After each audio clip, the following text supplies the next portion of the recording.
Okay, it should be working now. Yeah. Cool. Okay. So where we're starting out within the city, again, they're very military minded. So you'll see military demonstrations happening all across the city. As a halfling, this is something that you tend to avoid. You avoid the soldiers, you avoid the guards. It's just never a good experience. Most of them, will openly berate you, and sometimes they'll kick at you and try to hurt you for fun.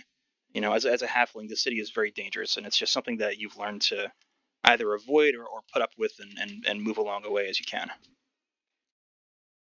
But you know that interactions with the guards directly or the military of Across is just not something that you want to be involved in. So if you see them, you generally try to avoid them. We're starting out here on sort of a rainy day with Otto. You had just been in a tavern called the Snarling Owl. You were giving a performance of sorts. You were telling a story that you had just written yourself, sort of made it up. Wasn't very good. A lot of people were mostly ignoring you. You were getting booze and people falling asleep in the audience, up to the point where the tavern keep just got so upset that he dragged you out and kicked you right into the street, into the rain. Oh man. I get up, I dust myself off, So and I guess sorry. Go. you're good. The location that you're in, you're actually in the northeast area of Across. If you look on the map, you'll see Harpy's Corner there. It looks like that Uh-huh. mug of beer. The Snarling Owl Tavern is located right across the street from there, so it's that little brown building.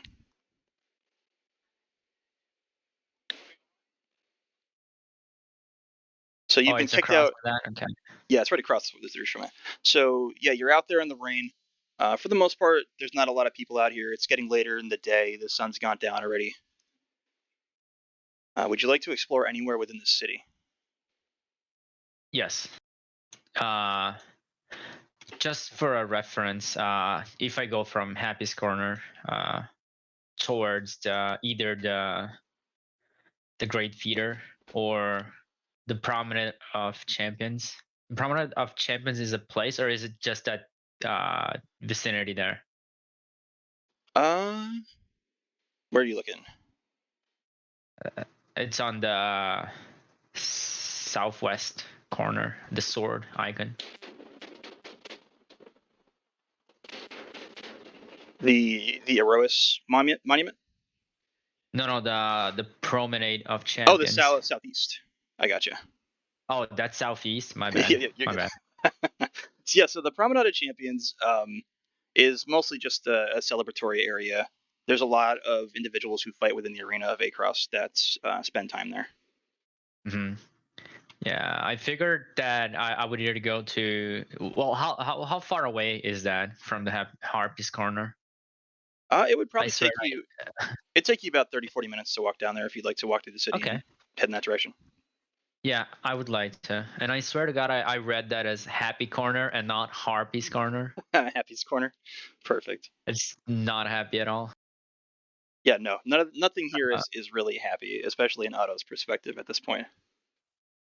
But yeah, anyways, that seems like you said, fights going on, something like that. I would either seek inspiration on the stadium or Promenade of Champions or the feeder. Okay. Basically, that's the ones that come to mind. Just basically looking at it right now. Okay. So you Point. begin walking. You begin walking southeast through the city. You pass by the Stadium of Aroas, the giant coliseum in the center of the city. It sounds like they just finished up some sort of a bout in there. People are like shuffling out, shielding themselves from the rain. Heading home, heading to the various taverns in the city as whatever event took place wraps up. But do see a group of warriors that are leaving the arena and heading towards the Promenade of Champions. I'm gonna follow them. Not trying not to look like I'm following them, but like I'm going to that general direction. Okay. Yeah, you can do so without really invoking a lot of attention. There's a big crowd leaving the area, so You're able to follow along. They reach the Promenade of Champions. They all sit down, and an individual walks over, and just seems like the waiting staff here was just awaiting the fighters and so forth to come out of the arena and make their way to this location. They've already got ale ready and food and drink, and they're lining up some outdoor tables with all of this. These guys are just sitting in the rain, basically, laughing and celebrating and boasting about their fights that they've just had and the individuals they killed, how many kills they had in the arena, and so forth. Where would you like to go here?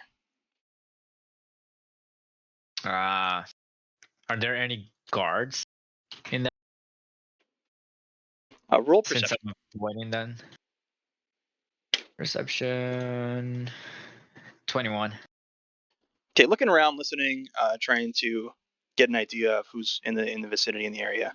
You don't really see any of town guards here. Uh-huh. You definitely get the idea that this place it's filled with warriors. The city likely doesn't believe they need any kind of a guard presence here. Generally, the only people in the vicinity here are either the staff, who are just gifting food and drink to the champions of the arena, or the champions themselves, the warriors, the fighters.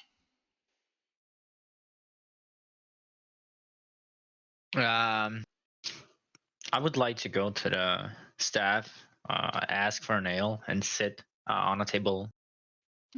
Okay. Not kind of close to them. The first staff you approach uh, is just a human woman. She looks at you and she sort of scoffs. It's like, get out of here, disgusting. You are not a warrior. You don't belong here. I'm still gonna pay for it. Can you not serve me? No, we don't want you here. Leave. Fine. Uh, is there any ale sitting on one of the tables on my way off? Roll investigation.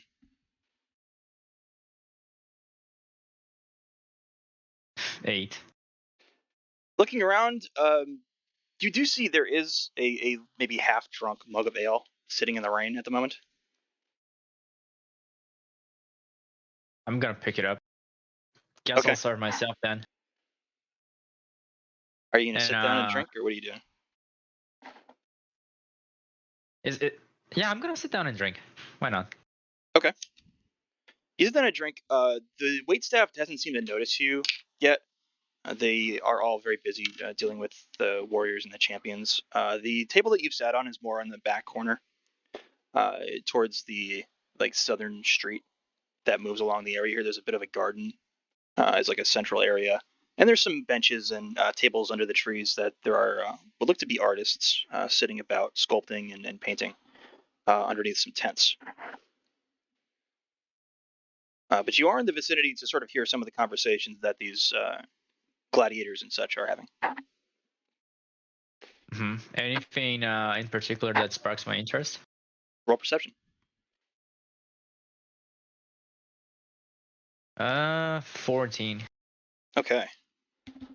So for the most part, the conversations they're having are just about the arena in general. Sitting around and listening for a while, you sit there for maybe 20 minutes or so.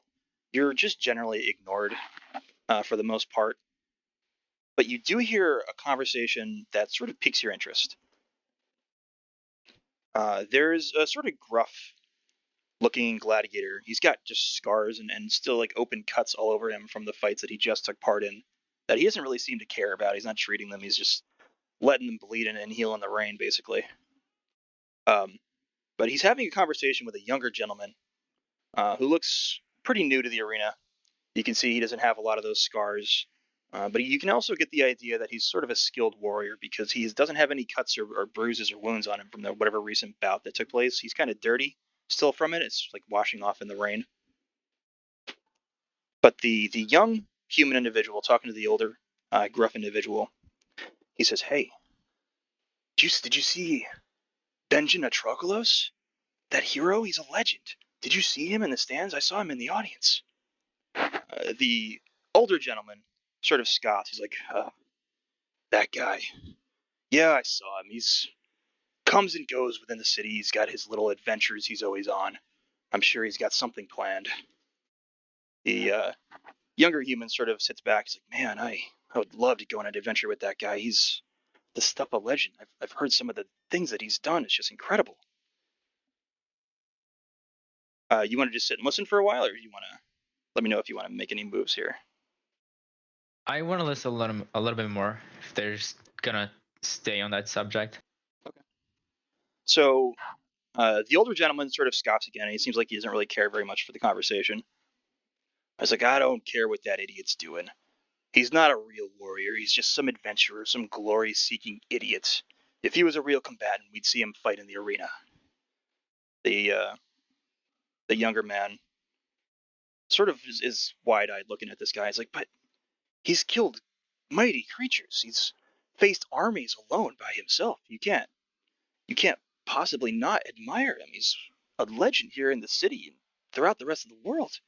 The older guy sort of just is tired of the conversation. He slams his drinks down. He's like, well, if you want to kiss the ass of some upstart idiot, be my guest. And he walks off and joins a different table, leaving this young guy all by himself.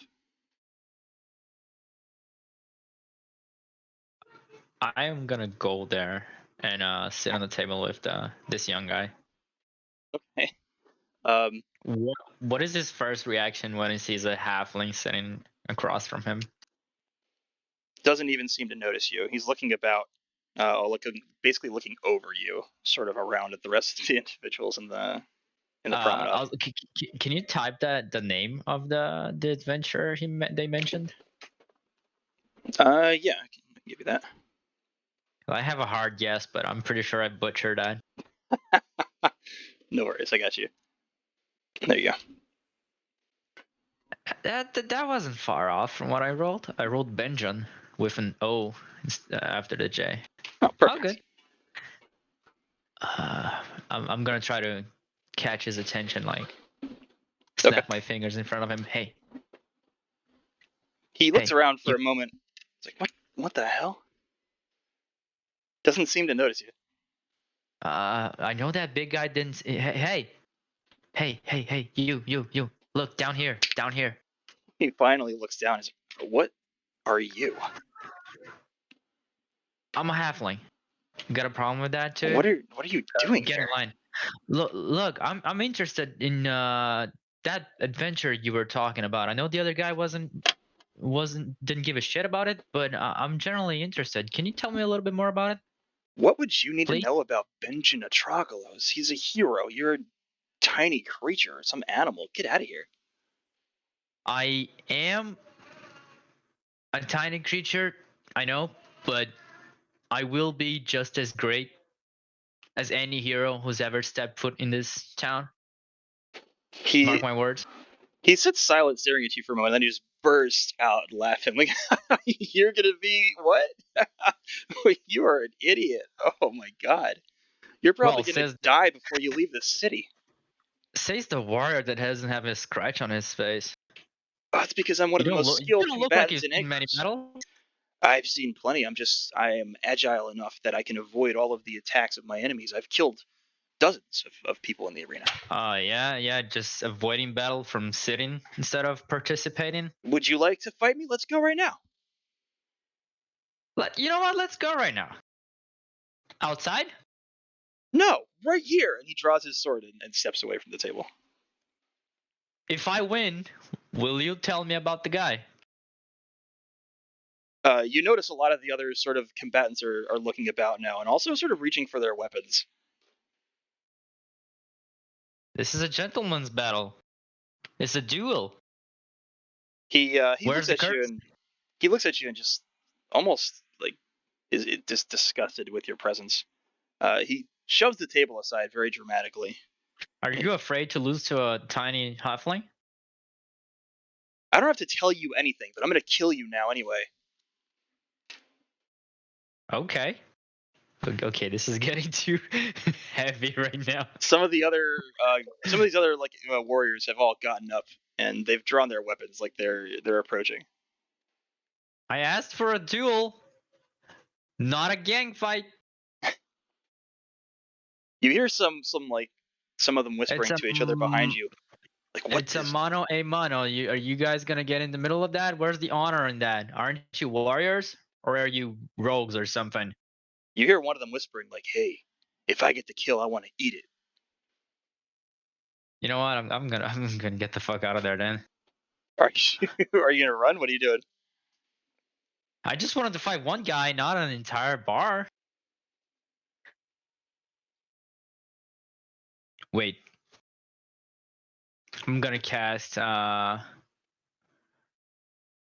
minor illusion. I can cast only image or a sound. Oh, I can create sounds. Yeah. You can create sounds, yeah. I'm gonna create a sound of someone talking, shouting outside of the door. Are we outside You're or outside. inside? Yeah, Oh, you're outside. we're outside. Okay, so I'm gonna make that sound come from the inside, Okay. like There is a building like a off to your left that's the closest. okay, like a screaming, shouting, for help. Okay. Like a man, a woman, a child. Like what kind of scream are we talking here? Like a woman. Woman screaming for help. Yeah. Okay. I'm gonna say roll sleight of hand. Okay. 17. Okay. For a moment, the younger man who was about to attack you, the one that you've been attempting to duel, does look away. He looks away from you. I'm gonna get the fuck out of there. Run away. All right. Athletics.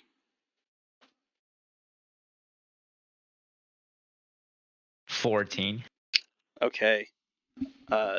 It seems like you're doing pretty well, but you hear it from behind you, like, "Hey, it's getting away! Chase it!" And If it I sounds go like towards several individuals are coming after you. if I go towards the center area of the map, is there a lot of people walking around town? You want to run towards the arena or towards the Towards Colossus? where I know there's a huge influx of people walking around. It's pretty late at night. I'd say as you Oh, run north out of the promenade, uh, you see there's a decent number of people, like maybe a dozen or more, that are off still towards the arena. yeah, I'm gonna use the advantage of being a halfling and just I can get obscured by getting behind people that are larger than me. Okay. So give me So I'm one just gonna more. use that. Give me an athletics roll and an acrobatics roll. A 16 for athletics, and what's the other one that I have to roll? Acrobatics. Oh, acrobatics. That's easy. Oh my god, and that 20. Okay. So you run straight north and you turn around and you see some of these really large like warriors, armed to the teeth with blades and maces and shields. At least six of them appear out of the area between the buildings coming from the promenade. They spot you and they begin chasing you. You take off running. You're able to vault over a couple areas and get between buildings to try and outrun and avoid them. You reach an area of the arena, sort of like the intake area. If you look where you see the House of Militos, that ship icon right to the east of the arena. Uh-huh. Did you say that I walked towards other warriors that started chasing me? No, you're running away No? from Okay. them. Yes, unless you Yeah. want to go towards them. No. I thought that I walked into more of them. No, you turned around and saw them moving away from the promenade to come and start chasing you. Yeah, okay. I'm just gonna hide there and Okay, gonna so try to go around so I can go back towards my bridge home. give me a stealth roll. Stuff. 11. Okay, so you're trying to just hide amongst people right now, or are you trying to hide behind something particular? I would, since I already came all the way towards the east side of the stadium, I would go around it. Okay, To, yeah, just go around it and then back to the bridge. but you said you wanted to hide. Where do you want to hide? How do you want to hide? There's some trees behind the House of Melitus, as I Sure. can see here, I think. Yeah, you can duck Yeah, and try over to hide there. in there. Okay. Okay. So you duck into the brush and you get down and you try to hide. You hear these guys. A couple of them run right past you. Um, there's at least 4 that stop and are starting to look around. One of them in particular begins poking sort of the bushes or pretty close to you with his sword, just stabbing into them, cutting through some of the greenery and the shrubs and trying to see if you're in there. Give me one more stealth roll. 18. Okay. It's for a moment, this guy is poking like right around you. The blade stabs through. It almost cuts you around your waist level, and then it stabs right above your head as the second, and then passes by and continues to sort of cut through some of these areas and then move on. How long do you want to stay hidden here? As soon as they go away, I'm just gonna Okay. move on. So you stay hidden for a few minutes, like you're wet and muddy at this point from the rain. But after just a few minutes, 4 or 5 minutes, it sounds like they're gone.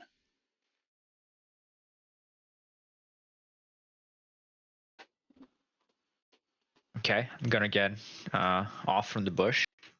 Okay. Look to my sides, look to my back. Yeah, everything looks clear. You don't see any of these guys. Okay. I'm gonna make my way towards the bridge then. Okay. You just want to go like straight around the stadium to the south? Yeah. Gonna go Okay. back towards the south instead of going all the way around. Okay. You pass through. Again, you don't see any more of these warriors. You do see a couple of contingents of city guards pacing back and forth in groups of 3s. You're able to just deftly sort of avoid them. You know how to avoid these guys at this point. You make your way Do I have any past. sort of cloak that I can wear so I can try to pass as a Not at the moment. You don't smaller have anything like human that. being? If you want to try and swipe something along the way, Okay. do you or no? No, not today. Okay. You move past a massive monument to Eros, the god of honor, the god of victory, very prominent god here in Akros. You do see several warriors of the arena, sort of there making offerings and praying for luck in the arena and in their battles to come. You don't recognize any of them as any of the ones that were chasing you. You're able to just sort of get around and pass by them. As you approach the gates, the guards there sort of spit in your direction and scoff at you as you pass by. But you're used to this. It's not something out of the ordinary. It's something that you're able to pass through the gate. And there's a small pathway off to the right side that you're sort of able to follow around. It's very slippery and muddy and gross at the moment, but you know how to hold on to the walls and get down into this little area under the bridge. When you get down there, it's a little more dry down here, but not completely. There's a couple areas where you've built the small little tent-covered structure for yourself. You don't really have much. You've got a couple chairs that you sort of dug out of the trash within here in the city. A very simple little straw bedroll that you've rolled out. That's sort of your area where you sleep currently, and just some various things. Your violin is here. This is not the violin that you have in the campaign. This is an older one that you had. It's a hand me down from within your family that was given to you. It's not the best. You got to retune it pretty much every day and do your best to keep it safe because it's sort of on its last legs, but it's the only one you got. Looking Is around, there good. is there anyone that also lives down there with me that I know that I can go for that Yeah, share interests, sort of a line with me, or bards, or people who got information? there's no other bards or anything like that. There are a couple other halflings that live down here. There's one that sort of resides like right next to you. He has a similar little tent-covered structure that he's put up very haphazardly with sticks and so forth.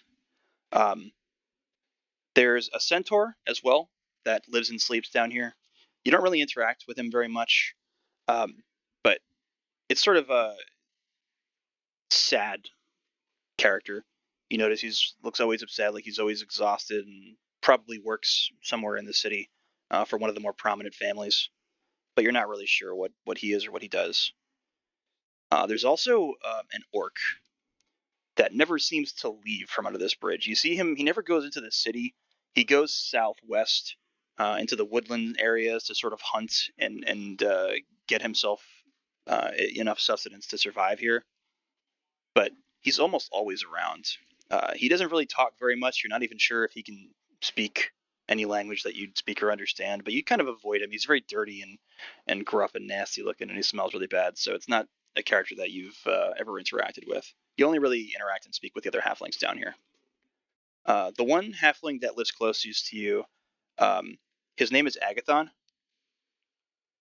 He's not currently there, but there is the other halfling that lives under the bridge here with you is a little further away. Her name is Cosmos. She's older. You think she's probably in her 60s or 70s. You've talked a bit with her. She's been in the city for a very long time. You know that she works with one of the more prominent families in the city. She leaves very early in the morning and comes back late in the day. You know that they don't allow her to live in the house with them, and she doesn't really have the ability to get residence anywhere else in the city, so she spends her nights down here. She's currently sitting alone, seems to be reading something a little bit further away from your little camp that you've set up here. I would like to go talk to her. Okay. As soon as I get some, I assume I don't have dry clothes, of course, just the ones that I'm wearing right now. You do have a second set of clothes down there that you can.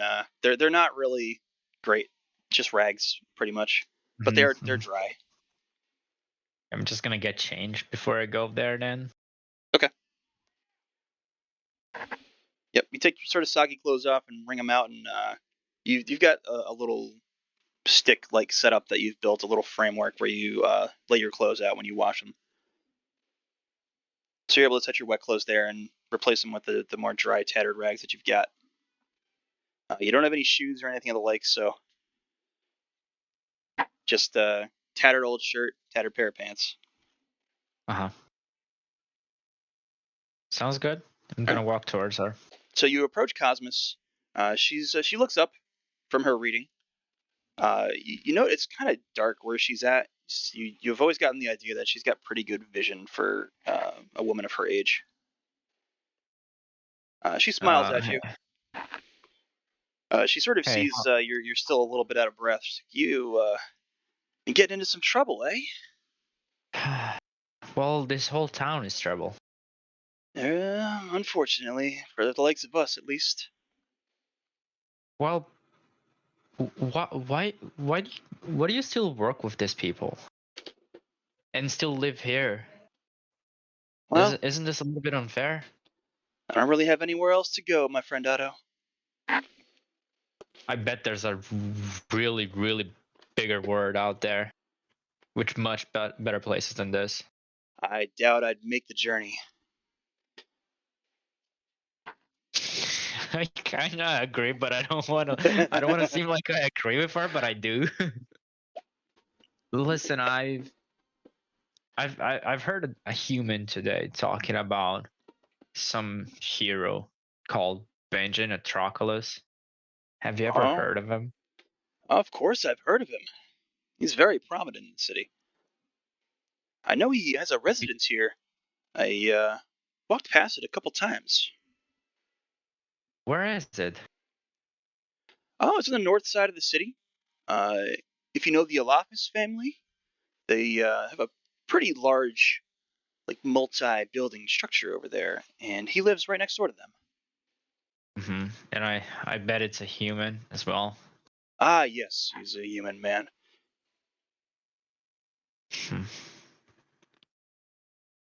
Why do you ask, Otto? Because I'm tired of being seen as a lesser being here. I want inspiration. I want to write a good story. Well, I don't Like know that you'll ever be seen as anything but just filth to these people. Unfortunately, we are up against quite a bit of hate here in this city.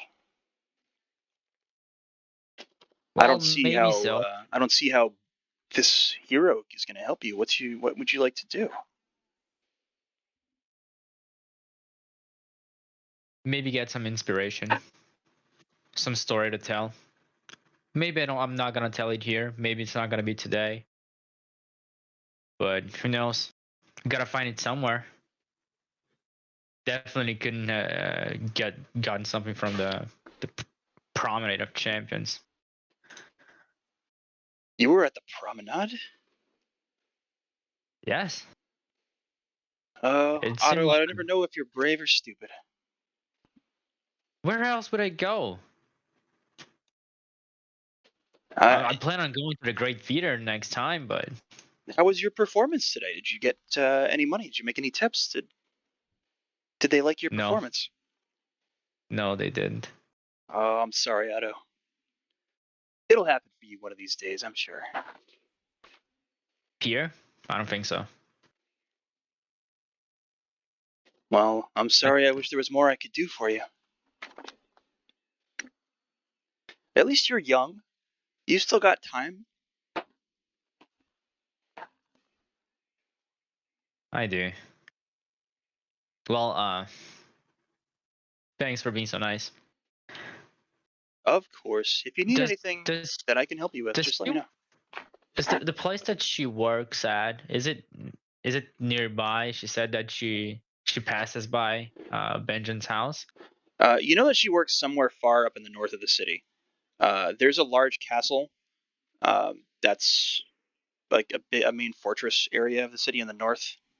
You know that I she see. works for a family somewhere around there, but you don't know much else.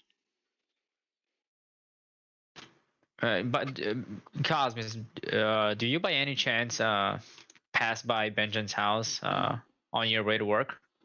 I do, in fact, yes. You think you could show me the house when you go tomorrow? Can I come with you? Yes, I'd love to. Okay. And how did these people treat you when you work for them? Like Uh, I know you're not allowed to live in there, which is already absurd for me that you're working for one of the most prominent families here and you have to live here with us. they treat me about as you'd expect. They don't want any of our kind living in their home. But they do give me enough money to survive, so I at least have their protection as an employee with them. Do you think that they would hire me? Or like not hire me, but have me work for them as well? Because I could Uh, definitely use protection, I think. I'm sorry, I don't think so. It's a shame, but I get it. They barely tolerated hiring me, and it was only because my mom used to work for them before she perished.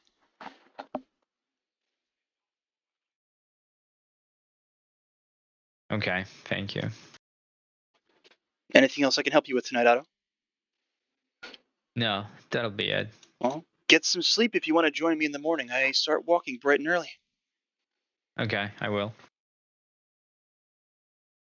Would you like to rest for the night? Yes. Okay.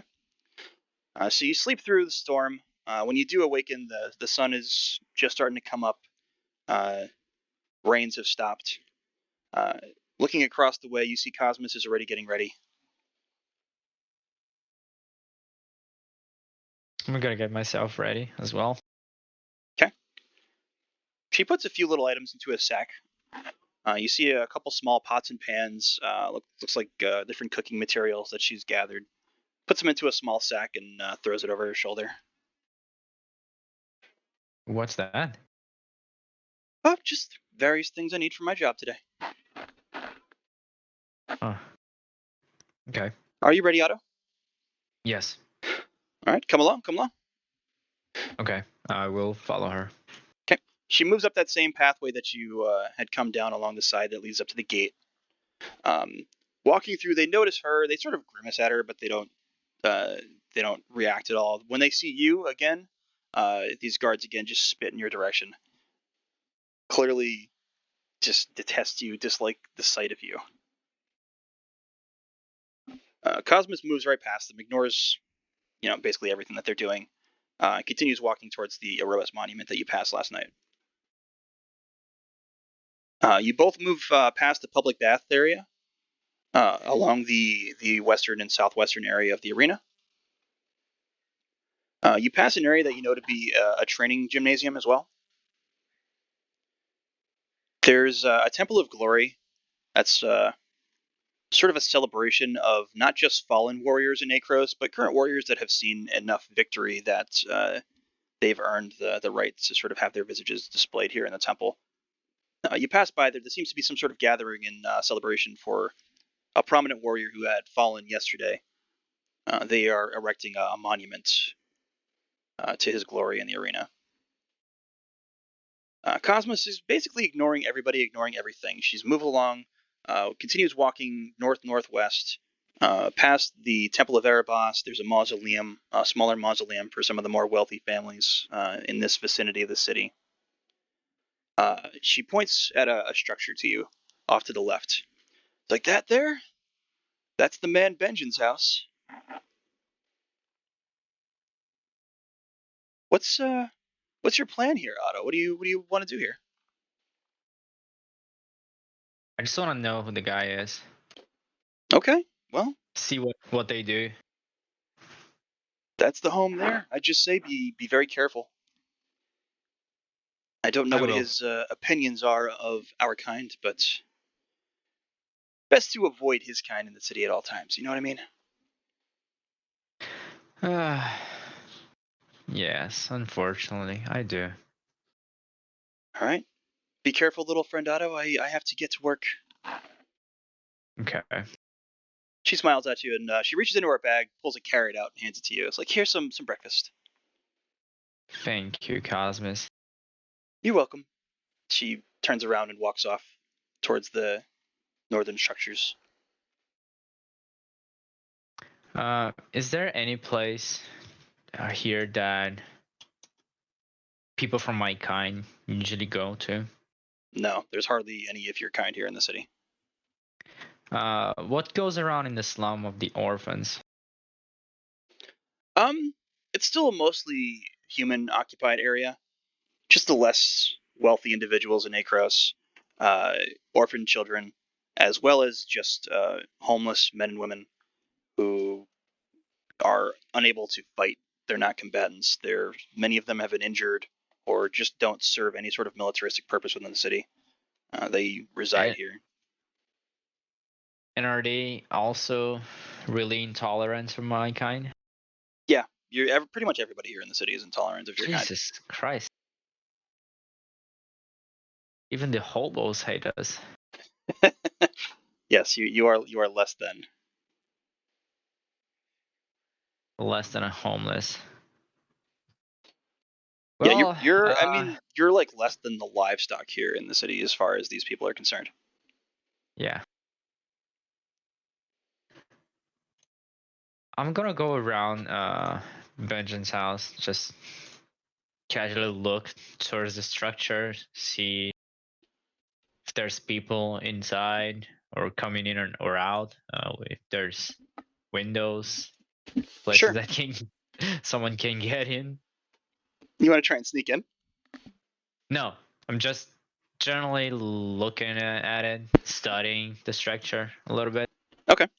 You spend a little time just walking around the sides and the front of the building, keeping your distance.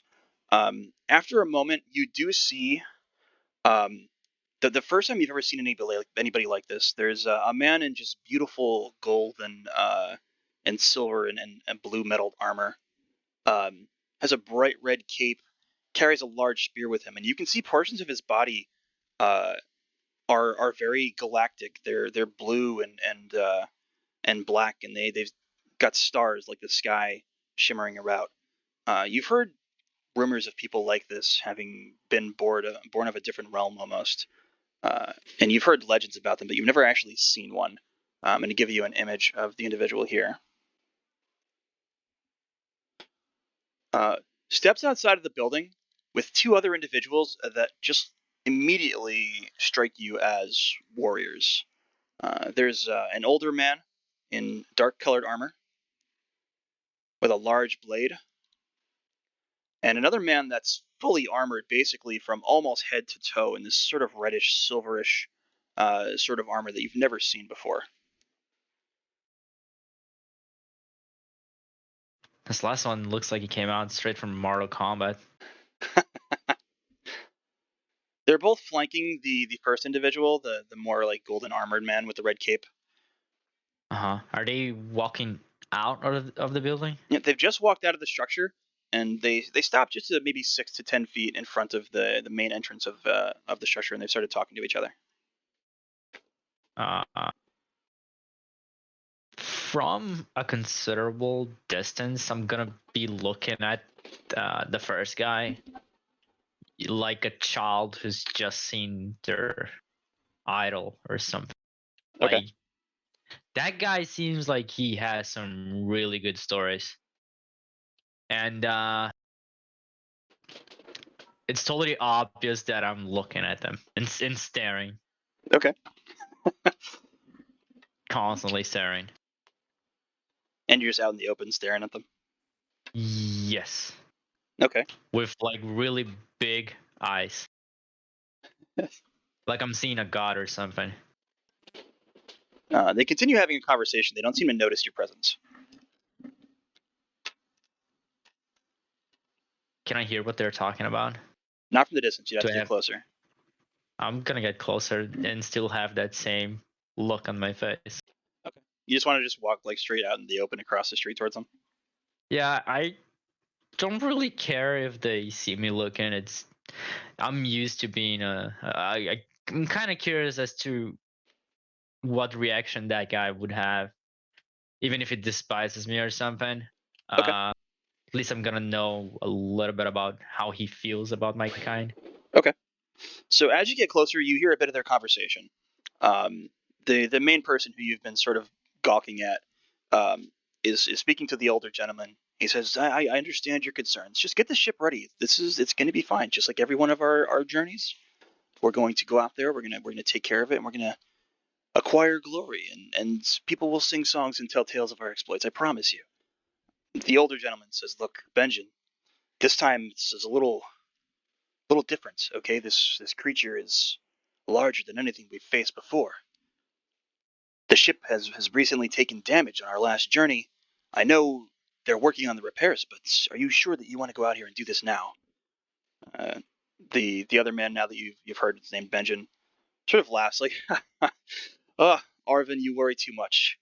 Trust me, it'll be just like every one of our adventures. We'll move out there, we'll slay this beast, and we'll bring its head back here to the city, and they'll praise us." He looks over to the right at the red armored individual. He says, "Danoa, you're not afraid, are you?"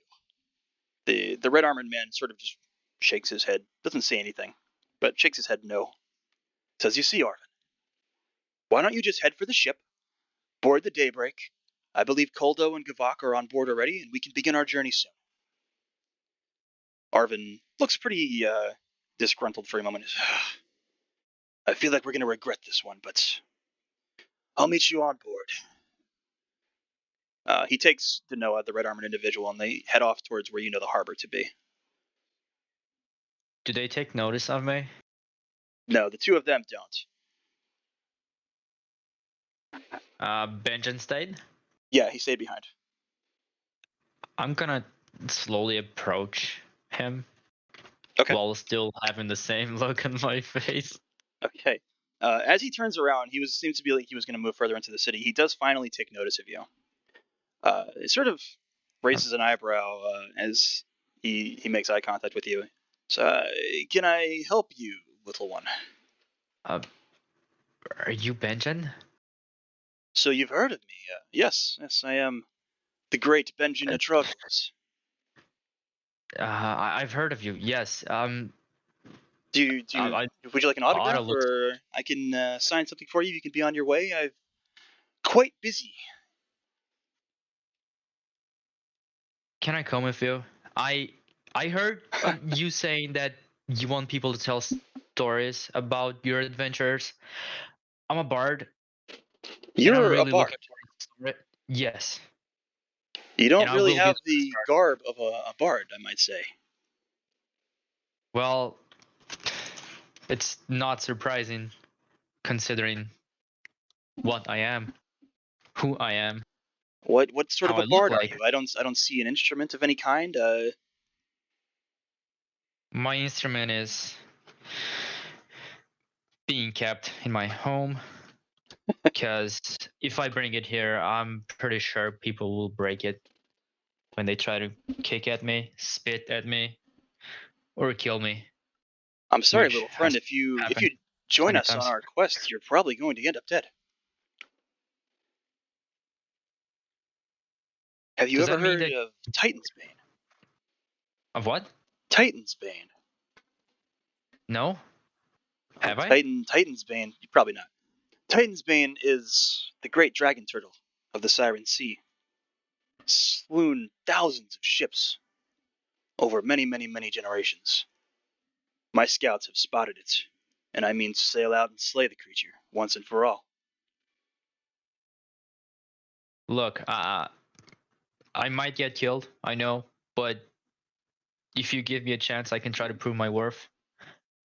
You don't have to take responsibility for what happens to me, and I can do anything that you might need. I heard you talking about needing repairs for your ship. I think I can work with that, help you with that. Roll persuasion. I just want an opportunity. Persuasion. Yeah. 24. He looks around for a moment. Sort of, there are some people sort of staring at this interaction, and he lets out a bit of a sigh. He's like, you know, I'll make a deal with you. If you can run along and fetch your instruments and return to the harbor in 10 minutes and be aboard my ship, the Daybreak, I'll allow you to accompany us on this mission. What tools? I'm on it. All right. Best hurry. I'm gonna start the count now. I'm gonna head for the harbor. We will leave if you don't make it. I will make it. Okay. Best run along then. And he turns around and starts heading for the harbor. What's the tools that I need? Did Whatever you you want to mention bring me? with you. Oh, I have a spell to do that. To do what? Mending. No, to like your. Do you want your instrument? Do you want your things? Oh, my bard instruments, you Yeah. meant. Okay, yeah. I'm gonna run over there and get it. I'm gonna run as fast as I can. Okay. Give me 2 athletics rolls to start. Can I run acrobatics? Uh, you can do 1 athletics and 1 acrobatics. Okay, that's a 19 on athletics and 27 on acrobatics. Okay. So you immediately take off. Your brain is just filled with ideas now that you're going to go on this grand quest. You're going to finally be able to tell the tale you've always wanted to tell. You're rushing through the city. You pass multiple guards who just start screaming at you as you pass through. You're avoiding people as you're about to bump into them. People are shouting at you. You make it to the gates. The guards see you, but you're moving so fast. They don't even have an opportunity to spit at you this time as you just run right past them and almost completely slide down the hill where you reach your little campsite. I'm gonna gather my things. You see your friend Agathon in the campsite next to you. He's like, "Oh, hey Otto, you want to hang out? Hey, Agathon, I'm going on an adventure. An adventure? What do you mean an adventure? Yes, I gotta go. I promise I'll come back for you and Cosmos. Otto, you're gonna get yourself killed. Better than staying here. Wait, we should talk about this, Otto. I don't got no time. I'm sorry. Grab your things You wanna come along? and leave. It's like, You're welcome to follow me if you want, but I'm going. I'm not going anywhere. You're crazy. I'll see you. And when I see you, I'm gonna be rich. I'm gonna get you and Cosmos out of here. Farewell, Yeah, friend. whatever, Otto. Just don't die. You know I can't die. Grab your things and bolt. Yes. Okay. You know you've covered about half your time now, so you really gotta haul ass to get across the city to the harbor. So give me athletics and acrobatics. That's a 6 on athletics. Oh, Oh my god, and a 14 acrobatics. okay. So you're a little winded. It takes you a second to get up the hill. You've been moving so fast, it's finally starting to catch up to you. But you bolt through the gates. You start making your way across. You know that the harbor is on the north eastern side of the city. You're gonna have to exit out the gates on the opposite side and then just blitz towards the beach. So you make your way through. You get about to the stadium and you start feeling winded. Um, give me one more athletics. Okay. Oh my god, a net 1. Oh no! So you're sprinting full speed through the city, trying to give yourself these bursts of speed that you need. As you're running, you crash right into the leg of one of the largest guards you've seen in the city yet, and roll and face plant into the ground. The guard above you reaches for you, shouts like, "What the hell do you think you're doing?" I'm gonna try to get away from him and still moving towards that same direction. I'm Acrobatics. sorry. I'm sorry. I'm sorry. 18. Okay. He reaches for you. He's just about to grab you, and you're able to just force yourself into a slide, push yourself backwards, and push to your feet and start running. The guard shouts, "You stop right there!"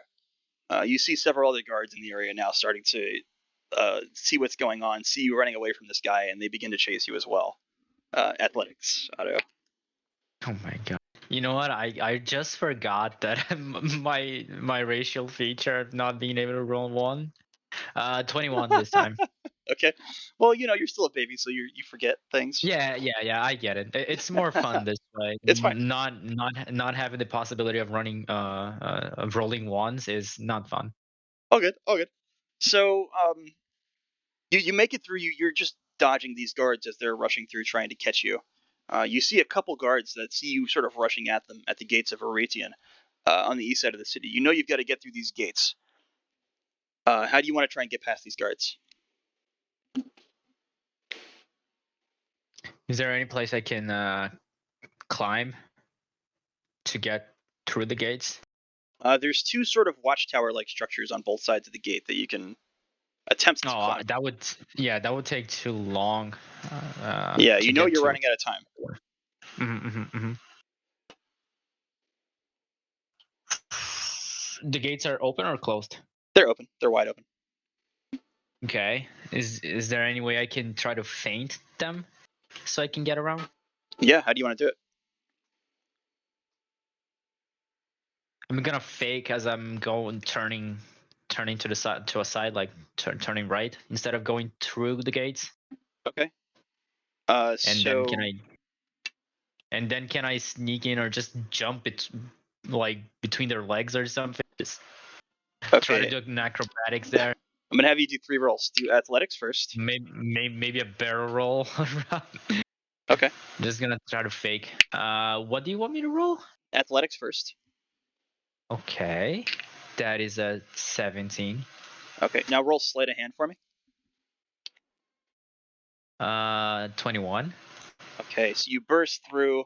You make it look like you're gonna run off to the left of this guy, and he starts to adjust.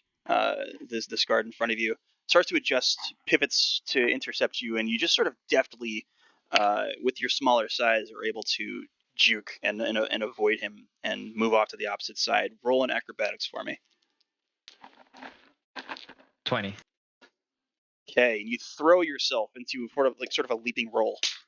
You're able to get through the gate past a couple of guards. Looking back, you see you've got no less than at least 8 guards coming through the gate after you. You know that you're pretty close to the harbor now, but you're going to have to rush down the hill and reach the beach. Hmm. Going downhill. Yes. How far? How far is from the harbor? You've got a couple hundred feet to go, not too far. Okay. Is the hill going straight down, or is it a hill that It's just a Is slope. there? It's not going to. It's not like a cliff. And it's entirely a slope, or is there a cliff It's on the entirely a next? slope until it reaches the sands of the beach below, where there's just a short distance from there to a small dock area where there's several ships docked, and you know one of them is likely the ship that Benjamin told you about. Okay. Uh, since I'm smaller than the guards, they're gonna catch up to me if I either don't roll good or on athletics, or is there anything like a shield or like a plank, something hanging around that I can use to speed up a little bit, like I'm skating downwards? You want to like sled down on a shield? If Roll the or anything that I can, if there's anything on my way that I can use to speed up my descent on the slope. roll investigation really quick. 22. Okay. So you were able to get like a bit of a head start with your little trickery and that boost you got with your little roll. So you stop for a moment. You look frantically around, trying to find something that you can use to get down this hill quickly. You do see a merchant stall with a couple little wooden shields that are low enough for you to probably swipe and grab and move away from if you do it quick. Yeah, I'm gonna do that. I'm gonna toss the shield on the ground, step on So, it, well, and sleight of hand. snowboard on the sand. Sleight of hand. 24. Okay. Okay, so the merchant sort of spots you as you're grabbing it. He shouts like, "What the hell are you doing?" You grab the shield. You were able to sort of drag it off towards the slope. You throw it down. You leap onto the shield, and you want to sit on it or you want to stand on it as you're sliding down here. I want to look cool. I'm gonna stand on it. Perfect. Give me acrobatics.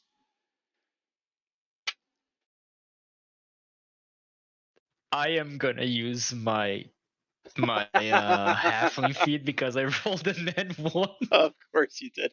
22. Okay. So you shimmy and you slide for just a second, but that halfling luck kicks in, and you feel yourself right, just barely avoiding just throwing yourself off into the sand and rolling down this hill. But you steady your feet, you lock yourself in, you get sort of a low center of gravity, and you start sliding down this hill. Behind you, you can see several of the guards that are just sloppily trying to move down the hill behind you, but they're not moving nearly as fast. You're rushing down towards the docks, and you realize you don't really have any way to stop this thing. What would you like to do? I'm not gonna stop until I'm on the ship. Well, you're basically heading right for the docks at the moment. You can see yourself careening into some individuals who are sort of pulling boxes off of a horizontal area of the dock and pulling it down towards the ships. Yeah, can I pivot the shield so I can go towards the ship? I know it's gonna stop eventually at the dock, but as soon as they stop, I'm gonna leap forward. Acrobatics? 22. Okay.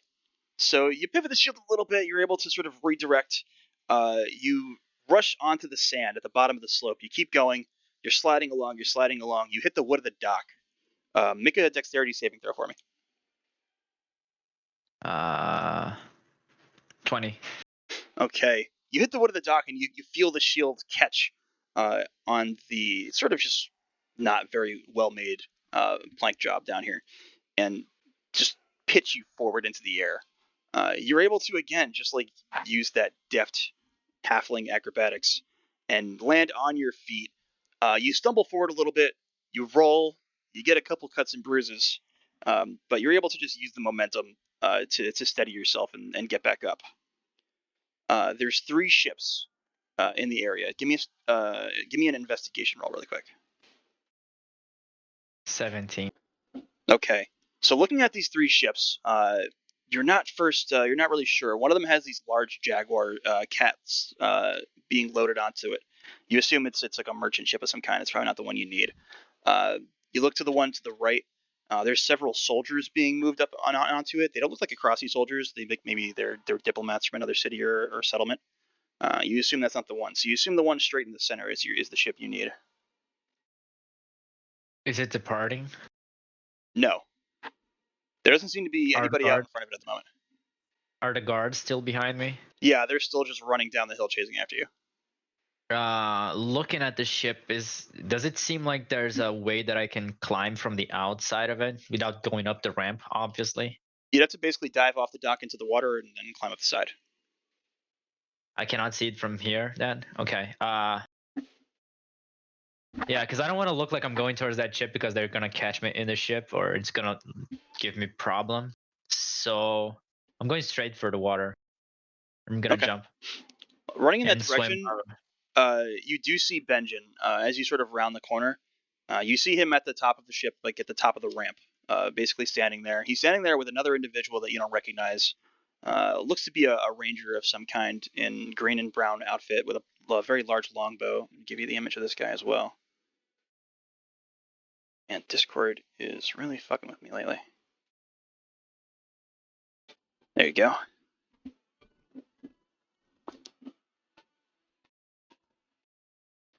You know you're getting Okay. close to your deadline here. He seems to be looking around, but also dejectedly looking to the ranger next to him, sort of indicating that you can assume that they're gonna have to leave soon. Can I? How tall? What's the distance between the ship, like the deck, and the water? Like how tall is that? It'd be a hefty climb for you as a halfling, if that's what you're Yeah, asking. but how tall is that? You're gonna looking at probably a 75-foot climb. Oh, 75 feet. Okay. Yeah, it's a massive galleon of a ship. Did I make the jump to the water or not? Do you want to still? No. Okay. What would you like to do, Otto? Those guards are still gaining on you. They're just sort of reaching the dock behind you from the sand. I'm gonna go to the ramp. Okay. And hoping that they let me in. Okay. So you rush up. Benjen sees you and he laughs. Like, oh, right on time, little halfling. I didn't think you were gonna make it, honestly. I cannot even speak. I'm just huffing and puffing. He steps aside and puts an arm forward and invites you onto the deck. Gonna run up the ramp and onto the ship. Yes. Okay. The ranger looks at you, sort of gives you a frown. Looks to Benjen. It's like, you sure about this? This thing doesn't really look like it's gonna hold up in a fight, if you know what I mean. Benjen looks back at him and says, "Oh, he's gonna be fine. Don't worry about it. He's gonna be fine." At this point, at least 6 or 7 of those guards have made it down the dock, and they're starting to move up the ramp. You see Benjen get in the way. He sort of clacks his spear into the deck of the ship. He's like, "Excuse me, I don't recall inviting you aboard." That first guard, that really large one that you had crashed into, sort of pushes a couple of the other guards out of the way, almost knocking them off the ramp. He's like, "Where the hell's the halfling piece of shit? Give him over right now." He spots you, Otto, sort of like backing away. It's like, "That right there, you're under arrest." Do you respond at all? I'm not going. I'm just, I'm just standing on the ground with my hands, pushing myself a little bit back towards the center of the ship, nodding no with my head. Benjen, so he turns around and looks at you, sort of raises an eyebrow. It's like, "You cause a little trouble on the way, did you?" I just ran here. I ran by accident towards a guard, and I said I'm sorry, but that's not enough, I guess. He sighs and he looks over to the ranger. Says, "Coldo, if you would please." The ranger sighs. God damn it. And very, very quickly, almost so fast that you don't even see it happen, draws a very large arrow from his bow, draws it back, fires it, clips right in front of the large soldier moving up the deck. Benjen steps into the way, says, "I'm sorry, the halfling's with me. I'm going to have to ask you to step off that ramp and step away from my vessel, please." The guard sort of very angrily looks down, kicks the arrow, breaks it at the hilt, and draws his weapon, approaches Benjen. who very quickly spins his spear up and right under the chin of this guard. Sort of looks him right in the eye. Says, I am sure you know exactly who I am. I'm going to give you one opportunity to step off of my ship, back down, stay on that dock, walk back to the city, and forget this ever happened. Or I'm going to cut your neck right where you stand. And then I'll let the halfling back here finish you off, just for fun. Would you like that, Otto? Turns around and looks at you. I nod yes. I would love that. Fair enough. So what's it going to be, friend? The guard looks pretty fucking pissed. But he's sweating pretty profusely at this point. You see the other guards at this point have sort of backed down the ramp back onto the dock. The guard looks at you and growls. It's like, I better never see you in this city again. Sheathes his weapon, turns around, spits in the general direction of the water, and walks off. You really do hope so, because next time I'm the one's gonna be spitting on you. Benjamin looks at you. He's like, you want to just... We're trying to defuse this. You want to... I'm sorry. Thank you. He kicks the ramp as the guards finish making their way back onto the deck. Looks to the ranger, who you know he called Koldo. Says, would you please let everybody know it's time to embark? He looks to you, Otto. Says, Otto, follow me, please. And he walks off towards the front of the ship. I'm following. Okay. You see the other two individuals that you had seen earlier, Arvin and Denoa, the red armored individual. You see them moving about the ship, sort of preparing things, getting sails raised and so forth. You feel the ship lurch as it starts to leave the dock. Benjamin leads you up towards the front of the ship and sort of stops, stands there, and stares out, looks down at you. So, tell me again, why are you here? I'm a bard. I'm looking for inspiration, stories, tales to tell about. And I feel like I really need an adventure to... Have you written anything I would have heard of? Have I? I don't think so. Probably not. Honestly, sir, I feel like it's time for me to live my own adventure so I can tell them, to give it some, how can I say, feels more real than telling other people's stories only without being there. Well, let's see your instrument. It's probably broken as I show it to him from all this struggle from getting here, right? It's a little scratched and beat up. It's not broken. It's not smashed or anything, but it's clearly more scuffed and damaged than it was before. But it looks playable. It also just looks like an absolute piece of shit. He looks it over. He picks it up. It's like, this. It's not really the instrument of a bard, my friend. Can you play? Yeah. He hands it back to you. He's like, oh, play me something. Just breathe in, breathe out, and Roll performance. 29. Okay. So what kind of song do you play for him? I don't know. Just something that I wrote up about my time being in Acros, of the life of being an outcast, living under the bridge. I'm gonna put some of the story of me, Cosmis, and Agathon, Okay. the three halflings. A little bit of inspiration that I got from Cosmis, that works with a wealthy family but still has to live under a bridge. Kind of like putting up the harsh truth of how we deal in this city, how we are seen here. Okay. You performed the song so well, and Benjamin seems pretty captivated by the performance. He leans back against the side of the vessel, and just listens contently as you finish the song. For a moment, he's just silent. seems musing, like keeps his eyes on you. You guys make eye contact for a minute, and it's a little awkward, but he's sort of taking you in, and you get the idea that he's gauging what you're Yeah, capable of. I kind of when I notice the eye contact, Otto immediately looks down because Okay.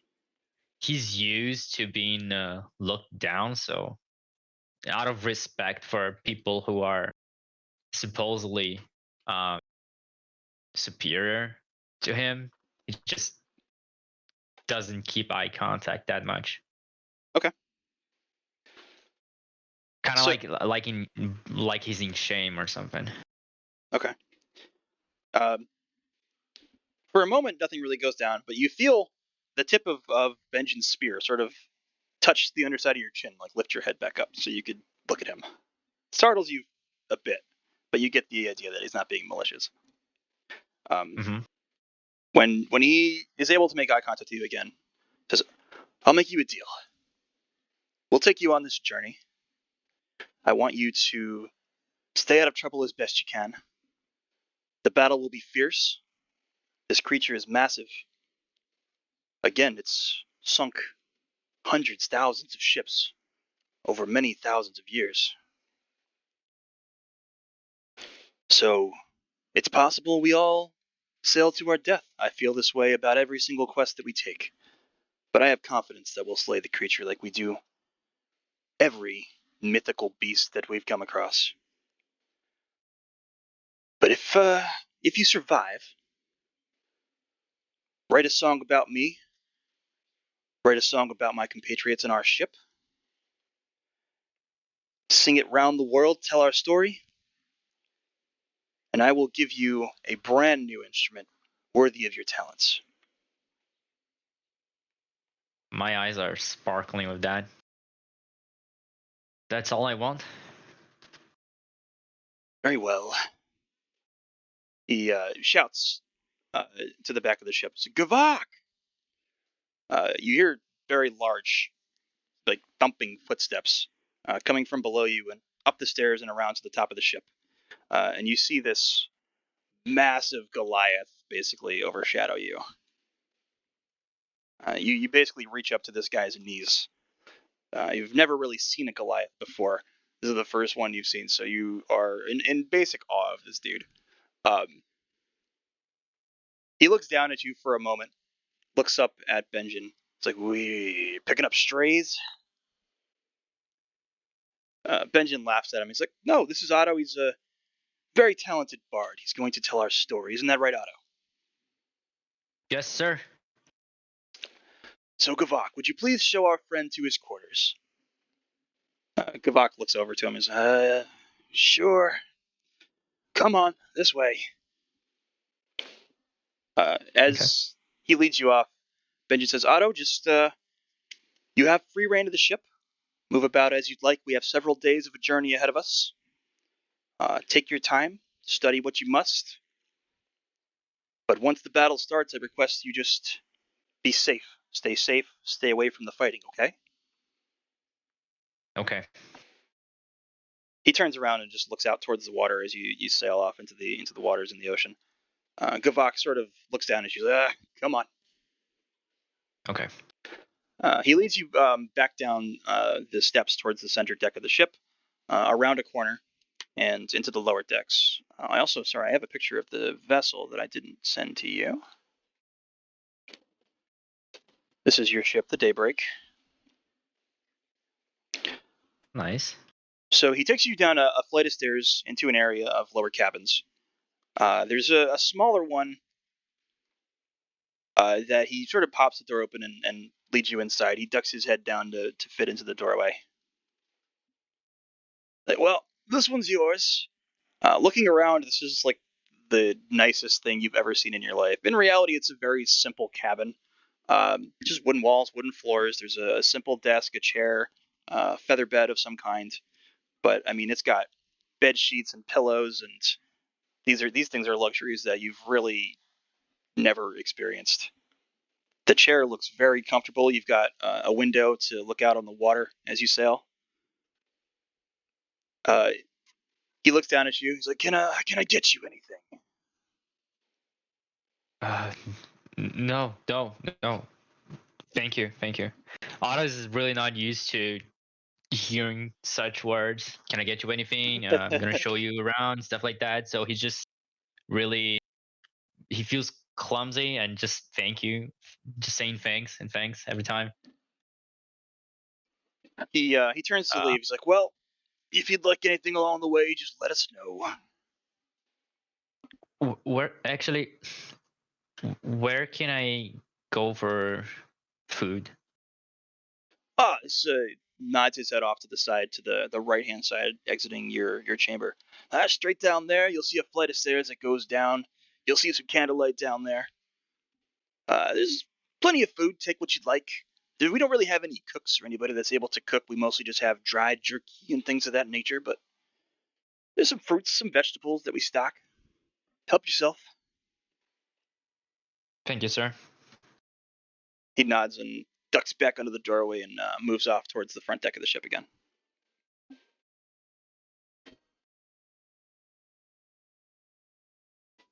What would you like to do, Otto? Gonna take a look around my room. Is there anything else in particular there? It's just empty.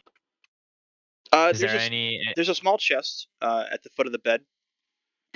When you open it up, you see a decent amount of clothing. They're all human-sized clothing, but you get the idea that you can sort of cut it down and maybe resize it to something that would fit you. It's for like sailor's clothing. Yeah, but I would love that. yeah, it's much better than the rags that you're wearing right now. Yeah. So if you want, you can spend the night, and you can find the tools that you need to sort of like resize some of this stuff. Just cut it down to your size. And you find plenty of there's belts and all sorts of things around the ship that you're able to give yourself a little better outfit than the couple tattered pieces of shit that you were wearing earlier. Okay. And for the first time ever, you find a pair of boots. Ooh, nice. They're a little large, maybe size for a smaller human. So they're a little large on you, but I mean you haven't had a pair of shoes in a couple years now, probably. So I also want to have a cape, so the extra cloth that there is. sure, Kind of want to have a fashion yourself makeup a cape. cloak, yeah. Okay. So the first day, as you're out at sea, you're able to do that. You're able to sort of wander around the ship, find some things. A couple of the other guys spot you. You see Arvin, the older gentleman, who seems to mostly want to avoid you. He's sort of intimidating. He's got dark armor, this massive great sword, long blonde hair, and this huge bushy beard. You get the idea that he's one hell of a warrior, maybe a paladin of some kind. Uh, but he looks powerful. He looks strong. He's very confident. He doesn't really detest you, like look at you like the guards and most of the people in a cross looked at you. He more just looks at you like pitifully, like you shouldn't be here. You're not going to survive, sort of a look. Um, Benjamin, Even still, most of the crew here, I'm gonna want to meet them, okay, get to know them a little bit better, so I can tell stories if sure. I survive. So Including that guy. Kind of, I want to ask him if he's one of the warriors that participated in the stadium fights. okay, I'm probably gonna recognize if there was any sort of um where they were honoring the warriors that are famous there. He does strike me as one of them, okay. like one of the prominent champions, some of sorts, you know. So you're going to be at sea for a few days. So the first day before you rest, you're able to sort of gather the clothing and fashion some of this stuff. Um, you don't really interact with too many of the crew. You note that the red armored individual really doesn't speak very much. You haven't actually heard him speak ever. Gavak is very friendly towards you. The Goliath uh, seems like just in general a friendly guy, but his size is very intimidating, and he carries this massive battle axe that just terrifies you. It's molded in a very crude sort of a way, um, and it looks like it would just absolutely annihilate you if it even fell on you. The ranger seems more irritated by your presence than anything else. Like you're just some, kid that he has to look out for. You run into Benjamin a couple times, and he's the most friendly of everybody aboard the ship. He talks to you like pretty openly, and is able to show you around some of the various things that are going to help you out. He helps you, collect items to give yourself some better clothing. He's the one that directs you towards the pair of boots that's the smallest one on the ship. That's the closest to your size. He also shows you their armory, where there's some bows, there's swords, and some leather armor. He points out the leather armor to you, and allows you to sort of take bits and scraps and pieces if you want to fashion your own small set of just crudely made leather. That's something that you can do along the voyage as well. Okay. So on the second day here, who do you want to talk to first? Who do you want to approach and get to know? Arvin. Okay. You find him earlier in the day, sort of just minding his own business in an area below ship. Looks like he's munching on some jerky. Hey, Arvin, can I talk to you?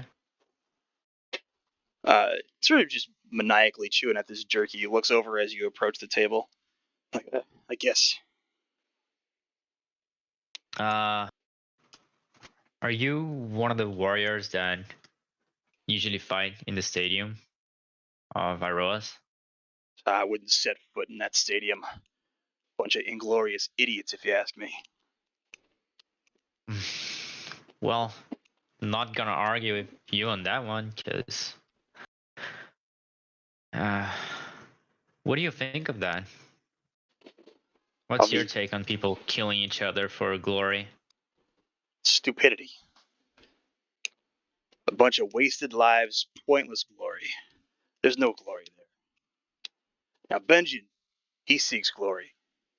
He kills dangerous creatures and beasts. He fights off great evils, things that actually cause harm to the world. Those idiots kill teenagers and think they're great.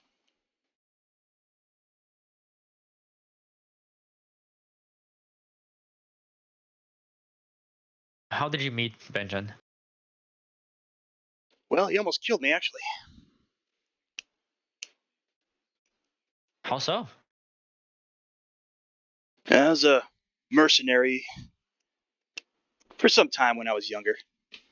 I was maybe not the most respectable of men, but I had to make a living somehow. Unfortunately, my troop crossed ways with Benjamin. They sought to slay him. Being the hero that he is, they thought they'd make a name for themselves. Inevitably, we dueled each other. I respected the man, I respected the way he fought, and I ended up turning on my contingent, assisting him in the fight, and we became friends. And are you and Benjamin from across? God, no. Sorry, I didn't hear that. He said, God, no, not Akros, never. And where are you guys from? I'm from Melitus. Benjamin, I couldn't tell you. There's great mystery as to his origin. Oh, mystery about his origin, and why? What's with the blue-ish look on his side? He's Nyxborn. Nyxborn, what is that? He was born of a creature of the god realm. Does that mean like he's some sort of god himself? No, of course not, no. No, he was just born of the creatures of that plane. Hmm. It's not something he very often talks about.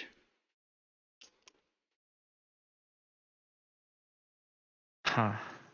I understand.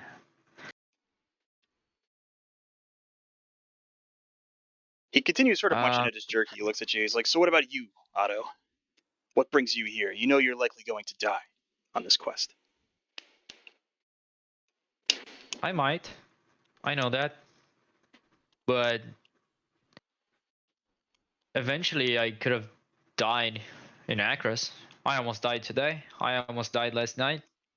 I almost die every day. Actually, I kind of start laughing while I say that. But I'm looking for a story. I'm looking to become a great bard.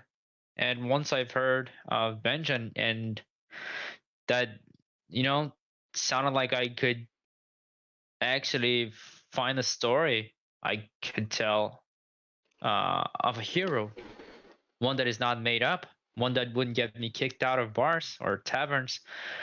But once I saw Benjen and you guys, it struck me like maybe instead of telling other people's stories, I could live them, see them myself, experience it. What a better story than the one that we'd live? Don't you think so? He takes you in for a moment. He looks down at you, sort of laughs for a moment, very like hearty, like guttural laughs. Reaches into the bag of jerky and just drops a few down in front of you. It's like, maybe I'm growing to like And you a little bit, Otto. even so, you could die on this fight too. Wouldn't you say that it's worth it? No, It's no.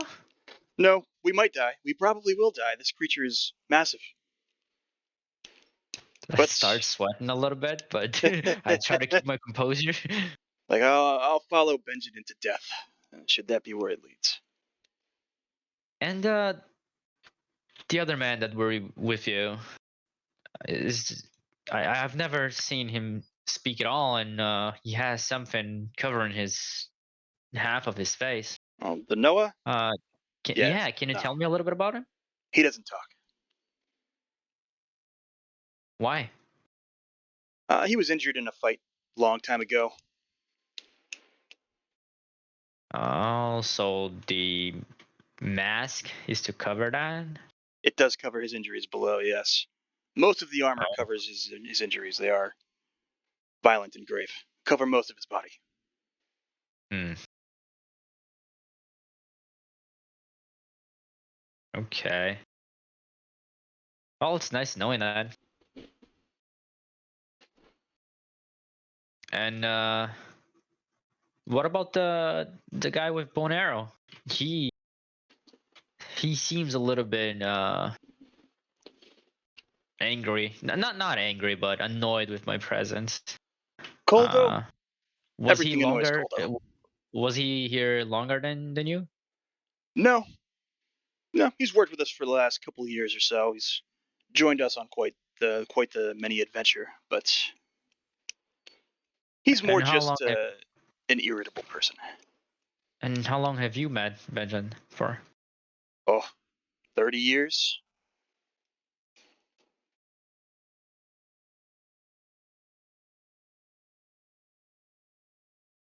That sounds like it's like half of your life, Oh, given your looks. you think I'm That's a that young? compliment, by the way. My little friend, I'm 82 years old. I'll take it as a compliment then. And how old is Benjamin? He looks young. Benjamin is Was he? 163 years old. Oh yes, okay. Nick's barn. Huh. I guess that does wonders for your skin, by the way. Apparently.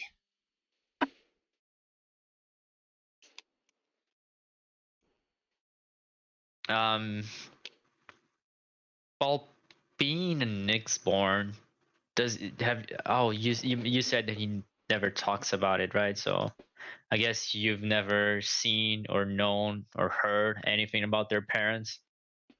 No. God, no, I have no idea. Have you asked about it? I did once. He became very upset. I would avoid that topic if I were you. I'm very grateful you told me that then. All right. Yeah, it was nice chatting with you. Enjoy your jerky. He looks at you for a moment. You know what, Otto? He reaches a to the side, there's a small little satchel that he's got sitting along the chair next to him.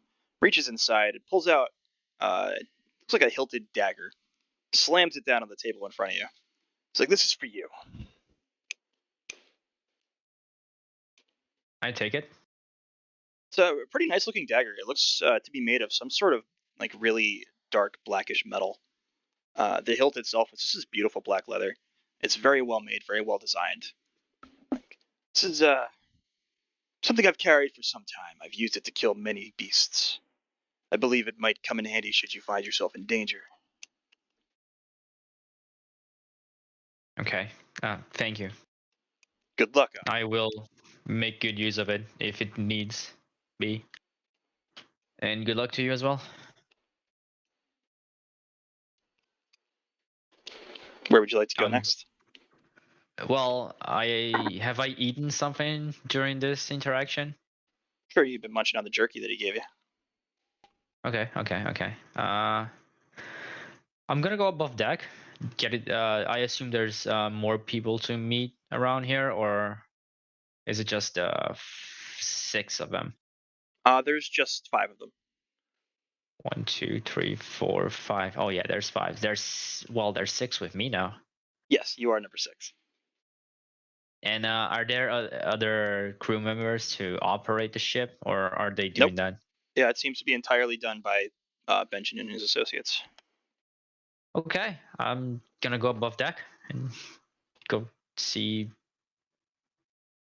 if Okay. I see the Goliath. Govak, his name. Yeah, go back. Here, I can actually. If- I'll type the names of these guys in the chat for you, so you actually have it. I already wrote them. Pretty good. Oh, so you don't. Just You're odd fine way. with your own writing. Okay, fine. Whatever. Cool. Go ahead. Show me what you've got.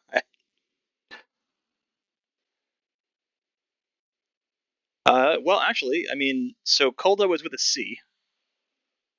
Arvin is Arven. It's Danoa, Danoa. But you got Govak. Perfect. So. The hardest one.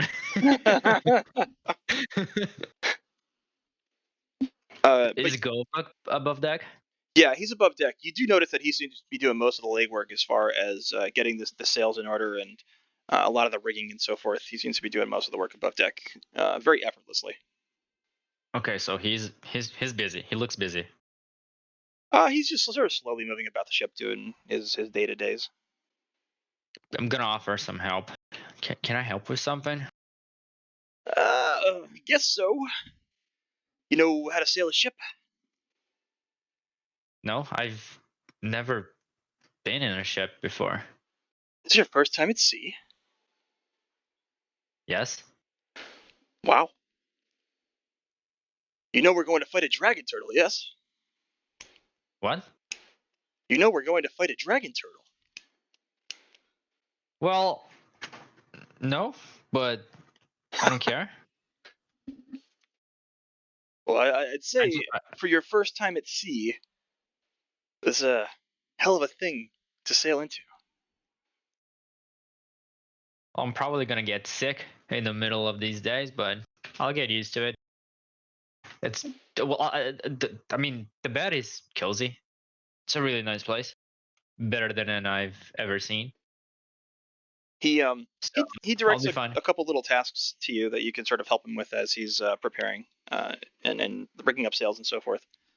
Benjamin mentioned needing some fixing. Has that already been taken care of? Oh yeah, I took care of that before we left.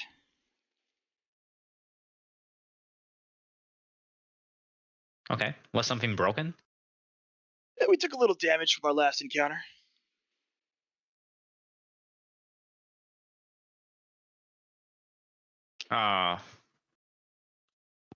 Tell me a little bit more about it. What happened? Well, we were hunting sort of a pirate king, so to speak. Honestly, I didn't think he was much of a king, but that's what he called himself. Pirate King. Have I ever heard about any Pirate King? Roll history. You might have heard something about it in the city. 19. Okay. You have heard of a pirate king called Anakitos, uh, individual who's been sort of trolling up and down uh, along the coastline between the Siren Sea and Theros, just terrorizing pretty much everything that they can come across.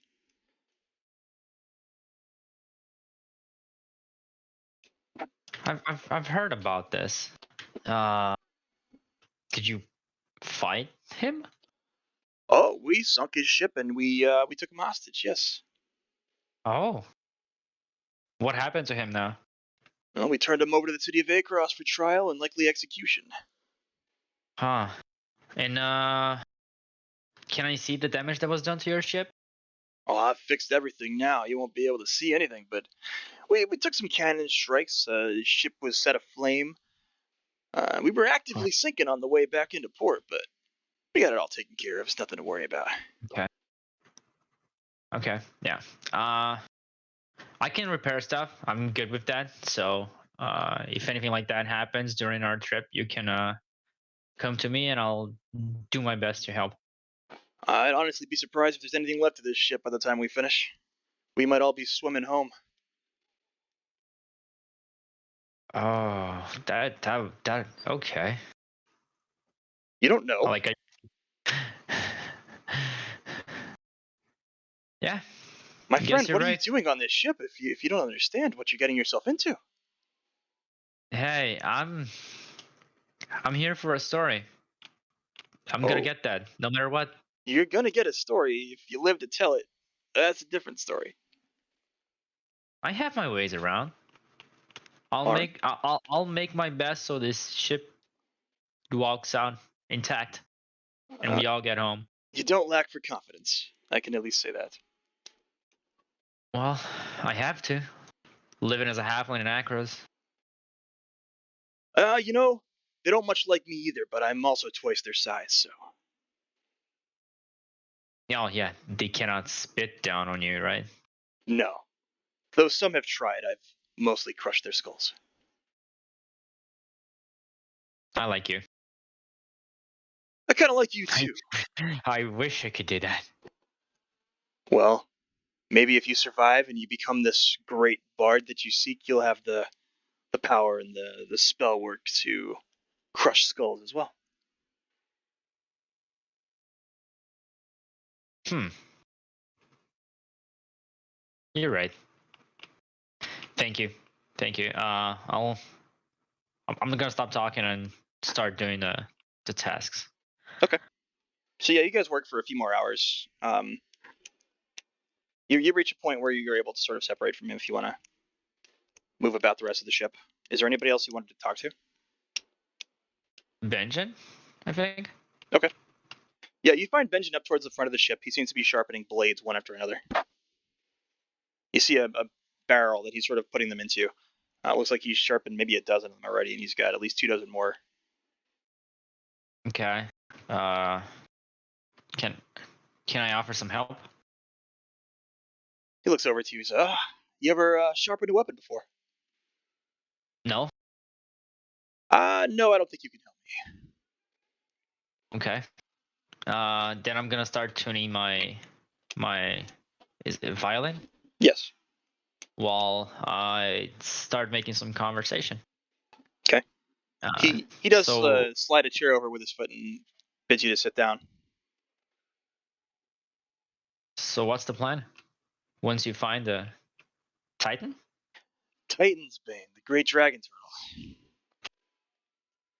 Well, the plan is he'll likely find us, and when he does, Wait, I'll kill him. Titan's Bane is a dragon.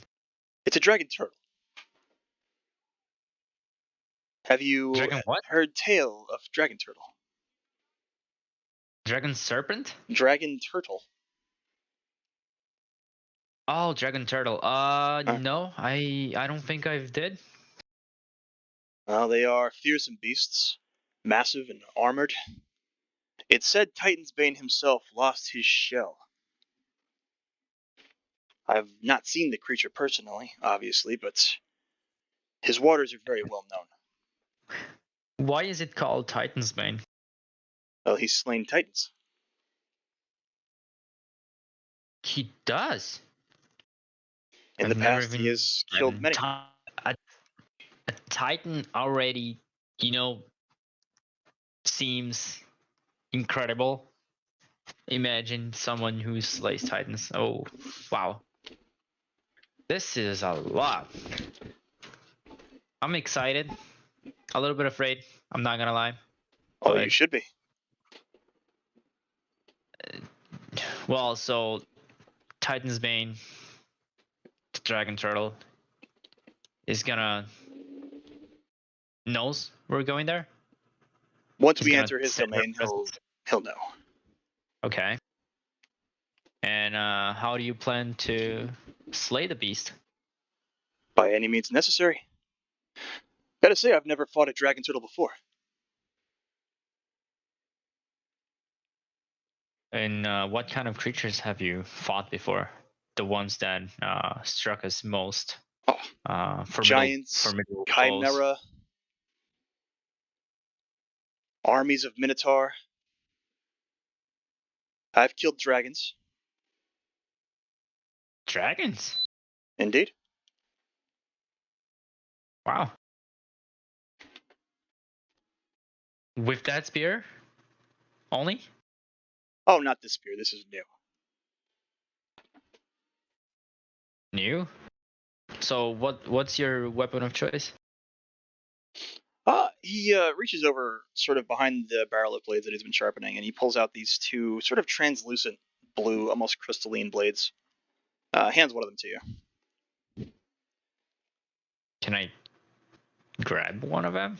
Yeah, lifting it up, it feels very light, honestly. If you sort of inspect the blade and feel about it, it seems very sturdy, very strong, and extremely sharp and dangerous, but the blade itself feels very light. Oh. Wow. That's it's quite an amazing weapon you got there. It's made of a material from the Nyx plane. And how did you get your friends to follow you on this incredibly dangerous mission? We all seek glory in our own ways.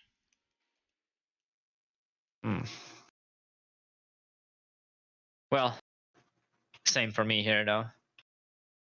I know. Guess That's why I a allowed you little on bit of board. stupidity too, little bit of stupidity, but yeah. You can call it courage. And were you living in Acros for a long time? No. The last 2 or 3 years or so. I try to spread Huh. my renown as I can across the city I've avoided for some time, so I opted to live within the city. Okay. All right. I had a pretty good chat with Arvin. Below deck. Govak seems like a really strong guy. I've heard a little bit about the Nola. Denoa. Yeah, and the guy with the bow and arrow that were with you when I got in here. Coldo. They all seem like really strong people. Masters of their craft. Yeah, I'm looking. Is there anything in particular that I should know about your crew that I can that could assist me in writing up the best story ever? Oh, they're the bravest men I've ever met. The most skilled combatants I've ever seen in their particular avenues. Coldo can strike anything with a bow from any distance. Hmm. Okay. How far away are we from the dragons? You've still got Lair? at least a couple days of sailing ahead of you. Okay. I'll make sure I'll be ready, and if there's anything I can assist you or anyone, I'll be here. There's not anywhere I can go, so I'll be here. He nods to you. Oh, like I said, make use of the ship as you will, and you'll know when we arrive. Trust me. I'm mostly interested in getting to see how they steer the ship, how things operate on a ship, because Okay. it's the first time I've been in one, and it looks fascinating to me. Okay. Is there anything else that you want to accomplish on the journey in the 2 or 3 days that you've got ahead of you? No. Okay. No. So you spend the next couple days just interacting with the crew, learning various things. They do show you a little bit about sailing, how to operate a ship, how to operate rigging. Um, you learn the ship pretty well in and out. You know how to get around. You know the details about how fast it can go, and you learn how to steer and maneuver the vessel. And usually when I'm before I go to bed, I'm gonna try to practice a little bit with the dagger, how to defend myself, how to manipulate a dagger, stuff like that. Okay. Along with tuning my violin, of course, every night. Okay. So yeah, you're able to accomplish much. Um, as it gets closer to that sort of time period where you know they're likely going to be entering this creature's domain, you do start to feel the nerves of it. The morning of, Benjamin stops everybody and individually lets you know, like, hey, prepare. We'll likely see this thing by the end of the day, if not sooner. Um, mentions it tells you to stay close to him, uh, not to stray too far. So you stick with Benjamin for the better portion of the day. As it reaches sort of midday, the sun's starting to go down. There's a storm rolling in. You see Coldo. He's up in a crow's nest, peering out at the ocean to the north. You hear him shout to Benjamin. It's like, "Hey, I think I got something." And Benjamin rushes off and climbs the crow's nest to meet with him. Well, I've been told to keep not stray far from him, so I follow. Okay. You want to climb up with him to the crow's nest? How high is that? It's a good climb. It's a good ways up. Well, I don't need to climb that. I'm gonna stay down. Okay. So he climbs up to the top. You hear him just barely speaking with Coldo. You can't make out what they're saying. Well, how long are they up there talking about? 2-3 minutes. You see Coldo hand a spyglass over to Benjamin, who uses a spyglass. They seem to be surveying the area in front of the ship, the direction that you're currently going. Hmm.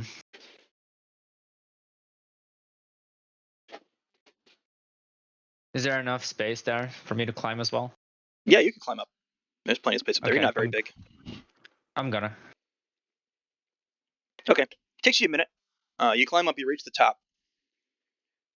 As you reach the top, Benjamin says to Coldo, "Like I expect that was him." Coldo says, "All right, well, we best prepare for the fight then." Can I see it? You're pretty short. You can't really see over the the top wall of this crow's nest. No, no. Oh, I cannot. Can I try to? Okay. Is there any way I can climb a little bit higher? So, Uh, or maybe lean up so I can try to look? yeah, looking around the crow's nest, there's like a barrel you can roll over there and sort of stand on top of. Uh huh. Well, they were using the spyglass. Yes. Can I borrow it and try to take a look? Yeah. Coldo looks down and she's like, "Whatever, fine." Hands it to you. Should I roll something? Yeah, roll perception. 8. Yeah, you're scanning the water up and around the front of the ship, and you having a really hard time spotting anything. You're not really sure what to look for, to be honest. You've never seen a dragon turtle. You don't know what one looks like. So you're just looking for anything you can spot, and really all you see is ocean water. Okay. Are they getting down from the crow's nest? Benjamin seems to be on the opposite side, looking off into the distance, trying to spot this thing as well. Okay. I'm gonna go to the opposite side as well, and see. I still have the spyglass in my hand, right? Yes. I'm gonna try to look. Do you have any idea of how it looks like? So I can try to help search for it. Trust me, you can't miss it if you spot him. All right. Gonna take the spyglass up. I'm gonna try to Okay. look at the Perception same again. direction as perception. 16. Okay. This time, sort of as you're rotating the spyglass off to the side to your left, for a moment you see the water ripple below and create waves that contest with the rest of the current. I immediately point A towards it. very dark shadow moves very quickly out of the water. I point and say, "There." Benjamin grabs the spyglass, looks out in that direction. Like, all right, Otto, I'm going to ask that you stay up here. If things get too dangerous, I want you to get below. If we lose the vessel, we're likely all going to die. But do your best to swim to safety, which could take you days. Okay. He begins to climb down the crow's nest. Koldo stays up there with you. You see he's got a longbow and barrels filled with arrows up here. I'm gonna keep holding on to the spyglass so I can see and try to keep track of the dragon's movements below water. Okay. See where it goes off. If it's gonna come out at a certain point. Okay. You're looking about with it. Koldo's on the opposite side. He's got the longbow ready with an arrow notched, and he's scanning around for this as well. You start to feel drops of rain come down very lightly at first, as that storm is starting to pass over the ship. You hear Benjamin shouting to the rest of the crew, and you see Arvin and Govak and Danoa, fully armed at this point, moving along with Benjamin towards the front of the ship. Benjamin hops up onto the very edge of the front of the vessel, holds on pretty tightly, and begins staring out at the water below and in front and around him. Give me another perception roll. 22. Okay. So you're scanning about. You move towards the back of the ship and keep an eye out on the water over there. And you see again another massive ripple and a surge in the water that contests with the current moving along. You start to hear thunder as well as you see this creature moving below, pretty close to the ship now. Do I have enough experience to be able to shout to the crew members? I don't mean the general direction, but like coordinates. Like, oh, it's on the west side of the ship, on the north side of the ship, or something like that. Sure. I'm gonna try to help them to locate the creature in case anyone doesn't see it. So I'm just gonna shout the directions that they are, the coordinates. Okay. Benjamin responds to you immediately, looks up and shouts, points with the rest of the crew, and they move to the back of the ship now. Koldo has his weapon prepared, and he shouts down to Benjamin. He's like, "Hey, get on the front, get ready." You're starting to see some flashes of lightning now, as well as it's starting to darken around you as clouds overtake the light and start to darken the entirety of the sea around you. Does it water look to gets be a little rougher. Does it looks like it's dangerous to be up here? I mean, it's kind of just dangerous to be on the ship at all at this point. It's you definitely Yeah, get the but idea with the size of the shadow that you've seen. The bigger danger is in the water. Okay. Well, I'm gonna keep doing what I'm doing then. Just keeping an eye out on the shadow on the water, the ripples, Okay. movement, and shouting to the crew. Okay. So you feel a massive shudder in the ship, as if something passed directly underneath, and the force of it sort of lurches the ship forward. As it passes through the front, you do see the shade of the creature down below, probably at least 10 to 20 times the size of the ship that you're on currently. Pass underneath and disappear into the water ahead. Benjen is again on the edge on the front of the ship. It's like, all right, it's time. Get ready. Rest of the crew sort of moves up. They're all fully armed and ready to go against this thing. What are you doing? Is there anything up here that could be used as a weapon? No, Long range? nothing really. On the above deck, are there cannons? There's no cannons aboard this vessel, you've noticed. Ah. I don't have any long range weapon like a bow or something, right? No. You wouldn't really know how to use Okay. a bow at this point either. It's not something you've ever messed with. Okay, I'm just gonna keep doing the same thing then. There's not much I can help here with, and Okay. those were my orders anyway. So I would help. I would disobey the orders and try to help in the fight, but right Okay. now, nothing I can do. So the storm's rolled past now. At this point, you're sort of fully in the midst of it. The rain starts to pelt down very heavily, and there's sort of lightning cracking around. It does frighten you to be this high up in this crow's nest with this lightning cracking around, but you're more focused on the dragon turtle at this point than on Titan's Bane in his presence. Koldo is still frantically looking around in the water trying to spot this thing.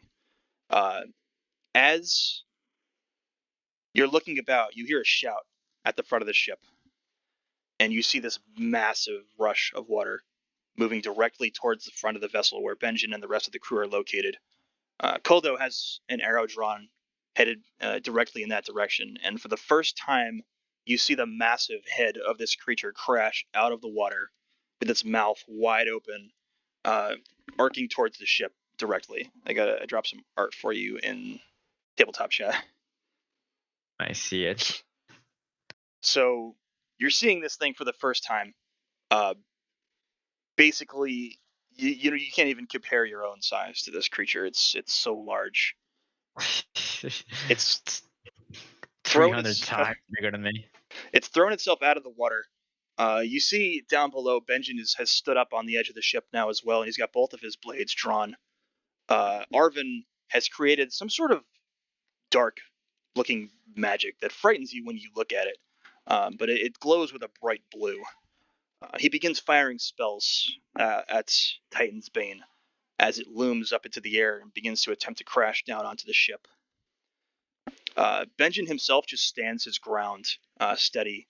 Danoa behind him as well has drawn a very long, large greatsword, and just set himself up, sort of with his side facing the front of the ship, arched and ready to launch himself. Govok at this point nods to Arvin. Arvin fires his spells off. Both of them strike the dragon turtle at almost the point of its nose, sends it off to the left-hand side of the ship, where you see for the first time Govok, he swings his axe up in the air towards the dragon turtle, and this massive manifestation of a spectral bear comes into sight, and with its massive claws drags up and strikes the face of the creature in the opposite direction. Throws it off to the side as it was coming down to land on your vessel itself.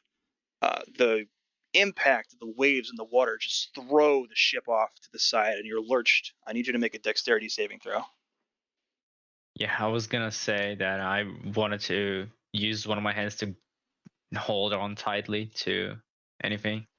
21. Okay. Yeah, you're able to grab the side quickly and hang on. You're basically dangling on the side of the wall of this thing because you were sort of standing on that barrel. Koldo is thrown, almost loses himself off the side, but he's able to grasp on and maintain as well. The force of the water sends the ship spinning in the ocean. You're getting dizzy almost as the vessel is spinning and sent off in a direction away from the impact of that creature. It goes quiet for a moment, as the vessel starts to right itself, you see Danoa rush towards the steering and try to right the vessel and get it back on a course where they can keep it under control. You see Benjen deftly running along the wall, along the side of the ship. He seems to be following the shade of the creature below. Its head peeks out of the water and approaches, and it pushes forward and up, and looks like it's about to take a bite off the side of the ship. At that point, you see Benjen leap off the side of the ship and onto the back of this creature, driving both blades into it. It howls, slams its head into the side of the ship, and then disappears under the water with Benjen attached. Another dexterity saving throw. 13. Okay.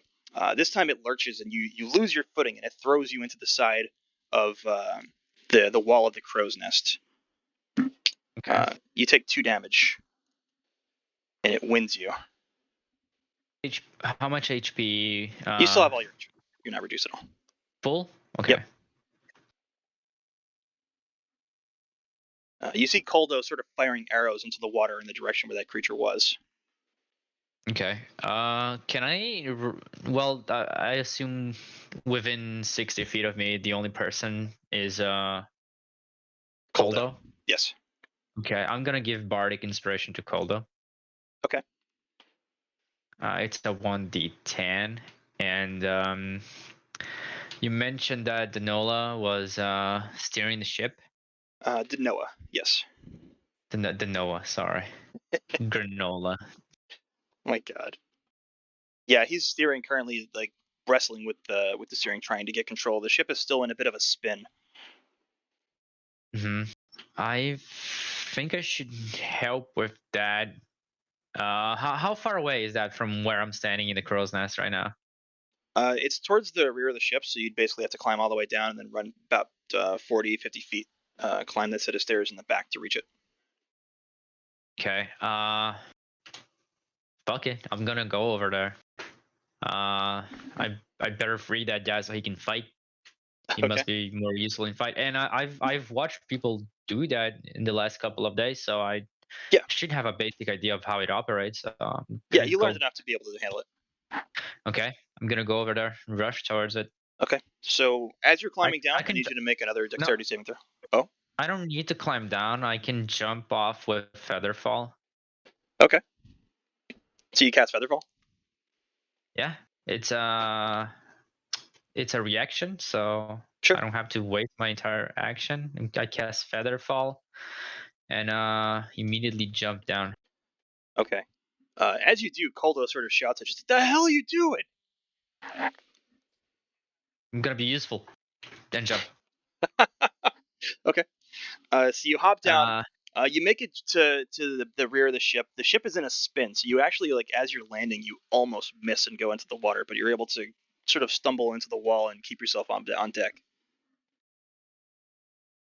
I'm gonna shout to Danoa, "You go help them fight. I'll take over this." It takes a bit of strength to maintain this in this storm and with this creature batting against us. You sure you can handle it? I Koldo cast from the top.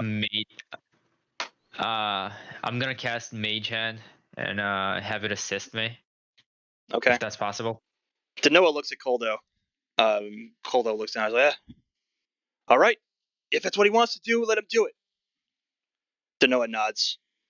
Looks to you, sort of tips his head to the side and shrugs and draws that blade again and rushes off towards the side of the ship.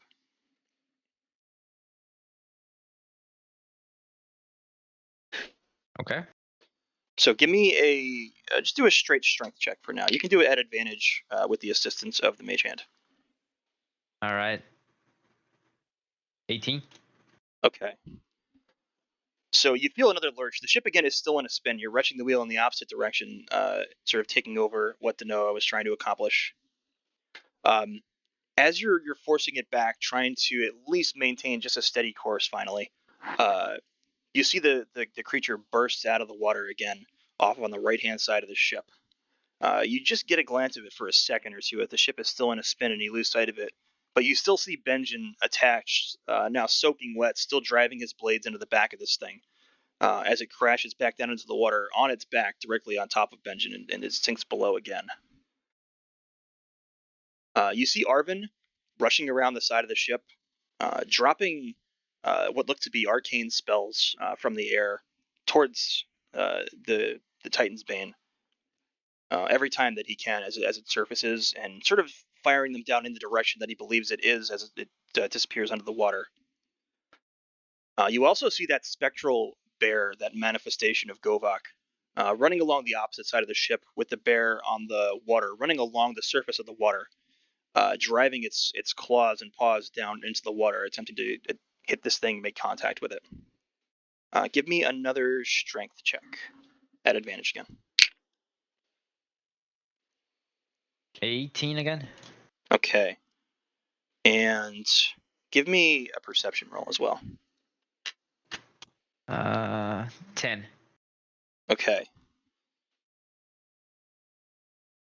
All right, so you finally get the ship just barely righted. It stops spinning. You start to angle it back into a flow, the current of the water. It's hard to stay stable. The ship itself is lurching up and over the waves and crashing back down into the water below, as not just the chaos of the storm is creating this massive surge, but also just the movements of this massive creature under the water. Koldo is continuing to fire arrow after arrow after arrow down into the water. You feel a massive strike against the side of the ship from underneath. I need you to make a dexterity saving throw. 9. Okay. You lose hold of the wheel. You're thrown and sent skidding and sliding off the side into the wall on the opposite end. As you do, you also see Koldo fall from the crow's nest above, off towards the side of the ship. If I'm slipping up, sliding on the ground, I assume. Yeah, you're sliding along the deck towards the wall. Can I try to use the dagger to stop sliding on the floor? Yeah. Give me a sleight of hand check. Sleight of hand? Yeah. 26. Okay. Yeah, you're able to angle yourself, get on your belly, and as you're sliding, you jab that dagger in the deck, and you're able to stop yourself pretty well. And Koldo is falling from the crow's nest? Yeah, he's falling towards the water along the side of the ship. He was knocked a good distance away. He's too far away from me to be able to cast any spell on him, right? Like a reaction spell like Featherfall, 60 feet? Yeah, no, he's too far for you to cast that. Okay. Anything else you'd like to do? Well, I'm just gonna I stopped myself from sliding even further. Is the ship still spinning? Yeah, you're no longer at the wheel now, so the ship is being just thrown in direction after direction from the force of the storm. I'm gonna try to regain control of that. I mean, the mage hand is still there, isn't it? You would have lost the concentration to keep it maintained, so you would have. You'll have to refocus it. Okay. So you want to just go back for the wheel? Yes. Okay, so you rush back, you get your hands on the wheel. Mage hand makes contact again as well. As you do and you look out, you see Koldo falling through the sky, and as he is, that massive creature dives up from the water below and snaps completely over him, swallowing him as he falls into the sea. Benjin is still lashed onto the back of this creature.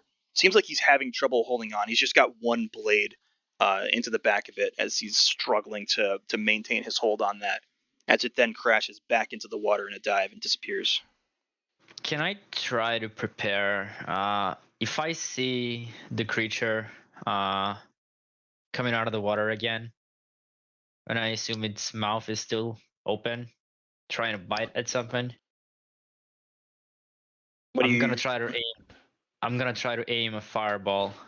Okay. Towards the inside of his mouth when he's trying to bite something. Yeah, you can prepare that. Yeah. Okay. I'm gonna try to do just that. So you steal yourself. Give me a strength check at advantage again.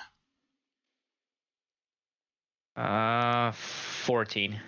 Okay, and give me a perception roll. 12.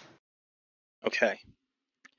You're struggling to maintain hold of the ship at this point. With all the force of the water and everything throwing things around, you're almost completely unable to maintain course, but you're at least keeping it from entering that full spin again like it was. As you're doing that through the mist of the storm and the crashing of the waves, you see out in the distance what looks to be a landmass coming toward you very quickly. A what? Some sort of landmass, something jutting out of the water. It's coming towards me. You're moving towards it. Well, I'm moving towards it. The ship Oh shit! itself is, yes. I'm gonna get ready for the impact, because I'm sure it's gonna have some.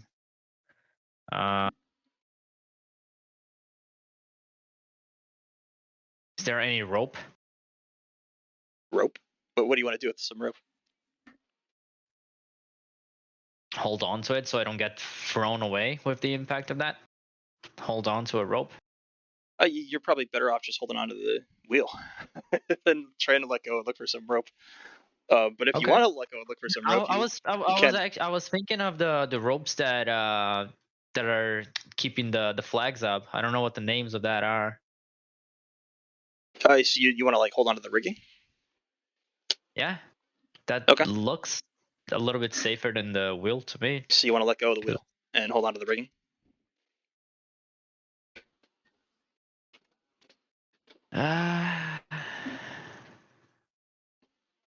It's gonna keep spinning if I let go of the wheel.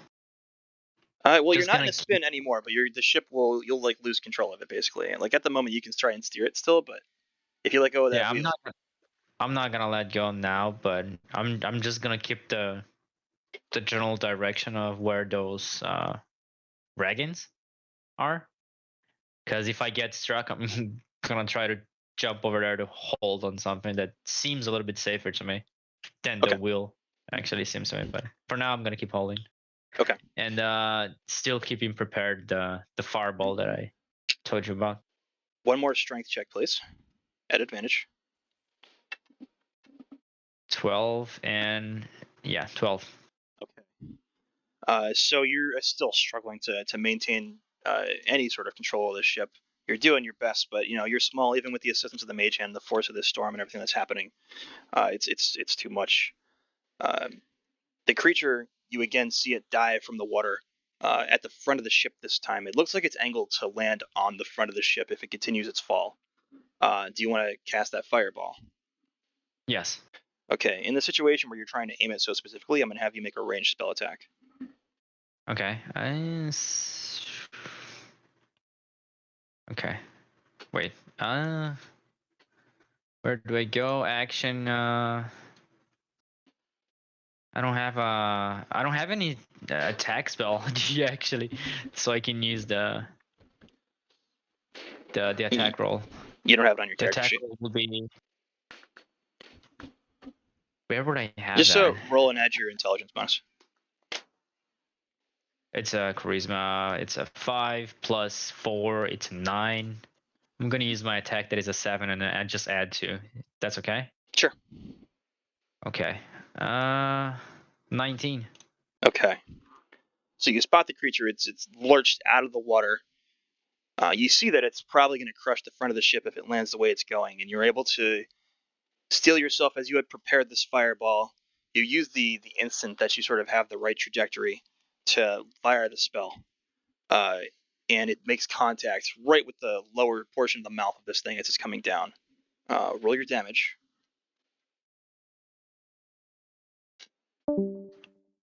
Fireball. Oh my god, that's the best fireball I've ever rolled. 35. Okay. So you hear a massive roar from this creature as you see the fire erupt from its mouth.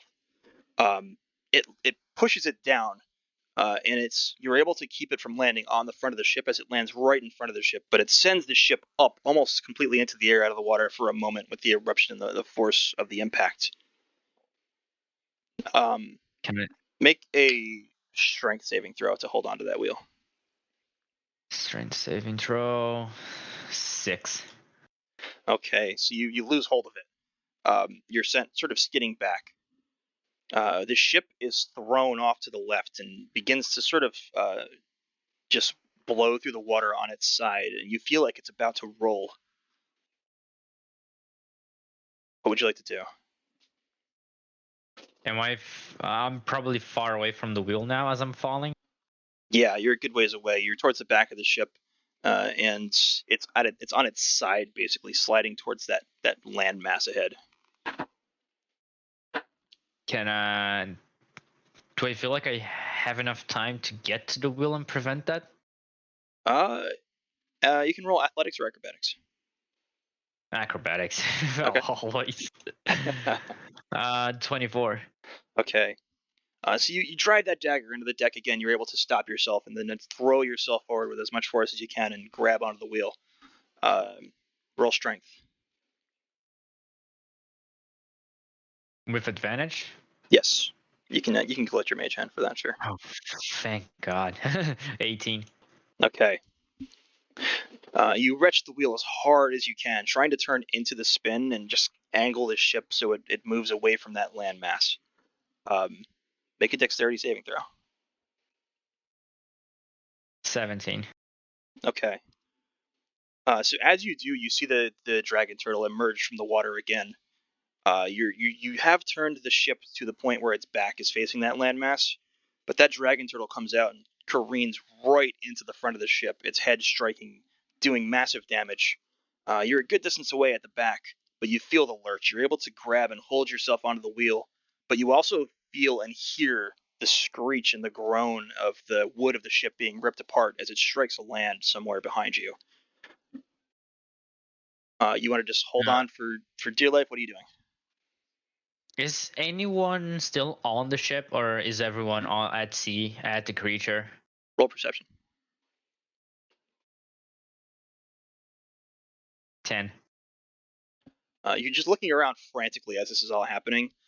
You can still spot that spectral bear running along the water, so you can assume Govak is near somewhere, but you don't see anybody else. Because Koldo dropped down towards at the water. I don't know what happened to him. Koldo got snapped into the mouth of the creature. Oh, like he got eaten? Yes. Jesus Christ. What about the Noah? Did I see the Noah? What was the Noah doing? The last you saw of Danoa, he ran off towards the side of the ship as you were steering things. You haven't seen him since. Okay. As far as you know, Benjamin is still attached to the back of this thing somehow. Yeah, until I know for sure that they all got off the ship, I'm gonna keep holding that wheel. Okay. Or is it safe? Is the ship is still spinning? Not anymore, You're right? It currently hit the running land right on the back, right? Yeah, in the moments as you're sort of looking around trying to spot people, the ship is running aground. In And reverse. it's probably gonna sink, right? No, it's running aground. So it's okay. You're getting beached basically at the moment. Okay. I'm gonna go towards land where it's a little bit more stable ground than abandoned ship. So you want to let go of the wheel? It's beached. It's running aground currently. You haven't stopped. Okay. So I'm gonna make sure it stops. Can I Okay. make? Yeah. Can I make it happen with the wheel? Can you do what? Can I make sure we land at the beach and stop? By You have no doing control of it something at on the this wheel? point. I don't have any control. What if Yeah. I try? Is there like an anchor that I can throw down to make sure that the ship doesn't move? You know where the anchor is located. It's further behind you at the rear of the ship. You'd have to sort of let go and rush towards it. It'd be one hell of a feat of. It would take one hell of a acrobatics roll, I'll tell you, to be able to reach it as the ship is being thrown backwards and beached at the moment. But I think the ship getting beached is the ideal situation right now. I think better than sink down at sea right now. I think. So what do you want to do?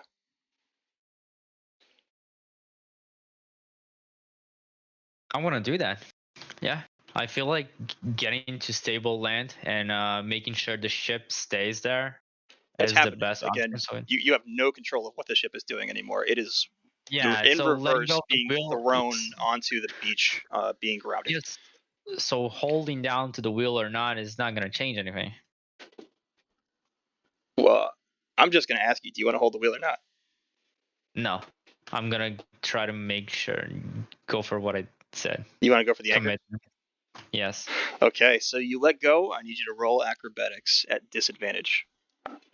Disadvantage. Yep. Okay. 18. Okay, so you release the wheel, and immediately you feel the lurch of the gravity of what's happening. You're almost thrown forward back into it, but you're able to push yourself off of it and drag yourself up towards the anchor release location. Um, it basically takes all of your strength to be able to do this, as the ship is now rolling and sliding and almost pitching over to its side. Um, just give me a straight dexterity check. Dexterity check. No, Yes. it's not a saving throw. Okay. 16. Okay, you're able to grasp onto the release lever for the anchor and sort of just let go as you hold onto it, and it yanks off with the gravity of the pull of the ship as it's rolling and tipping over onto its side now as it's running aground. The anchor releases, hits the ground, and you can hear it being dragged along. You do hope that it's slowing things down. At this point, the ship rolls almost completely upside down, and you're thrown backwards into the darkness of whatever landmass this is. You hit the sand and you black out almost immediately. You sort of come to in moments as you're rolling and skidding along what clearly feels like sand, but it's almost like a brick wall at this point as you're impacting the ground and rolling. You come in and out of consciousness. When you finally come to, you're on your back somewhere down at the edge of the beach. Your vision is just blacking in and out and coming back to you as you stand up. You take 12 points of damage. Okay. Looking about, everything's very dark. You see what's left of the ship. It's almost broken in two complete pieces, split, and it's the pieces have separated from themselves. You're laying amidst the wreckage of one, just miraculously having survived and avoided being crushed by what's bits and pieces left behind. Your vision's finally starting to come to. The waves are sort of crashing up around you now. Uh, Massive surf coming in. It's almost throwing you off your feet as the water threatens to yank you back out to sea. What would you like to do, Otto? I would like to look for any signs of my crewmates. Roll perception. 21. Okay. Looking around, uh, the first thing that you see is Govak, the Goliath. He's dragging himself up onto the beach on his belly, trying to steady himself and get back to his feet, but he's having a lot of trouble. Looking further off in the distance, you see there's just in the flashes of light amidst the mist of this storm, the massive pounding form of that dragon turtle. And you can see the glow of both spell work, and you can see the flash of some blue blade clashing with this creature as it battles what you can assume is Benjin and Arvin. You can't see them, you can only just see the flash of their combat and just the shape of this creature as it's battling way further down the beach. How way further? It's hard to tell with the thickness of the storm, but hundreds of feet. I try to help Govek get back up on his feet. Okay. We have to go help. He's like coughing up seawater at this point. Have you seen the Noah? No, I have not.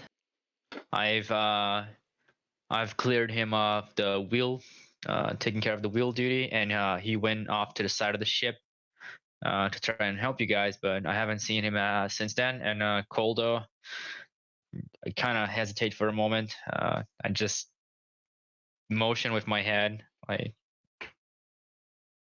think he's dead. He sort of gets a furious look on his face. You see him grab his axe that he's been dragging along with him, stand up, and just rush in the direction I'm gonna, of Benjin and Arvin. I'm, In this, creature. I'm gonna give bardic inspiration to him. Okay. And what's your move, Otto? I'm gonna follow him. Okay. Oh wait. He's going towards the sea, right? No, he's going towards the creature. So he's Oh, running okay. down the beach towards the fight. Okay, yeah, I'm gonna follow him. Okay. So you really you have trouble keeping up with him, but I want you to roll acrobatics for me at disadvantage because you're like running in the sand. 13. Okay. So with his massive steps and his rage is propelling him forward at an incredible speed, and he disappears into the darkness and the mist ahead of you. But you can still hear the sound of his steps and rushing towards this creature. Um, it's hard for you to keep up. You're running as fast as you can, and the battle itself is moving further down this landmass. The sand turns to what seems to be more like black solid stone. It's very smooth, and you're still running along the edge of the water, so waves are still sort of crashing up alongside and almost knocking you over as you're moving through. So it's a lot of trouble for you to run through and keep moving. You want to just keep rushing towards the fight?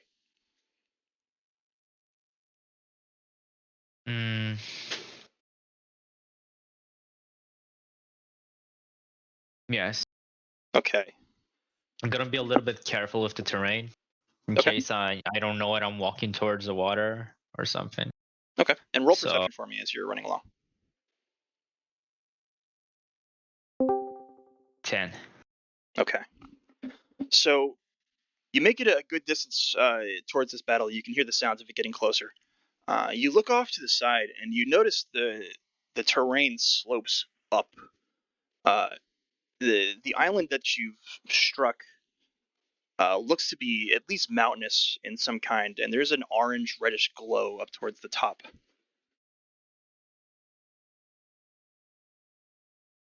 Can I climb a little bit, get a closer look at it? You'd have to turn like inwards, further inland. Yeah. So okay. So moving forward, you sort of turn away from the fight and run towards the incline. It gets very steep at a level to the point where you sort of have to start climbing, and you definitely feel heat as you approach.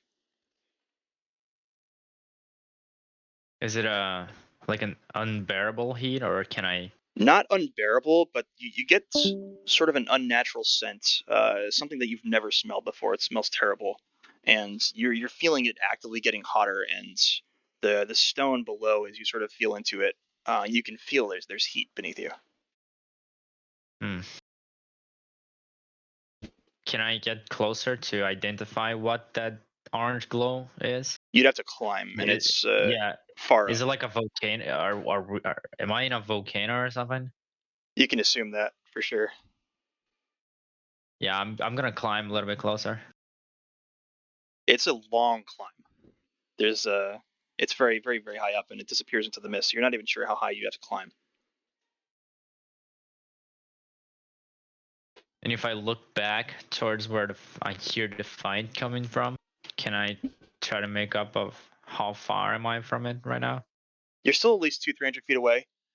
You can see now that spectral bear of Gavak Gavak. is engaged with this creature as well, like taking these massive swipes.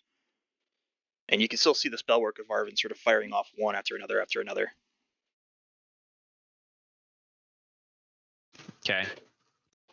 And the orange glow coming from the top of the mountain, it seems a little bit further away from that. It's far, far up into the distance towards the sky. Yeah, I'm not gonna make that climb. Probably gonna fall off and die. So I'm once again gonna. I've already made a little bit of a climb, right? You've just sort of run up to the edge where it would start to become a climb. Okay. Is it faster if I just climb back down and run, or if I jump out from the position that I am and feather fall towards the fight? There's no height that you would want to feather fall from. You can just there's no? continue to run down the slope. Yeah. Yeah. Okay. I'm gonna keep going towards the fight then. Okay. So as you're approaching, you hear like coughing off to your side towards the water. well, I assume that's one of our crewmates, so I'm gonna go towards it. As you approach, you see the waves crashing over that like reddish silver armor of Danoa. The front of his armor is like caved in, like crushing in on him.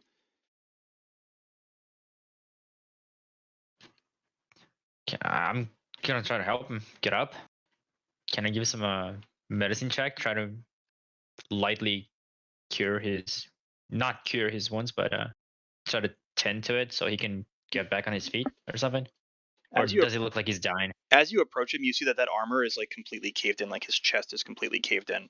It doesn't look like he's going to survive without some incredible healing magic at this point. Which I don't have yet. I've only learned that once I leveled up to 10. So that's my excuse to not having some healing spells right now.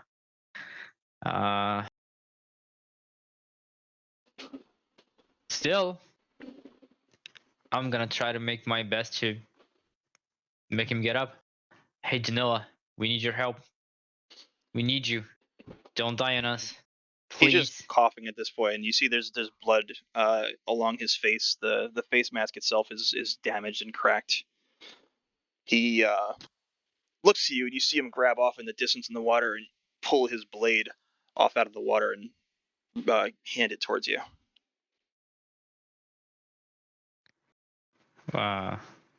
Is it a normal blade? It's sort of a katana, like long, sharp blade. Well, I'll make sure people know the effort and the heroic deeds that you pulled off today. And we'll slay this creature. He nods at you and falls back. The waves still sort of crashing over him. You take his blade? Yes. Okay. It is kind of heavy, but you're able to lift it and wield it. I'm gonna hold tight to it, and I'm gonna rush towards the fight. Okay. To my death. As you're rushing in, you start to become underneath the shadow of this massive creature. You still have trouble seeing it. Every time the lightning cracks, you can sort of make out its thick, like leathery skin. Off on the opposite side of it, you're sort of like rushing in along where its upper left claw and foot are located. Its head is sort of snapping in the distance at what is likely Benjen, who's deflecting with blades. You can sort of just make out his form as well as things start to light up every time the lightning crashes and flashes. You see that the spellwork of Arvin has ceased. You're not sure where Arvin is or why it's ceased, but you can't see it anymore. That spectral bear is still making contact, but it seems like it's not as strong, like it's more dimly lit, and you can hear Govak fighting for his life, almost like grunting and screaming loudly. It seems like they're having a lot of trouble striking this thing down. It looks like it's taken some damage in the areas that you see as you come up underneath it. It's got cuts and bruises, and there's blood draining off the top of its back where Benjen was sort of latched on for such a long time. But just the sheer size of it, like looking up, you're no bigger than like an eighth of one of the claws of this thing.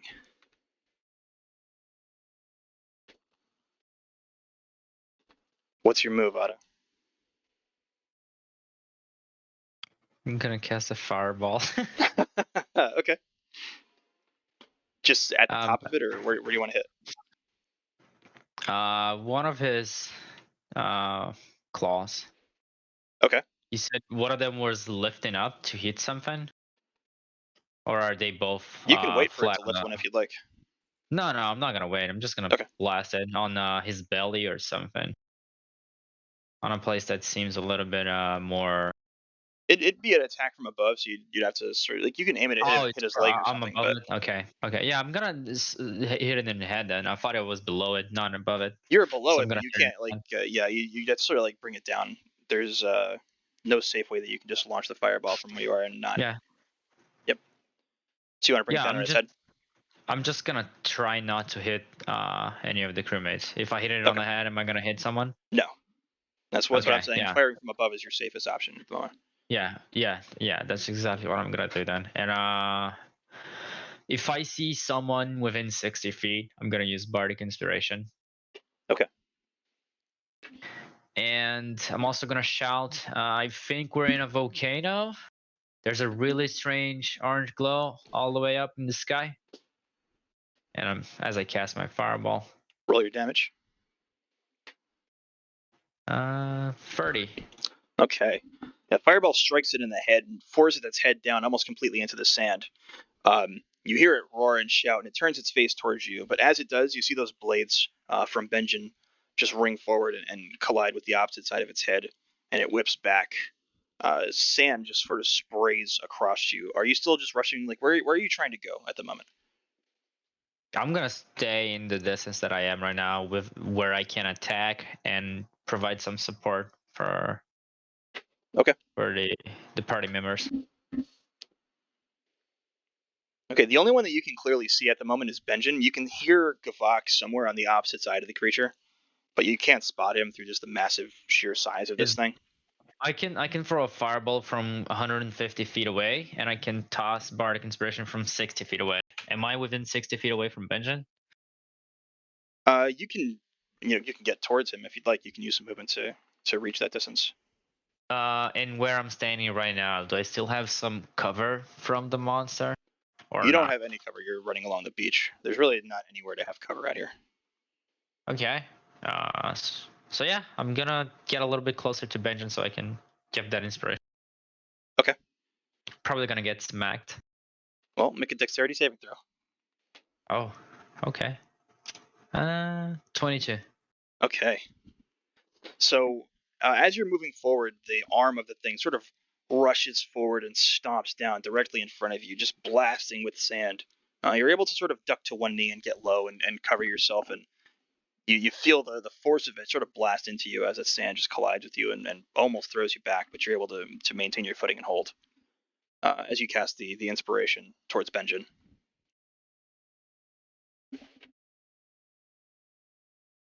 Okay, that was my action. Well, you just want to stay where you are. Anything else you want to do? Is it my? Oh yeah, I'm used to the multi turns, so it's Sure. my turn again, basically. Yeah. This is more of a fluid thing, so I'm doing things in the background, but I'm still going to have you just take some actions. Yeah. The only sort of attack that I can do here is fireball, and this is my last one. So Mhm. Godspeed. After that is, well, I still have that katana. That's all I can do right now. So that's it. Fireball. Okay. Roll the damage again at the head. Yes. 28 damage. Okay. So it strikes the head of the creature. Again, you hear it roar and shout, and you see sort of the scoring and char marks where it connected along the side of its face. For the first time, it rears its head and just stares down at you with these massive, beady yellow eyes, and begins to sort of lurch its form in your direction. I'm terrified. I'm gonna try to run away from it. Okay. Acrobatics. 25. Okay. You immediately start running off. You want to run towards the water or towards the slope leading up to the top of this volcanic island? Towards the slope. The slope. Okay. So you're able to just throw yourself forward as you feel the force of this creature's head. You look to the side, and all you can see is the inside of its mouth, and this raging spittle flies out at you as it roars and begins to attempt to snap at you. You're able to throw yourself out and just avoid as the thing snaps out, and you feel the force of the wind force of its mouth snapping shut throw you forward as well. But you're able to roll through the sand and get back to your feet. Can I, taking advantage of its mouth being right in front of me, can I just try to shove the katana on its mouth somehow? You want to like swing it at it or stab at it? Stab. Okay. Towards its like beak, so to speak. Yeah, if it already closed its mouth, then yes. If not, Okay. I was with the open mouth, like. Shut. Yeah. Okay. Yeah. Yeah. Towards its the nose of Okay. where it should be, the nose of the thing. Yeah. Roll a d20 and add your strength. 22. Okay. Oh, it's a strength with that katana, because I usually have a cutie with okay, so it's I don't have any strength. Should I roll proficiency then, right? It's a dirty No, 20 then. just 20. Just a 20 without any bonuses except your strength at this point. Okay, 15 then. Because you're not proficient with this thing. You've never lifted a katana in your life. Okay. 15? It's, yeah. Okay. So you thrust the blade forward. It makes a bit of contact and pushes through, but you're not enough to really deal any damage to this thing. And it throws its head off to the side as you make contact, and it sort of throws you backwards a few feet. Okay. You can still use some movement if you'd like. Yeah, I'm still gonna keep going up that slope. Okay. I honestly think that being a dragon turtle, it is less beneficial for the creature to be on a mountain rather than on the sea. So I'm diverting its Rushing towards the attention slope. to me. Yeah, Okay. towards the slope. Make a dexterity saving throw. 17. Okay. As you're rushing forward out of that darkness and mist of the storm, you see its massive arm and claws coming up and slams down right next to you, almost completely into you. Throws you off your feet for a moment. You slide off to the side, but you're able to sort of right yourself and propel yourself forward. Dexterity saving throw again. 17 again. Okay. You feel on the opposite side of you, its mouth had sort of been trying to predict your landing and snaps off to the side, just like several feet away from your location. It almost swallowed you whole. Give me an acrobatics roll to continue forward. 17 again. Okay. So you throw yourself forward and you rush, and you start to feel flame now as this thing breathes this unnatural fire from its gut. It almost just singes you in the back of your clothes as you're barely able to get out of the rush of it. Do I see fire coming from its mouth?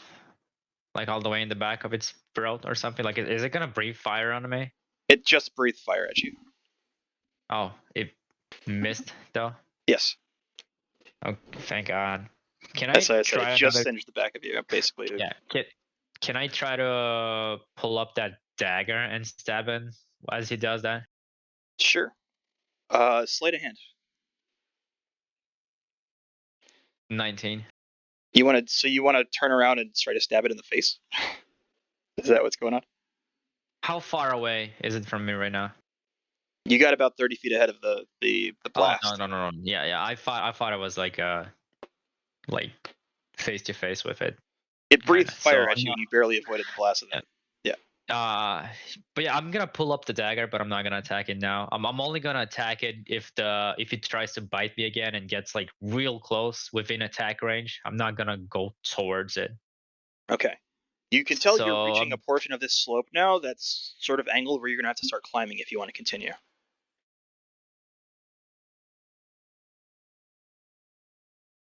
okay. How high am I from the beach now? Assuming I've gone up a slope, right? You've been little running bit. for a while, so I'd say you don't know exactly how far you are from the beach, considering the chaos of the situation. But you can assume that you're 120 to 200 feet somewhere within that range. Okay, and is Govak and Benjamin still striking the beast from the sides or the back?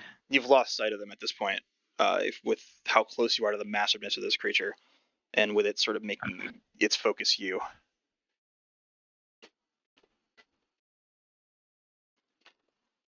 Instead of climbing it, can I go around it? Yeah, you can. I mean, you can go wherever you want. I'm gonna try to go around it then. Okay.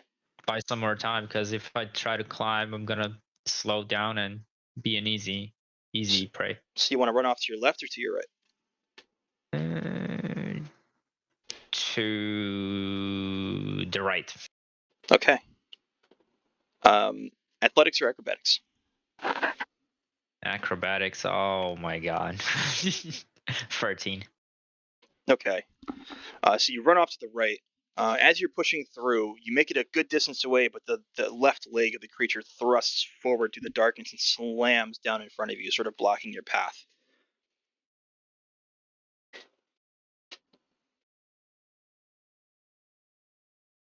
Is it still an option to go to the left?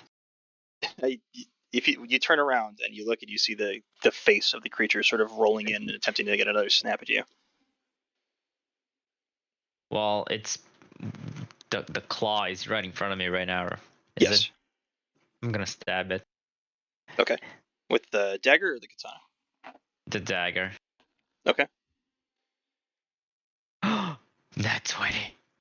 Okay. So the thing lands Good right in front timing. of you, and you pull that dagger out that you sort of have been gripping for your life at this point as you're rushing around. You thrust it just like between the clawed toes of this thing and hit sort of a softer portion of its skin, pierce right through. Roll damage. What's the damage of it? For this one, Dagger. it's a d6 plus 2. D6 plus 2. It's 4, so that's 6. 6 damage. 12. Okay. 12. No. Oh, because you rolled 20. Sorry, yeah, 12. Okay. So it strikes through it clean. You can feel the impact of it, and you definitely hit a weak point on this creature now. Sort of just this softer area between its claws. You hear it howl, and it's as it was about to make that snap and make contact with you, it throws its head to the side with a howl of pain, and you avoid the snap of it. Do you want to run in the opposite direction now? Yes. Okay. So It did not remove the claw from being there, right? No, it did not remove the claw from being Okay. there. Okay, so yeah, I'm gonna try to run the opposite. I'd take the opportunity to run the opposite way. So you yank the dagger out. You run in the opposite direction. Athletics. Athletics, 12. Okay. You run as fast as you can. You turn around. You see the creature angling its face towards you again. It sweeps in and attempts to have another bite. Your life basically flashes before your eyes at this point. You see the massive mouth of this thing just open completely to where all you can see is the guts of this thing. And it sweeps down towards you and begins to crash down onto you. As it's about to snap, you see two bright flashes. A blue flash from Arvin as a spell just careening past you, blows right past the side of your head. You watch it impact the inside top of the mouth of the turtle. Benjamin rushes around so quickly, it's almost a blur of motion along your left-hand side, and takes a couple slashes with his blades at the lower portion of its mouth and sort of drives the head of the thing up. He looks to you as like, Otto, still alive? I am kind of nervously laughing, like I'm going crazy here. It's never happened to me, and I'm really fucked up. So any answer that he gets from me is like nonsense right now. Okay, so you just mutter mad gibberish at him. Yeah. Okay. You see him smile at you. Looks like he's been hurt quite a bit too. He's like pretty wounded. As Arvin approaches up and gets in front of you as well from the opposite side, you see big gashes in his armor as well. Wait, did they kill the creature? No, it's they had just sort of thrown it back with the damage that they did. It's rearing back Okay. into action at the moment. You just sort of have like a couple of seconds of breathing. Is that a volcano that we're in right now? I ask him and point up. Arvin nods. He was like, "Aye, it sure is." Is that bad? Only if it erupts.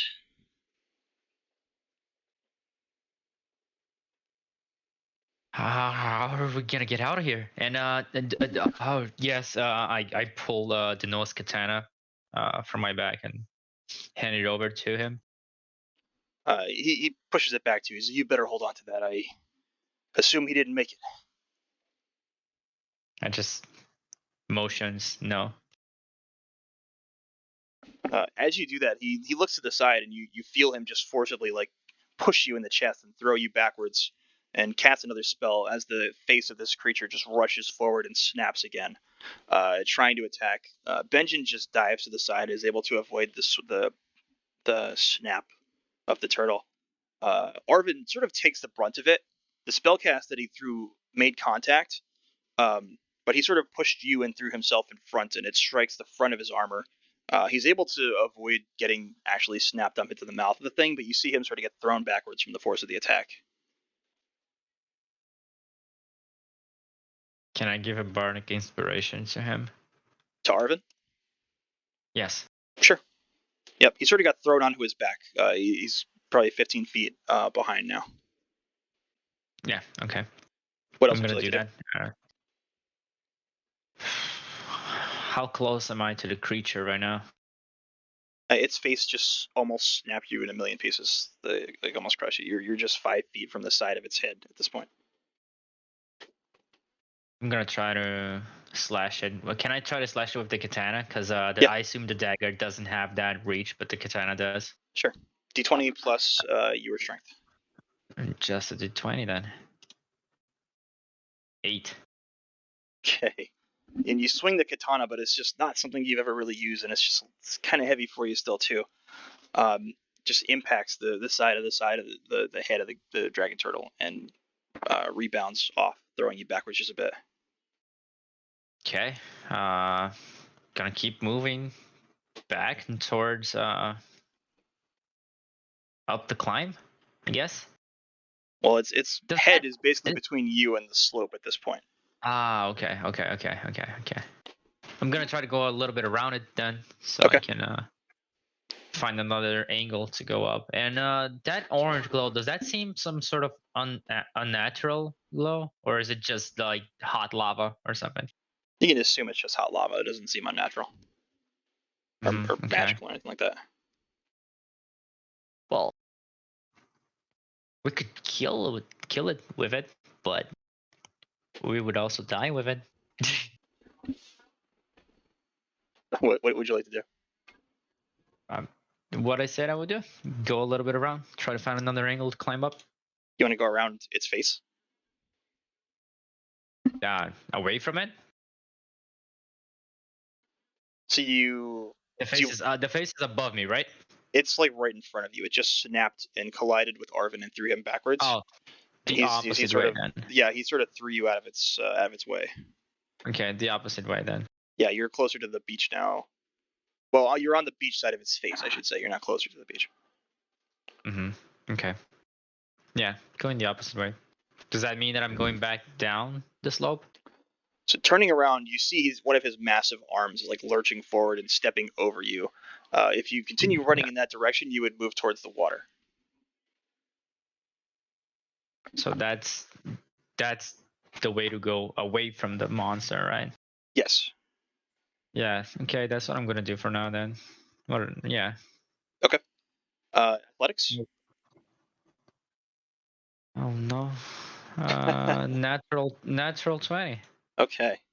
So yeah, this is the adrenaline of everything. You get this burst, and you push yourself through the sand towards the water and away. Behind you, you can hear the sounds of combat again. You see the spell flash of something from Arvin, and you hear the connection of Benjen's blades.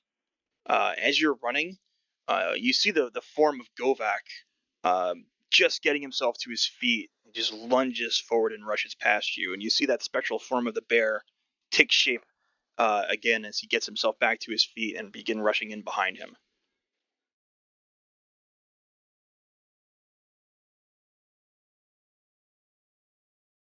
Okay. There goes my less bardic inspiration, I guess then. Okay. If I can give that to go Yeah. back. You can throw it at him as he passes by. Yeah. Go and kill him with that, please. That extra D10 on damage. What's your next And move? I'm gonna keep running. Keep I'm running gonna keep going, towards get the water? away from it. Away from it? Yeah, towards the water. Yeah. Okay. So the further away you get, you hear the sounds of combat. You turn around, and like the last thing you see of Govak is him just leaping into the air towards the side of the dragon turtle of Titan's Bane. They disappear into the darkness. Again, you disappear through the mist of the storm. You can only sort of see the shadow of this creature and the howls and listen to its rage as it snaps and claws and fights. You see flashes of orange that breathes fire in the direction of somebody who's attempting to battle with it. You see spell flashes. You're unable to make out any of the locations of your friends at this point. You keep running though. You make it to the edge of the water, where the water is sort of crashing up onto the beach. The waves are rising up 9-10 feet tall at this point and crashing in. Is there any one of the pieces of the ship landed here? They're much further down the beach.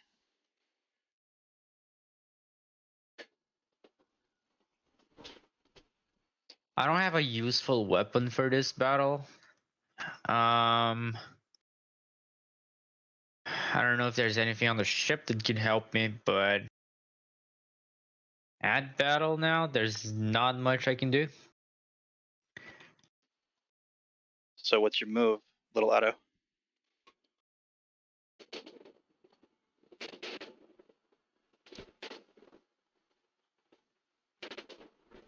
Can I try to roll a perception to see if I find any wreckage of the ship, any weapon, anything useful that I can use Go ahead to? and roll perception, but you get the idea that anything you find would probably be no different than the katana or the dagger that you have with you.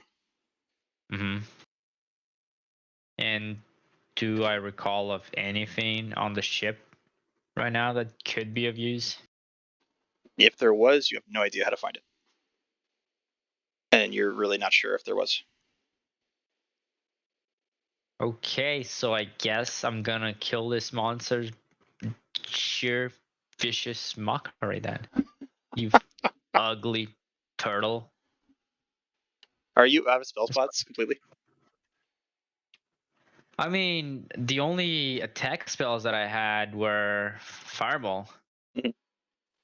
I'm not gonna detect thoughts on this creature, and I'm not gonna make it go prone laughing, I guess, because well, You can try any of those um, things. You never know what you're gonna get. well, I can try vicious mockery. I can do that all day. It thinks too. It has a mind. Like it's something that you can attempt. But Yeah, I'm gonna insult it to death. That's what I'm gonna do, I guess. so If I can get within range. you want to run back up? Yeah, it's not following me, right? No, it's It's it's in in battle. battle together. Yeah, it's in battle with at least the three that are up there currently. Okay, I'm gonna get within 60 feet from it then, so I can cast it. Okay. What's your mockery here? What are you doing? Jesus, how do I mock a turtle?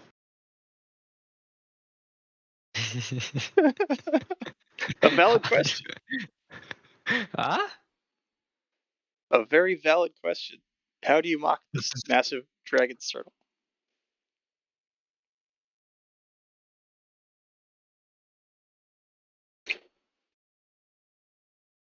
Why don't you go back to your shell, you ugly piece of shit? Oh, wait, you don't have a shell.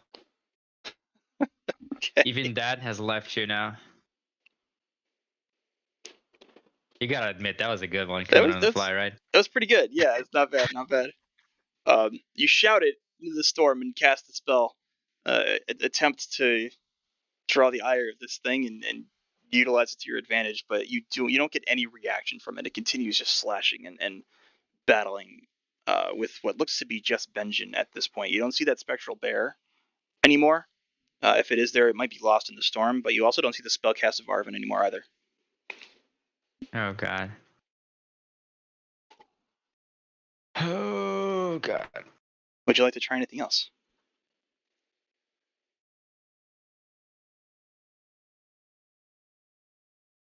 Wait, let me see something here.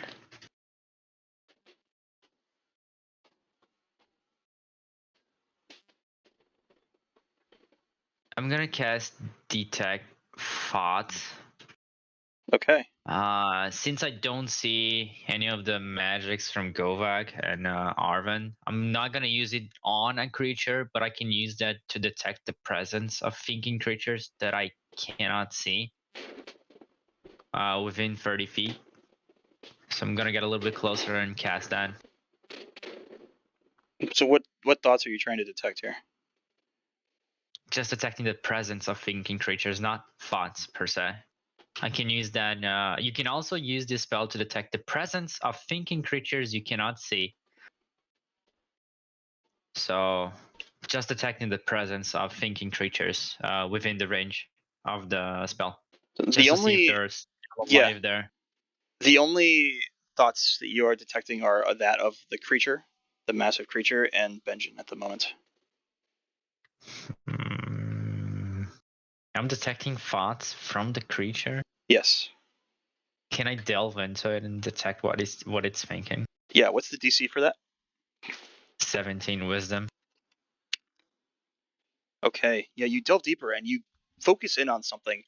It seems that the thoughts are protective in nature, and you get the image of eggs just nearby. Of what? Eggs. Yeah. Can I try to go deeper into that thought to maybe have a general location of it? Yeah. I'd say for that, roll wisdom. Wisdom. Or and you can roll Just, charisma. As a bard, you can charisma it. just sheer charisma or a Yeah. charisma saving throw. Just charisma check. Straight. 18. Okay. So you focus in, at least 120 feet away, to the back of where the dragon turtle is currently fighting Benjen, up against the slope of the volcano. You get the image of these eggs. You get the idea that if you head off in that direction, you can probably find them. I'm gonna do that. Okay. You run forward. You pass by the battle. Benjen's still fighting for his life against this thing. You can clearly see the dragon turtle has taken some immense amount of damage. There's scoring and damage from spellcast. You see big slashes from that spectral bear and the creature as well. Um, but it doesn't look like this fight is going very favorably. Benjen looks exhausted, but he's still just fighting, slashing through the rain and the storm at this thing. You run past. You make it a bit of a way up the island where the ground becomes warmer and warmer and warmer. And you find a bit of an opening in the side of the slope where it angles down into a small cave of sorts.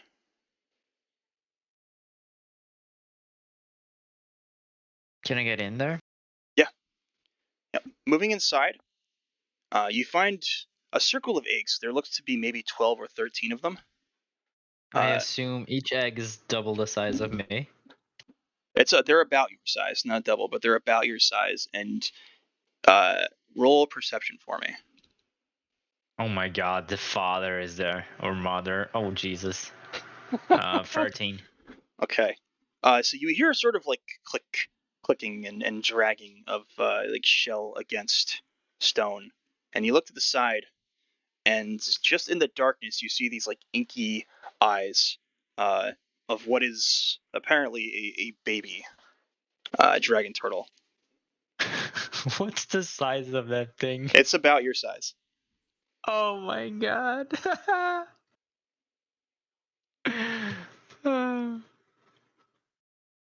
I'm gonna walk towards it. Does it look hostile? It's just being It's born. I bet it's innocent. it's like very newborn. Looks like it's just cracked its way out of its shell. Most of it is still stuck inside the shell.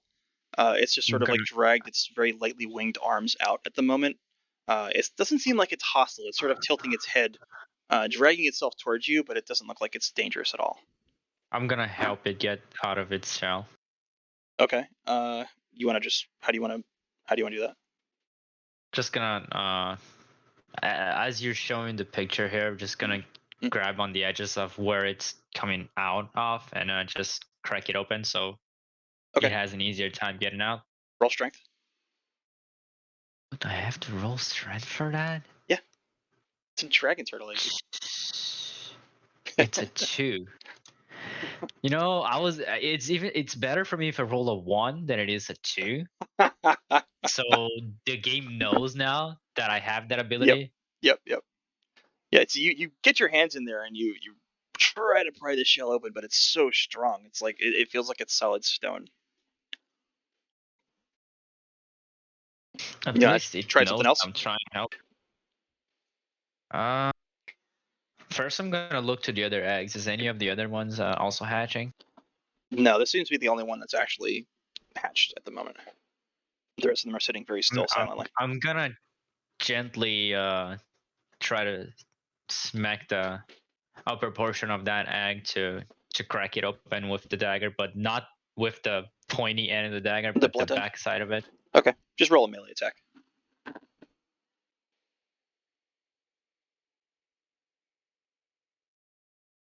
12. Okay. Yeah, you strike it and it cracks and begins to splinter. There you go, little buddy. You can get out now. You see it; it's like it sees what you did, and it's sort of like squeezing and pushing as hard as it can, and you see it straining. And finally, one of its legs pops out and cracks the back of the shell, and the rest of it begins to crack off as he drags his full self out of the egg. Sort of shakes off the dust of it. Gonna gently pat it. It nuzzles up towards you. It doesn't seem very hostile at all. It seems peaceful with your presence. Does it look like it can fly already? No. You actually get the idea that it might never really be able to fly. It's sort of an awkward shape. The wings are very tiny attached to its arms, and it has like full, like actual legs on its back. And it's too big for me to carry, right? Yeah, you'd never be able to carry it. Can I help walk it outside towards the dragon? You can sort of like beckon it out if you'd like, yeah. Yeah, that's what I'm gonna do. Okay. Let's see. How are you doing that? I'm petting it and going a little bit in front, trying to call it. Okay. How are you calling? And try to help it move a little bit, like guiding, like I'm trying to guide it, like a German Shepherd, doing that too. Okay.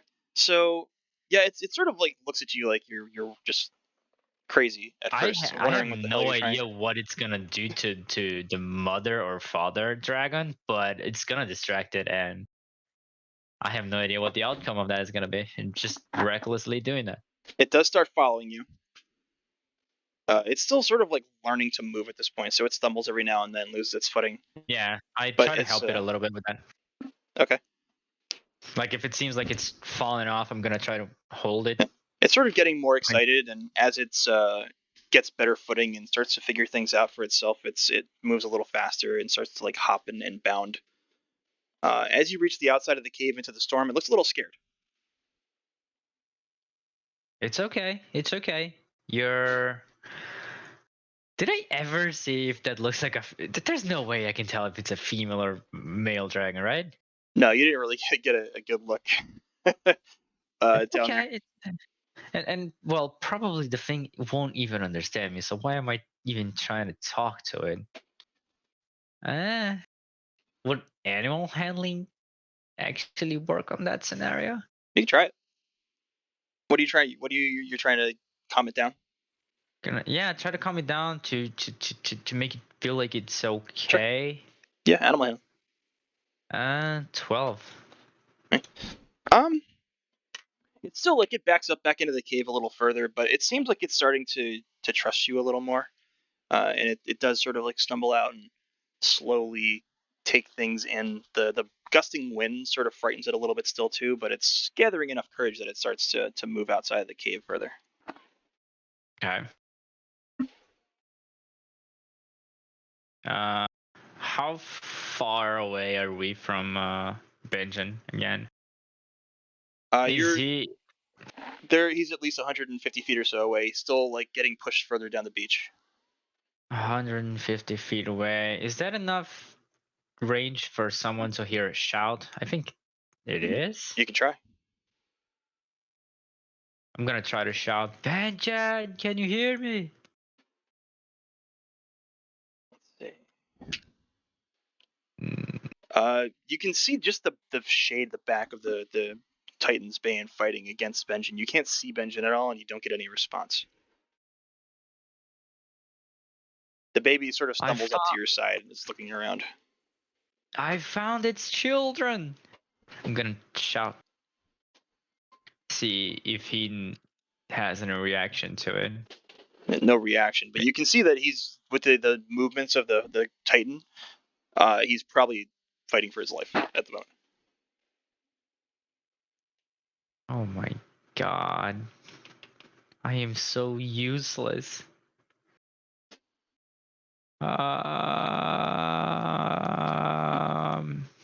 This is your chance at glory, Otto. What are you gonna do? I'm gonna go towards Benjen. Okay, just start running in that direction, or And I'm gonna try to reason with a dragon turtle.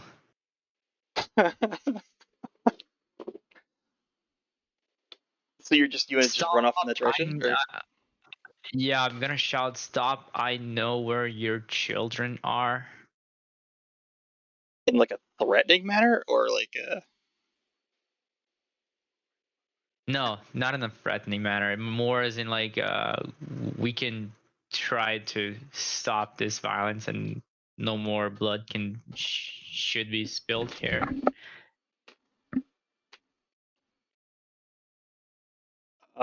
so you're Because you're it you're feels like going for diplomacy here.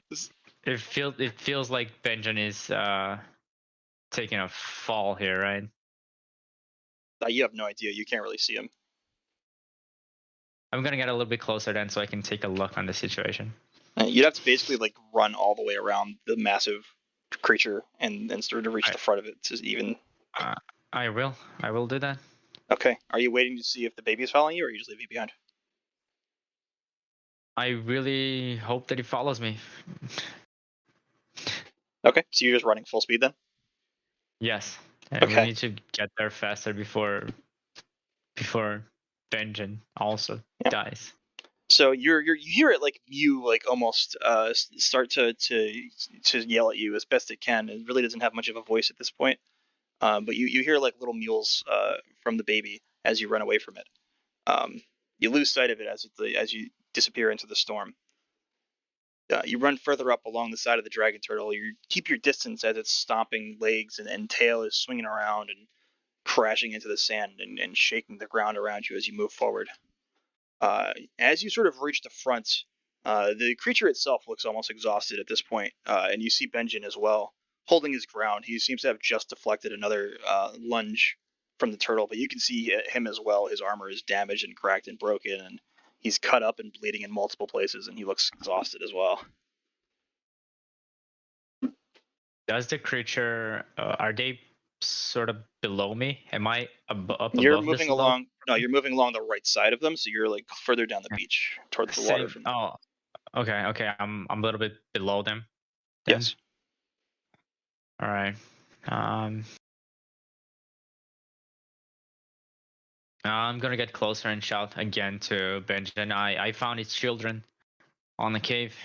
Do you think we can use this information to stop the creature now? Do As you you're want me sort to of attack him? as you're shouting that, or as you're shouting that, the Titan's mane makes another snap. This time it's like slower. You can see that it's not moving as fast as it was before, but it makes a snap at Benjen, and Benjen deflects with both of the blades, sort of crosses them together and forces him back a few more steps as it makes another snap, and he deflects it away. He's Can I get behind the creature? Or would run. that be a long run? That's running back the way you came, basically. Oh, no. Okay, I'm gonna approach. Fuck it. I think I'm in a better shape than he is right now. How do you want to approach it? Running? Like right in front of its face, or? Yes. Okay. So you run forward. As you're running forward, it makes another snap at Benjen as you're like on your way over there. He deflects the attack, but you can tell that he took some damage from the strike. But he's still able to avoid the thing just sort of snapping into him. Can I And somewhat get to the side of it and start attacking with the dagger? You want to make an attack at like the side of its head? Yes. Okay, go ahead and roll it.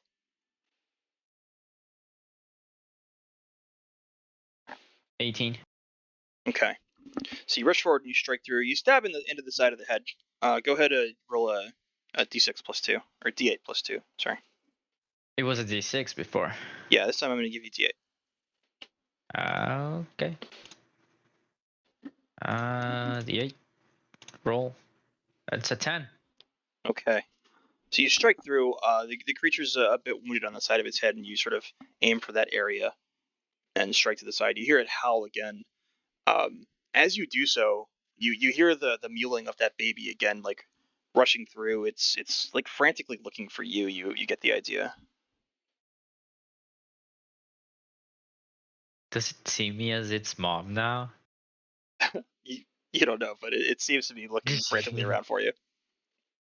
I'm engaged in combat right now. I want to see, does the dragon has any reaction towards seeing its baby? You're so you're just gonna hold your position.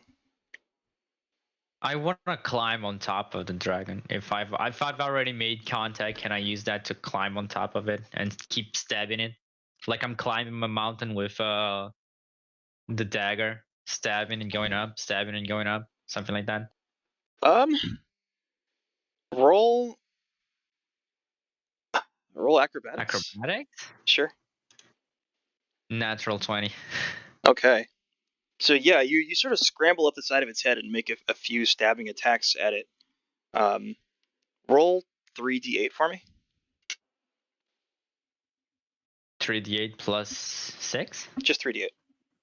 Okay. 21. Okay. Yeah, you're able to scramble up and sort of get to the top of its head.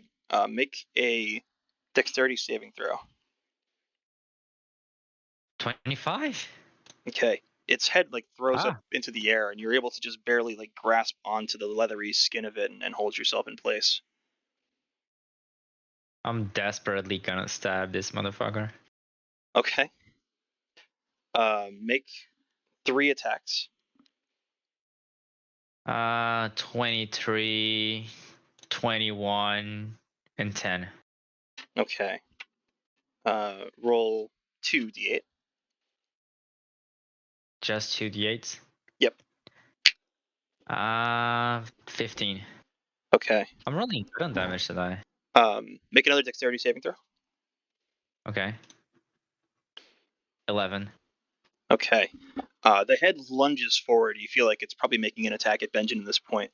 And really unexpectedly, you expected it to try and throw you off again instead of like lunging forward with an attack. It throws you off the front of the head. You go flying through the air, land in the sand somewhere behind Benjamin. You take 6 damage. Okay. You see the baby still like frantically looking around. At this point, you notice that it sees the massive form of Titan's Bane and is sort of like more terrified than anything else. It looks very scared right now.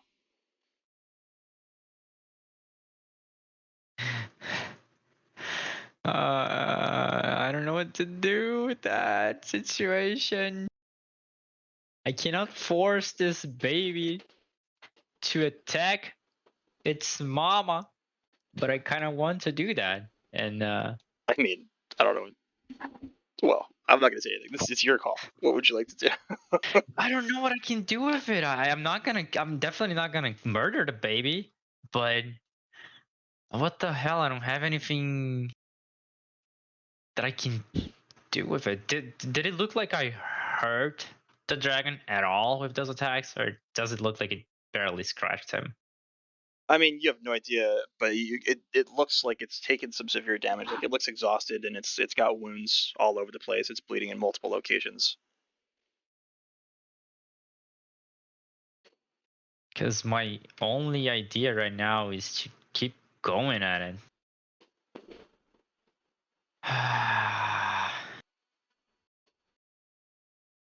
Okay. When I cast Vicious Mockery on the dragon, it didn't feel like the dragon understand me at all, or can I understand me? Didn't seem to have an effect. And does the dragon understand I want to see if the dragon understands my language. So I'm gonna shout. stand down, or we kill the babies. Um, You want to save your babies? You want to protect them? I'll make sure they are protected. roll intimidation. Oh, intimidation. Oh, I look so intimidating as a Yeah. halfling. Oh my fucking god, on that 20. As you shout that, the massive form of the beast turns towards you and its eyes lock onto you, and the baby not far from you. The head moves directly in front of you, like you can feel the exhale of its breath through its nostrils as the face of it gets within inches from you. What are you doing? Holding your ground?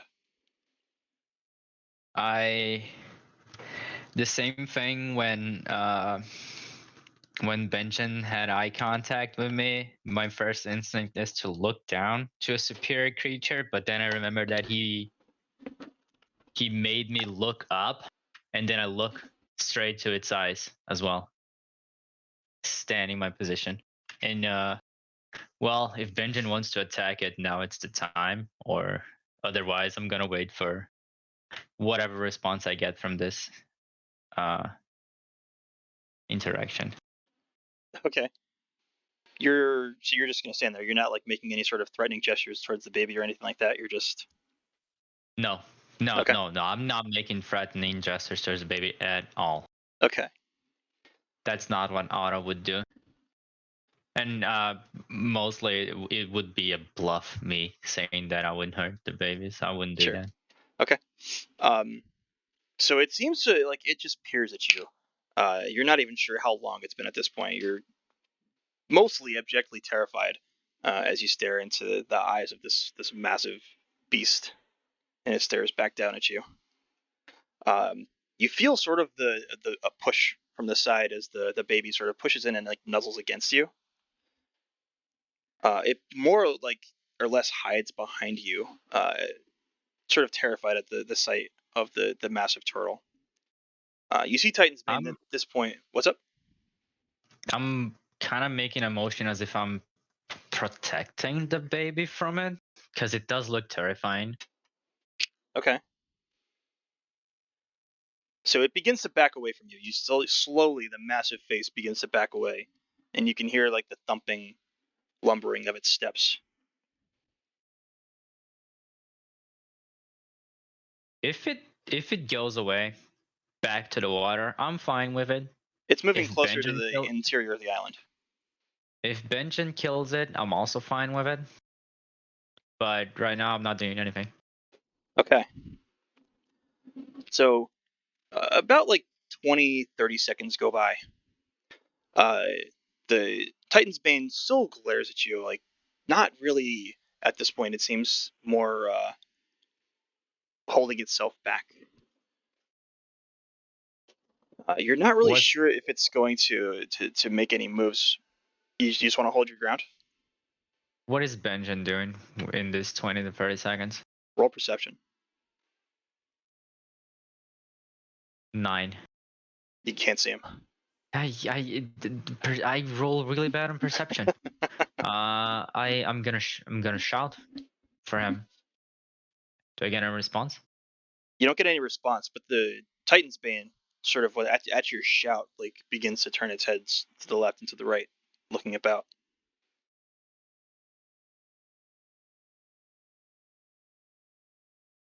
Hmm. If I take a step forward, does the baby come with me? Do you take a step forward? Yes. One step forward, just one singular step. Yeah, it drags itself forward to the sand and tries to stay as close to you as it possibly can. Okay. Step by step, we slowly go Okay. together. You And make eye contact with Titan's Bane for a few long seconds, and for a moment it looks like it's about to turn away and move back away towards the interior of the island. In that moment, you hear this massive shout, and you see the form of Benjen sort of leaping up from above in the darkness of the storm and down towards Titan's Bane. He drives both blades into the back of the neck and begins to drag them down as he falls down with the blades and cuts halfway through the neck of the creature. The blood basically just gushes out and just collides with the sand underneath him as the creature falls to the side. He rushes forward and just kicks several times until the head of the dragon turtle completely is removed and rolls off into the sand behind. I'm still acting protective with the baby. Benjen looks to you at this point, and all you can sort of see is the shade of him and that sort of glow of the elements of his body that look more astral as he just passes out, falls over into the sand. I'm gonna rush towards him. Okay. The baby moves up along with you and stays very close to you as it does. It seems like terrified at the moment, but it's staying as close to you as it possibly can. As you reach Benjen, you can see that his wounds are terrible at this point. He's got just massive areas of his body that are crushed and wounded from the jaws of this turtle, and other areas of him looks like he was hit directly with its claws. Hey, where's Govok? Arvin, are you okay? You gotta make it. You gotta make it. Oh, little Otto, I believe this is my final resting place.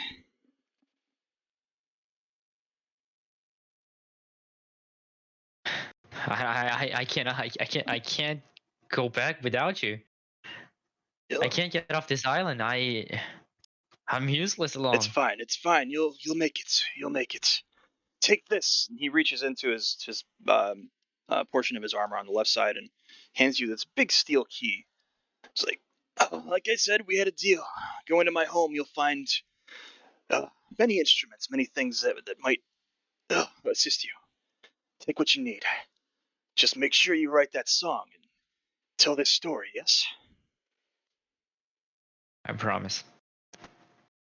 The world will know. Goodbye, Otto. Goodbye, Benjen. Kind of lays back down, looks up into the sky, and slowly closes his eyes as he breathes his last. So you're left alone on the beach now, next to the massive head. Is it still storming? Is it still a lot of mist?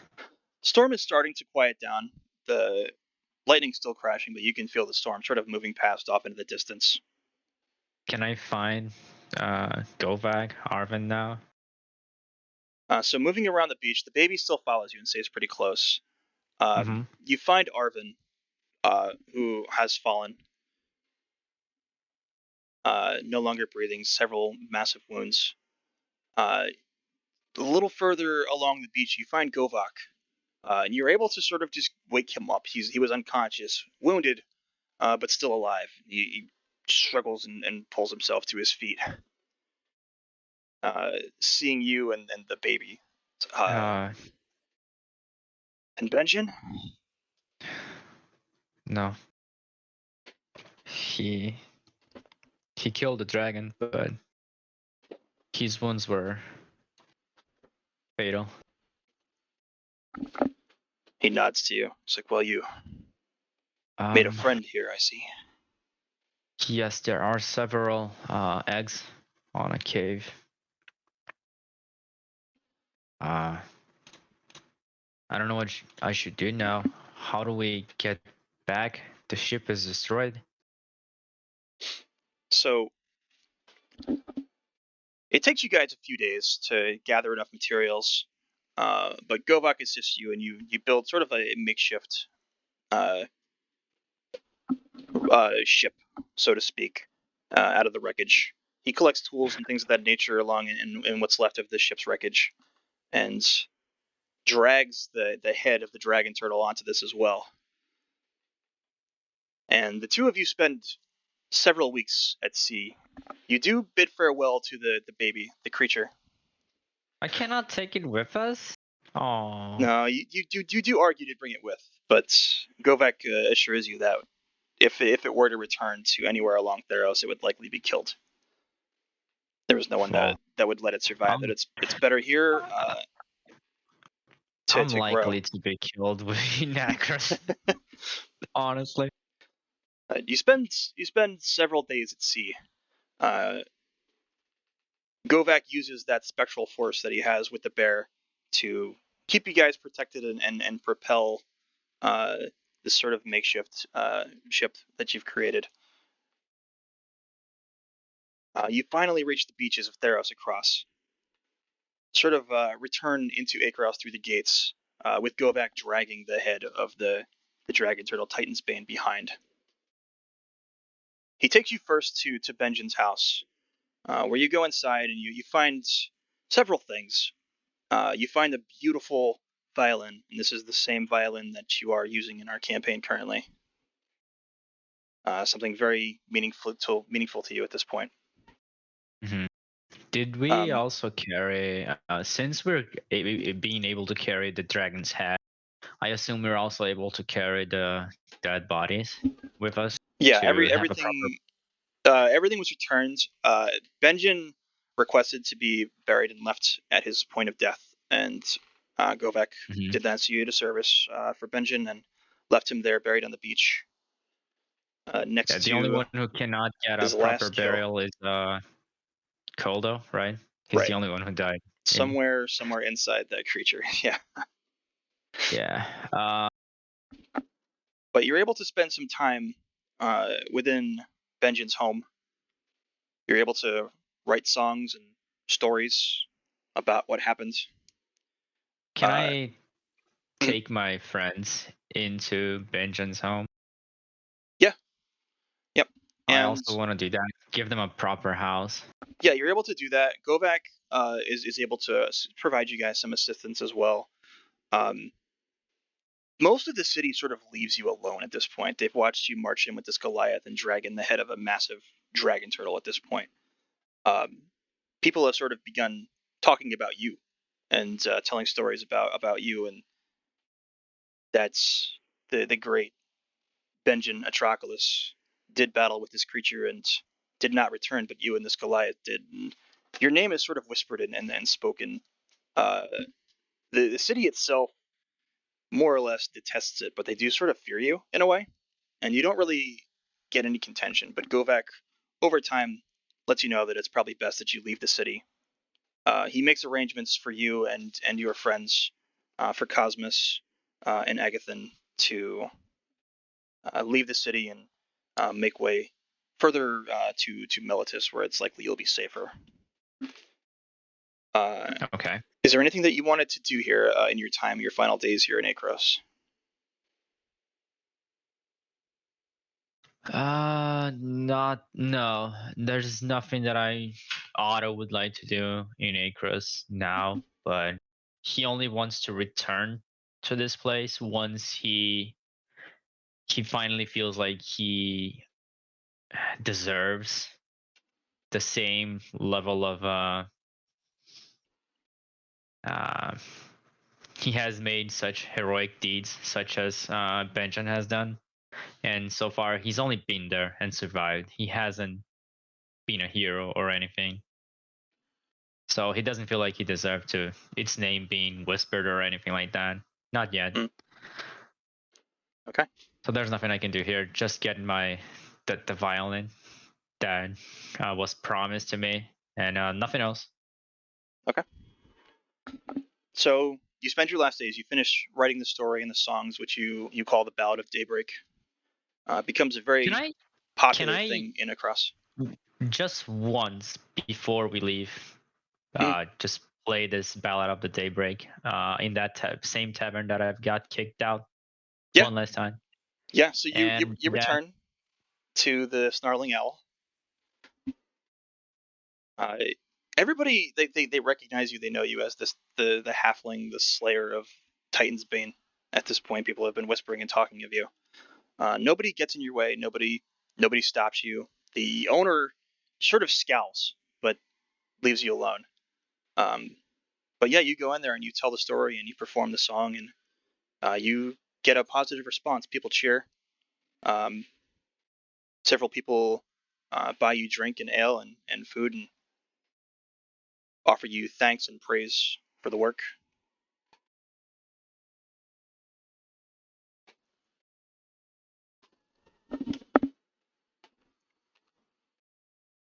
Anything else, Otto? I just hope y'all have the same respect and stop looking down on us for being different, no matter our deeds. And I walk away, not accepting the offerings or anything like that. Okay. And so you leave the tavern. People are mostly stunned at the response, but you leave with the hope that you at least made an impression and maybe influenced some level of change in this place.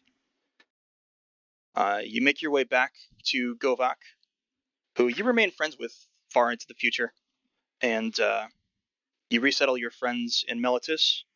And then, yeah, you continue your adventures, writing songs and telling tales up until your time aboard the Theros. And I leave all of that up to you for the development of what you did between Oh, that was great. there. I loved it. Hell yeah.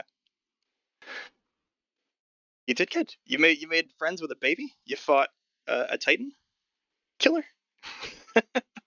At the end I was really nervous. I had no idea what to do once my fireballs ran out. It's cool. That was a long one though. That was the longest one that we've done yet, and I actually thought it would be the shortest one. Yeah. But yeah, great job, man. I That thought was you a did lot. great. I thought you did great. You were a little nervous at the beginning, and Oh I don't yeah. think it was warranted. I think you nailed it. Yeah, I was just trying to, no matter what decision that I took, I tried to not take long, just when things are going down, they're going down fast. There's no time to think. So whatever comes to mind, it's what I do. That was But it great. went well. Yeah. It took I was first lost at the city, but once I started the interaction with the the NPCs, things started rolling out. That was awesome, dude. Only at the end that I got really nervous about what to do. I was really unsure if am I really making any damage? Should I really keep attacking this monster? Yeah, Should I it didn't really have much left, threaten it with so its kids? I had no idea what I was doing. it didn't have much left. It was pretty badly beat up at that point. So you were doing enough. But knowing that, as you mentioned at first, that you wouldn't kill my character, it does not gonna say kill off the tension of these moments, but Yeah. it's a little bit different. Like knowing that, well, it cannot happen to me if I'm alive still in the future, but Yeah, that wasn't to say I it was wouldn't let you still a get little incapped, but yeah, you wouldn't die. bit. It could be an explanation for me being on the underworld, or my soul being owned by Erebos or something like that. Yeah, I mean, it gives you a lot more to think about, and you can build some character development off of that as well. And yeah, I mean, there's plenty to work with. Definitely. That was really great. I don't know how you came up with all of this scenarios for each and every one of us. Oh, I love this shit, dude. This is what I live for. Do you have any like other questions about what went down, or? No, no. I'm gonna try to think about the things that happen and try to see what I can put of that into my character now. Cool. Yeah, write things up. Let me know if you need help or you have any other questions, anything like that. But yeah, you go from there. Yeah, thank Thanks, you. man. Siren, are you there? No. Hi, Siren. You should have killed the baby dragons. Oh my god. Oh, I'm not Harmony. I wouldn't do that, and neither would Harmony Harmony. wouldn't. Harmony, wait. Harmony has a baby dragon. Why would you kill a baby dragon? They're baby dragon turtles. Yeah, they're turtles, exactly. That makes them even cuter. Look at it. Just look at it. I know, I see it. Are you ready to do harmonies? Yeah. Okay. I have been drinking a little bit though, just Oh, like. perfect. Perfect. All right, I'm gonna shift over to the folder I have for your one shot. So I have to beat what, almost 3 hours? 4 hours? That was almost 4 hours. Yeah. All right. We're going till 7 a.m. bird. That was one hell of a thing.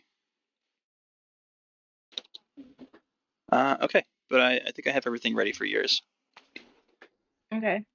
So Harmony, where we start your story. This is in your time in the Feywild. So Great. where we're picking you up, you have no idea how long you've been here. You know that you've lost memory. You don't remember exactly how you got in. You remember a glade or a grove of some kind. You know the world of Theros, and you remember the world of Theros, and you know that's where you came from. But you have no idea how you entered in to the Feywilds and got lost, and you've already lost most of your memories of the time that you spent here when you first arrived. You have memories of small towns, of fantastical creatures, uh, many things that you believe were scary and terrifying and dangerous, and uh, other things that were more fun and whimsical and exciting, but you just can't quite put it all together. The experiences are more and more lost to you every day, and the more time, the more days that you spend in the Feywild, the more that you lose and replace with new memory. Uh, Okay. Specifically, where we're picking you up, you find yourself in a courtyard of some kind. It's very very dark, dismally dark. Everything is just black and white visually, uh, very monochromatic. You've been sleeping. You're not sure how long you've been sleeping. You don't remember falling asleep. Um, you do have full access to your entire kit, by the way. Everything that you have normally, you have now. Oh, seriously? Like Yep. up to level 10? Yes. Oh, okay. Yep. I'm not gonna change anything. Uh, there's not really any need to. Um, of course, you don't have Make my agony. HP 1. You don't have agony, of course. Obviously. But yeah. So yeah, you're not sure how long you've been asleep. You don't remember falling asleep. You're not sure how much time has passed. What day is it? Anything. But you find yourself in a very dark place.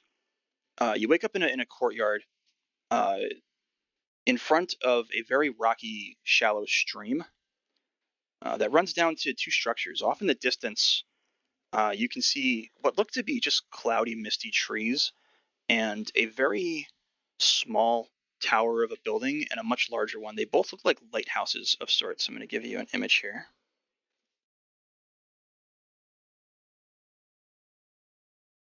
You're very groggy at this point.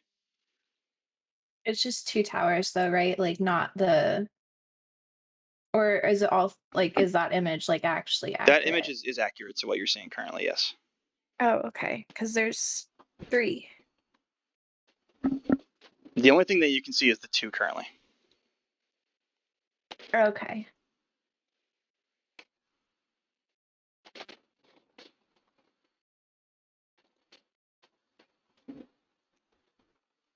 Oh, is it like, am I supposed to be making a decision right now? What would you like to do? Yeah, where would you like to go? Oh, so I'm in a courtyard. Yep, you're in a very small courtyard, open air, uh, ahead of this small, shallow, rocky stream that leads up to these structures.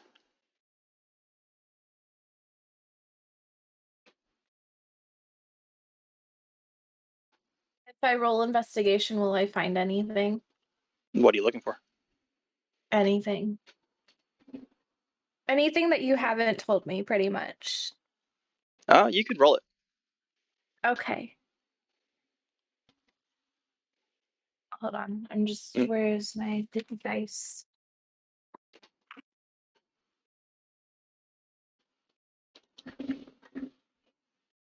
A 14. Okay. So you look about, sort of just gathering yourself, trying to find anything that might help you identify where you are. There's nothing in the courtyard area. You move along and follow the stream in a direction. You find what look to be footprints. All right, let's follow the footprints. Okay. You follow them along. They basically walk along the edge of the stream. For a moment, they disappear into the stream. You sort of lose track, keep moving along in the water, and you see them come back out of the stream, continuing in the direction of those two structures. Continue Right. following along. Yep. Okay. So you follow them along. You don't hear or see anybody or anything in this area. You come to the first structure, the smaller lighthouse of sorts, tower. There's no doors or any entryways on it. Well, but it's a lighthouse. It looks to be. You don't see any water nearby or anything like that, though, aside from this very, very shallow stream. It's not even ankle deep for you. All right, so I have a quick clarifying question. Do I see all three of the buildings now, or whatever is the small one down below too? That's just some small structure that's attached to the lighthouse itself there. That's not actually its own little Oh. individual structure. Got it. Okay. I guess that's what I needed clarification on. Okay. Um, There is a third structure in this picture, but if you can't see it, I'm not going to tell you what it is. God damn it.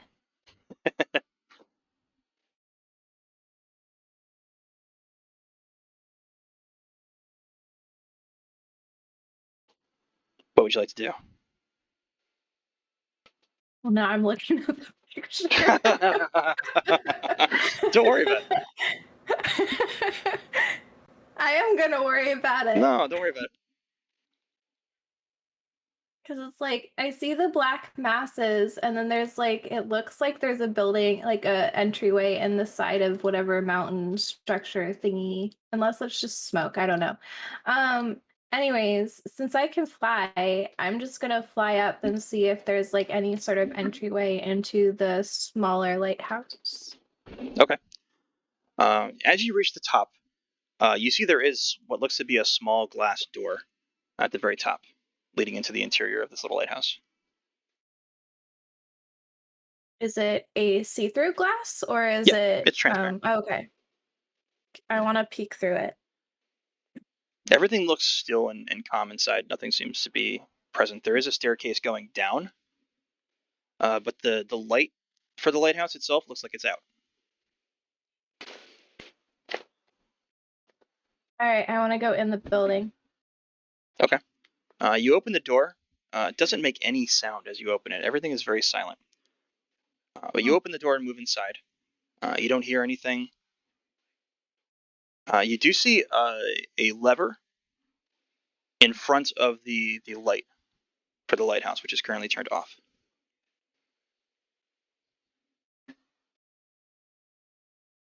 And then there's stairways going down. There's one stairway, circular stairway going down. All right, let's go down the stairway. Okay. So you fly down. There's no windows in the side of this along the staircase until you reach a couple levels down. There's a doorway that looks like it's been sealed shut. Can I tell how it was sealed shut? It looks like it's been boarded up along the sides.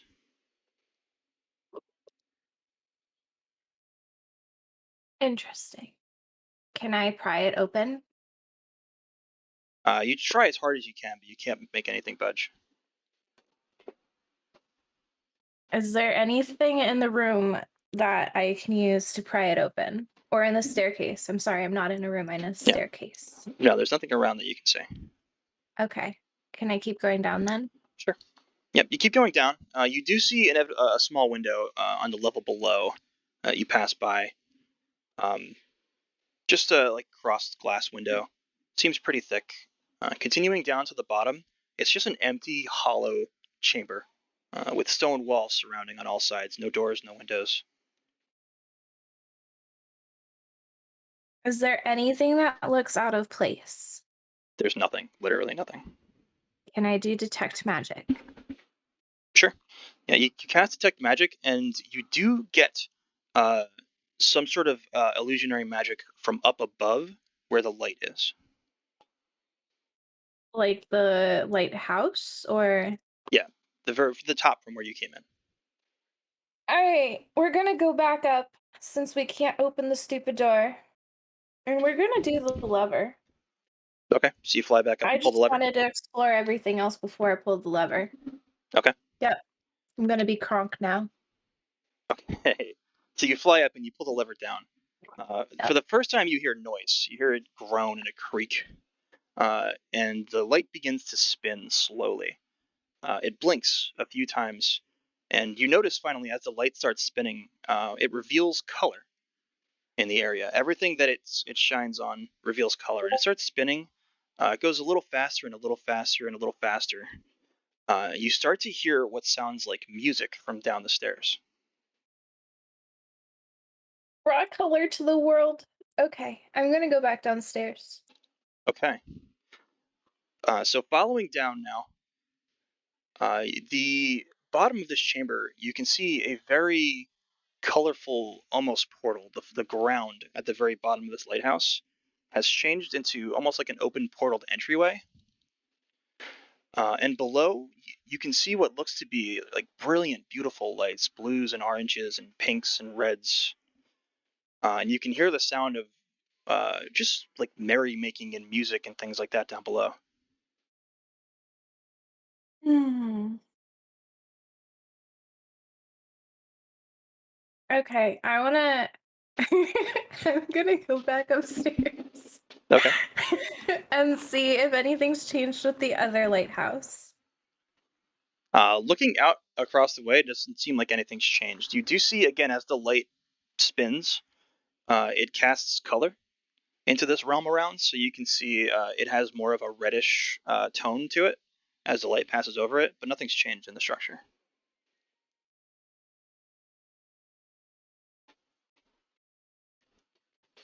Okay. I wanna go to the door that's in the middle of the bigger lighthouse. I think that's the door, or is it a window? There's a door, the sealed door. No, in the big one. You want to leave this lighthouse? Yes. Okay. So you open the door back up, and you want to fly up to the top of the taller lighthouse? Yes. Okay, so you fly up to the top. Um, you don't see any point of entry in the area. There's no like open glass doors or anything like that. It looks like there's another one of these lights on the inside, like the smaller lighthouse has, but you don't see any point of entry. There are a couple windows along the side of the structure leading up to the top, but they don't seem like you can get in there in any way. Are any of the windows open? No.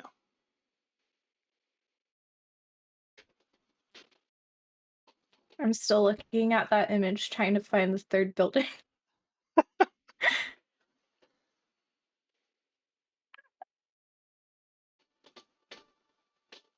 So, like, none of the windows are open Yeah, or openable. none of them are open. You fly around and you try a few of them, they don't budge.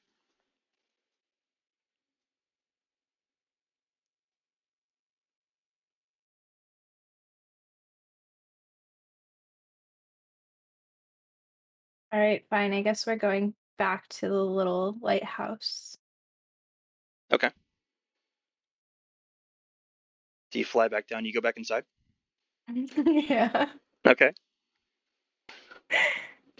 Is the was the locked door still locked though? The one that was like The one that was sealed up and boarded up. yeah. Yeah, flying down, checking out that door, it seems it's still sealed in the same way, and it's also still almost completely devoid of color like the rest of the structure. The only thing that has any color is where that light shines on the outside, and this portal that's opened up down below in the floor of the structure. Can I break the lever? How do you want to do that? Um I don't know. Can I like pull it towards me until it snaps? You want to like yank it out? Yeah. Roll strike.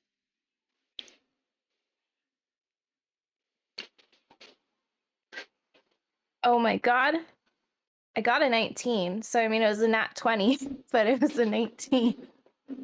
You pull as hard as you can, and it feels like it does start to budge a little bit, but then you still lose your grip on it. You're not able to get it out. Gosh darn it, I want to open the stupid door. Is there anything in this room? Just that rotating light that's projecting color into this world. This is terrible.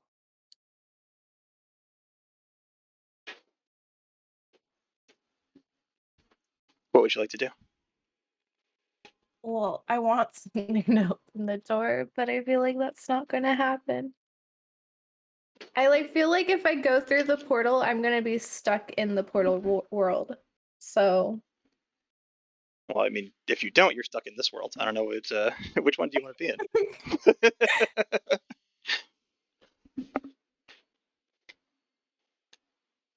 okay, I'm gonna leave the lighthouse again Okay. because if I'm in a forest, there has to be a big branch, right?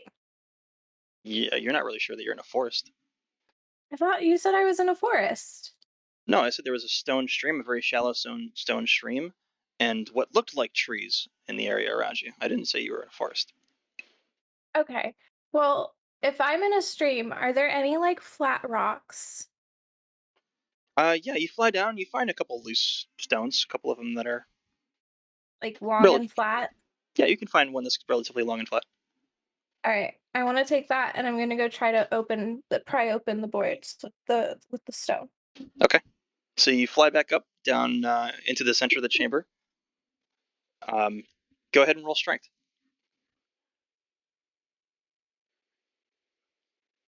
17. Okay, you successfully pry a couple of the boards off. If you spend a little bit of time, you can keep prying them off and open the door. Yes. Okay. So you spend about 15-20 minutes with this stone. You're just prying at these boards. You finally pull the last one off, and you pull the door open and you fly out, and you're at the front of that lighthouse.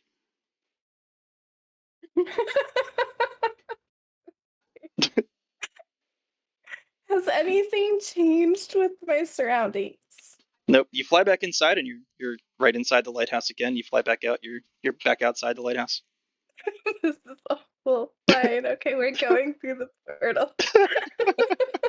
I don't know where you thought that door was going, but I wanted to I let don't you know. carry I thought maybe there was gonna be something through the door that like I don't know, like a monster or something, you know? Oh, yeah, sure. That's what I was expecting. I was expecting something awful to be like locked behind the door, okay? Well, you successfully opened it, so you should be proud of that. Yeah, well, I am proud of it, yes. So But Harmony, I was expecting to be like mauled by an animal or something. oh, I'm sorry. I'm sorry to let down your expectation of being mauled. There's still a chance that could happen later on in your adventure. True. Okay. I guess since I still cannot find whatever third building. Like I can't tell if like there's a building like if the building like that's slightly in the like if it's a building in front or if it's like whatever is on like the cliff side because it looks like it's a cliff. Huh, maybe I'll tell you later. But gosh darn it. All right, fine. I'm going through the portal. Okay. So you fly back into the lighthouse, a little upset with yourself having wasted so much time on a pointless door. Um, you fly down and you pass through uh, the portal into this realm. You start to smell just like these beautiful scents of bakeries and bread and candy and chocolate almost, and you see what looks to be a massive carnival. They give you a couple images of what you're sort of flying down into from above. You lose sight of that black and white portal from above you, and sort of just gain the images of what looks to be just this massive carnival.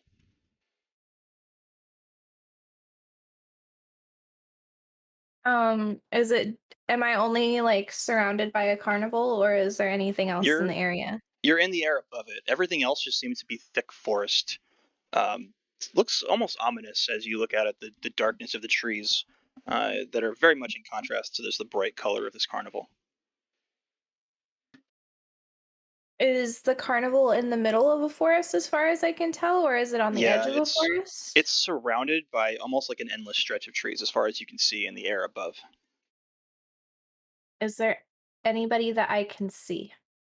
Looking down into the carnival, you see hundreds, if not thousands, of all different kinds of creatures moving about on the inside. Um, and you also see a number of people outside of the carnival at a certain point, which looks to be like a main entryway sort of a location. And there's nothing in the area that would be any other buildings. It's all like structures within the carnival, Got it. which are Okay. mostly just I large tents. There's a couple little towers that are constructed as well, but it's mostly just large tents.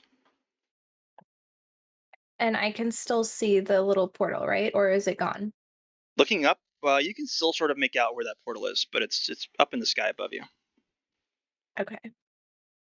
I suppose I will fly towards where the entrance of this carnival is. Okay. Flying down, you see there's a little booth. Um, at the booth, there's these little handouts, which are maps of the carnival itself. Which I'm going to give you the image of the map, and it's called the Witchlight Carnival.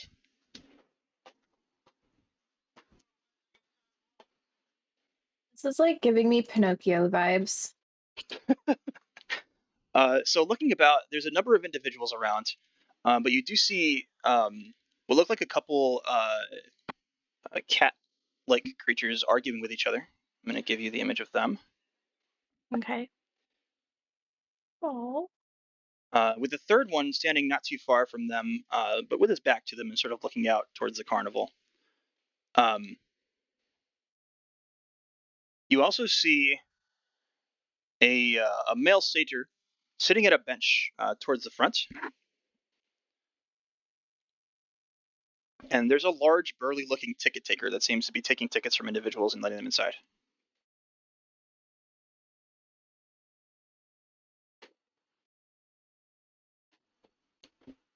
All right. I'm gonna.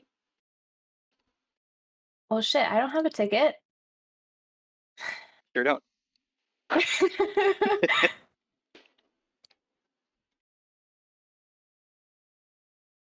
All right. I want to talk to the leopardy looking cat that isn't with the other two that are arguing. Okay. Fly up to him. Yep. Okay. He seems to be just looking towards the entrance, sort of like shifting from side to side, up and down, like he's trying to spot something in there. Um. I'm gonna. You look a bit anxious. Almost jumps when you sort of startle him as you speak. It's like, oh, I'm sorry, I didn't see you there. Not anxious, just looking for a way in. How do you get in? Well, you need a ticket. How does one acquire a ticket?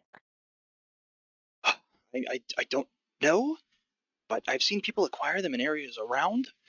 I've been sort of looking around. I'm sort of afraid to move up to the man. I saw him sort of almost attack somebody without a ticket.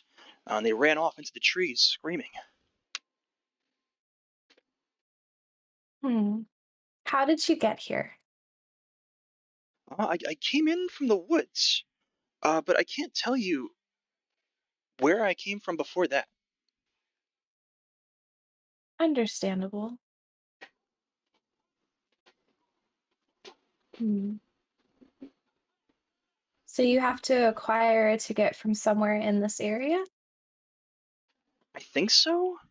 So when you get a ticket, they give you these wings, these little butterfly wings, and you're supposed to wear the wings at all times to make sure that they know that you've been allowed entry and that you entered with a ticket. I've kind of been just looking for a pair of those wings, like maybe somebody dropped one or something. I don't know. I really want to get in. So like the wings on my back?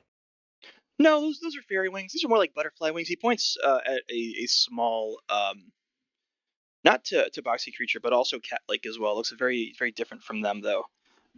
Much darker and smaller. And you see they've got what look to be very fake, crudely made butterfly wings strapped to their back with these like crude leather straps. Hmm. Well, but I already have wings, so how am I supposed to get butterfly wings? I don't know. I don't have that problem. I don't have wings.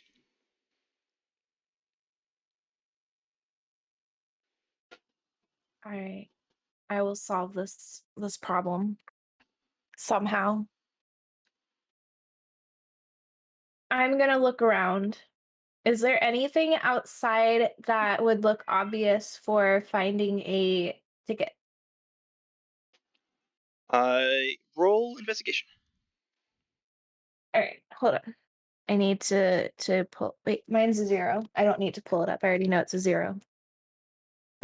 16. Okay.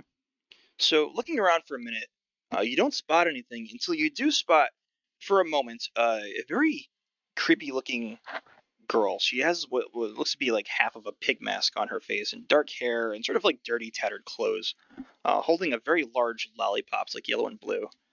She walks up to that satyr, the man that's like sitting on a bench, Yeah. um, and he sort of like looks around very hush and pays attention to that ticket booth very closely. And as soon as the ticket taker sort of is occupied and looking away, he reaches into his pocket and pulls something out and slides it along the bench towards the girl, who takes it, places something down, slides it over to him, which he takes and puts into his pocket. And then she walks off towards the ticket booth. And I could not tell what she slid to him. No, Gosh darn it. But now I know who gives out the tickets. well, possible. A drug dealer. All right. I'm gonna go find a leaf because we're in a forest, right? Yeah, there is a tree line. You can go up Yep. into the woods. Yep. I want to not necessarily go up into the woods, although I could technically go into the woods. But I don't want to get lost in the woods. So you just Kind of want to want go up to to, the edge. yeah, and yeah, I want to go to the edge, but I do want to see if there's anything that I can potentially see a little bit inside of the forest. That would be better than a leaf. Okay. So So coming up should to I the edge roll? and looking into the forest, the trees are very, very, very thick, almost to the point that it's like hard to move between them. You get the idea that you might have to like squeeze through some of these; they're so tightly together. You don't really see much in there. It looks very dark, and you can see like a 3-4 foot high level of mist at a certain point when a distance past the tree line, sort of rising up from the ground and moving very quickly and sporadically in random directions. It doesn't look very inviting. Um, Okay. you do see a number of just like flower petals and there's leaves as well and different things sort of blowing around along the ground, almost repelled by the carnival. There's an area like a line where they just stop and they don't continue. That's great. Um, I want to get a couple flowers. Okay. I know you said petals, but I want to find actual flowers. Okay. You don't have to roll anything. You look around for a few minutes and you do find a couple very colorful looking bulbed flowers. I want to gather all of them. Okay. Yep, you gather like a small little bouquet of randomly assorted wildflowers. All right, I'm gonna then go sit next to the satyr with my newly acquired bouquet. Okay. He sort of looks over to the side as you sort of raise an eyebrow quizzically. Can I help you? Well, you see, I want to gain entry to this place, but I'm not really sure how to.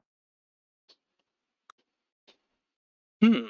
Well, let's say you came to the right place. If you were in the right place, what would you have in exchange for an item that could grant you entry to this place? If some person happened to have one. Well, you see, if some person managed to have some form of entry into this interesting carnival, I would potentially be willing to give up one of my bulbed flowers for one way to get in. I don't really like flowers. Well, that's nice. Yeah, not that I have anything that would gain entry to the place anyway. I don't know. Just sort of sitting around. It's been a long day. I'm tired. Really? What do you do all day? Just sitting out here when you could be, trying to figure out how to get inside. Oh, I work very hard. Okay. Doing what? My job, And what would your job be? work, And what would work be? my job. All right, mister, I can go in circles all day too. You're going to give me a ticket, and you're going to give me enough tickets to get those other people in too. What tickets? I don't have tickets. I don't know what you're talking about. I know for a fact that you have tickets because you just let that creepy little girl in. Creepy little girl. He looks around quizzically. Like, you're the only What creepy little girl I see here. I don't see anybody else. I am a fairy. Oh, wow, that's weird. I'll show you weird. Give me the tickets. Keep your voice down. I will People. keep getting louder unless you give me the tickets. Oh, it's just gonna get you in trouble, not me. Oh, why would it not get you in trouble? He points over towards the ticket booth. It's like now that you're closer, you can get a better sort of idea of what it is. There's like a silver statue of looks to be a dancing fairy on the roof. Um, looks to be like fluttering butterflies flying all around it and around the ticket booth itself. On the interior of it, there's looks to be like an animation or a depiction of the night sky. There's shooting stars arcing and traveling back and forth across. Uh, he specifically points out this very creepy looking old goblin behind the ticket counter. Looking around, like peering at almost everybody one at a time. Every now and then he pulls out this little spyglass and looks a little closer at somebody. The satyr points specifically at him and then very quickly drops his finger and looks away as if he wasn't doing anything. It's like that guy right there. You see him? Yes. He's kind of dangerous. He's always looking out for people trying to sneak in or trying to, cause trouble. Maybe say somebody had a counterfeiting system of sorts, which is just like like a random thing that pops into my head. I don't know if that's even real, but say that it was a thing that existed and somebody was trying to do it. He looks out for that kind of thing, you know. And he also just looks out for people that are just causing trouble and being loud and obnoxious and rude. And he sends his little creatures to come collect them and lock them in some cells below the carnival.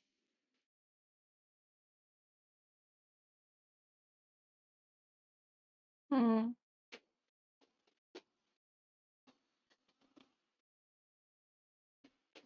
So what you're telling me is you have counterfeit tickets. No, of course not. I would never. That I would is never do that. exactly what I'm learning from this. But if I did, uh, or I mean, if a person did, I would assume that they would exchange said counterfeit tickets, which I would assume would be just totally identical to a real ticket and totally work to gain you entry into this carnival. Um, if you would give them something valuable, maybe they'd give you something in return. Give you one of these perfectly valid tickets, which are hypothetical, of course.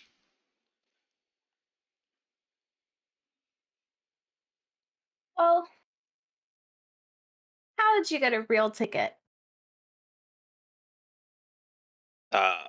Because in order for you to make a counterfeit ticket, you'd have to know what a real ticket would look like, as well as the properties of a real ticket. So you would know how to get a real ticket. You got to pay for it. You got to buy it from the goblin up there.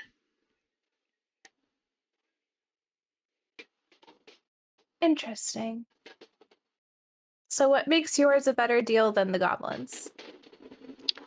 Well, if you can't pay for it, if you don't have any coin or currency, the only thing you can do is make a fey pact with him, And his pacts are kind of sketchy, you know? Sketchy how? Usually, whatever he gets in return is unfortunate for the person who makes that pact.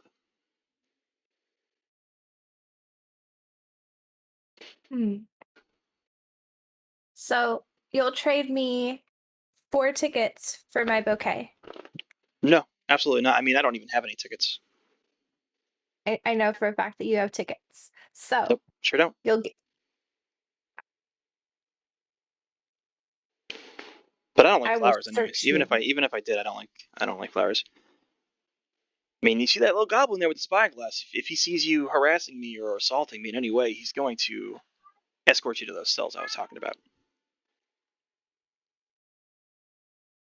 Okay, but I could make it look like you are assaulting me. I'm just sitting here minding my own business. I've been here for a long time, so they know me, they like me. So what's stopping me from going and telling them that you're selling counterfeit tickets? That'd just be a pretty stupid thing to do because I don't have any counterfeit tickets. So you'd do that, and they'd come over and search me and find nothing. And then how dumb would you look? I don't believe you. Well, go ahead, go report me. Just give me a ticket. I don't have any tickets.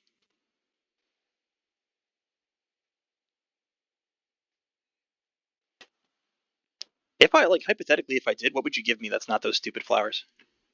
The stupid flowers. Yeah, no. Go away. Does it look like I have anything of value on me? Go make a pact with the goblin. Okay, fine. I'll go make a pact with the goblin. Go ahead. I will. Bye. I'll go to the goblin. Okay. So you fly over. As you're flying over, his little spyglass falls on you, um, and he pulls it down and looks at you. Sort of this gruff old goblin, very hairy and gross looking, leans in, like, "Would you like a ticket?" I would like a ticket. Yes, please. That'll be 8 silver pieces, please.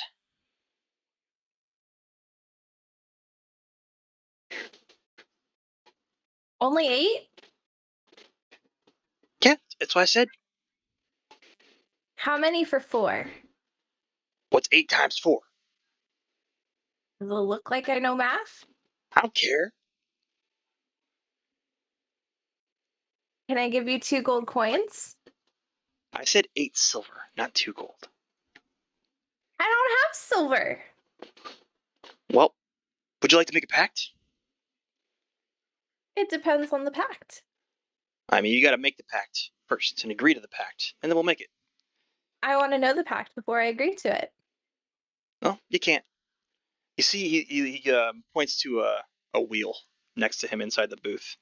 I spin this wheel right here. It lands on a number. Whatever that number is the pact that you got to make. It only lasts one night, though, just for the night that you spend here within the carnival. Can't just give you a gold coin. No, I don't want your gold coins. I want silver.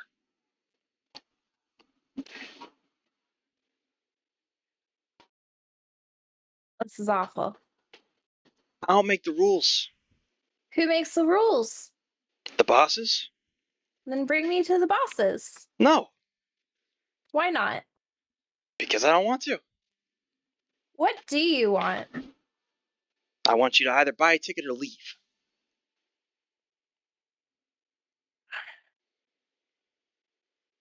So if you ain't got no silver, you want to make the pact? What if I told you I know somebody that has counterfeit tickets in there? I'd kill them. And then could I have a ticket? No, You wouldn't want to know that knowledge? I sure do. Sure do. That somebody's swindling you out of 8 silver per person. Yeah, I'd love that knowledge. Okay, so then here, I'll make a deal with you. You give me a ticket, and I'll tell you who it is. No.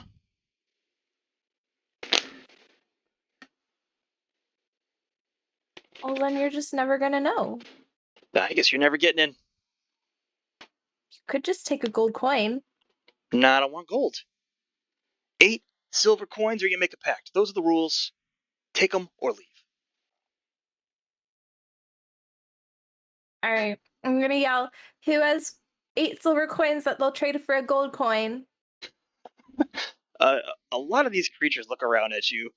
Several of them, the Tabaxia stop arguing and they turn and look at you as well. Everybody just sort of stares at you for a moment. Nobody really responds to you. There's like silence for maybe 15, 20 seconds. And then everybody just goes back to what they were doing. The Tabaxi start arguing again. The Satyr's just sort of laughing at the bench in the back.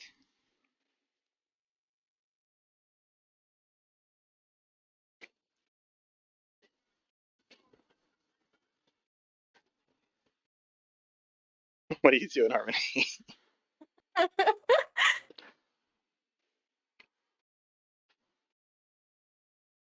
Well, I can't get a ticket from the satyr now because then it would be an obvious fake ticket.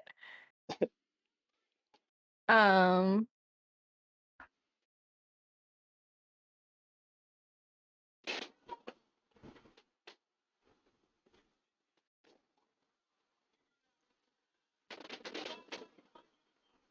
So what would you like to do?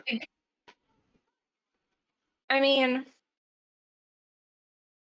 there's multiple ways into a carnival. It's not like I have to go through the entrance. You can try to sneak in if you want to. But if you don't have those wings, from what you were told, you might get ejected. I have my own wings.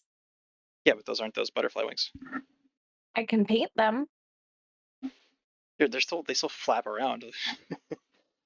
I can walk. Hey, whatever you want to do.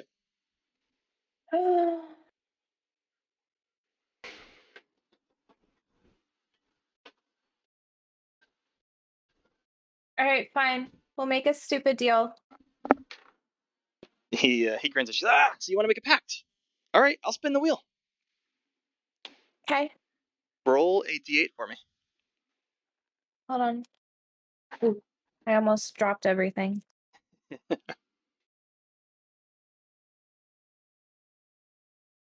This is a D8. Yeah. 2. Okay. He spins the wheel.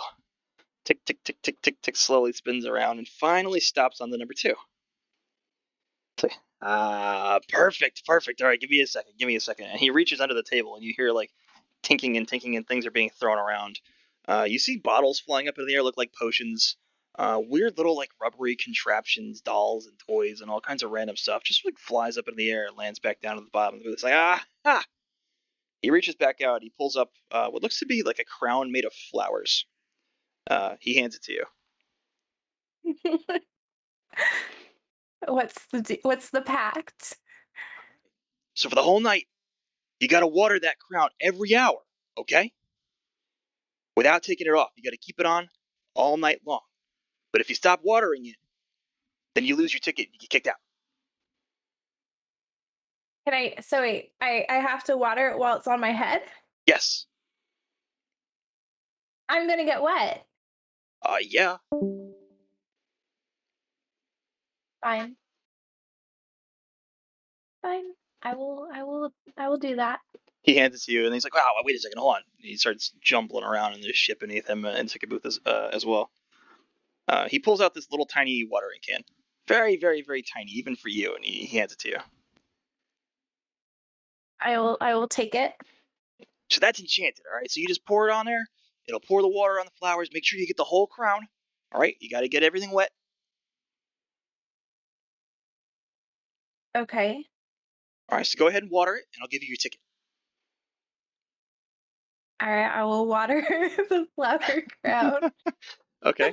So as you do, the water just spills all around your face, douses you. You're pretty soaked. It's a lot of water for a very tiny little watering can. He looks at you and he's just like, "You look stupid." I'll show All you right, stupid. here's your ticket. And he reaches in and he clips one off and hands you the ticket. Thank you. You're welcome. Go on in. I will go through the gates. Oh, wait. What now? So, when you go to the different attractions in the carnival, that ticket will let you into 8 of them, okay? But only 8, and they'll punch one at each thing, all right? And when you run out, you can still stay in the carnival, you just can't see any of the attractions or go inside anything, all right? Okay. All right, bye. Bye. Wait, how do I keep track of time? Well, what do you mean? Is there like how do you keep track of time? If I'm How do you supposed to keep do it track of every time? hour, I don't know how I keep track of time. Well, that's not my problem. You agree to the pact every hour. Oh gosh. What time is it right now? I don't know. What do you mean you don't know? Then how do you keep track of time? I don't. Do you have a watch? No. Do you have a clock? No.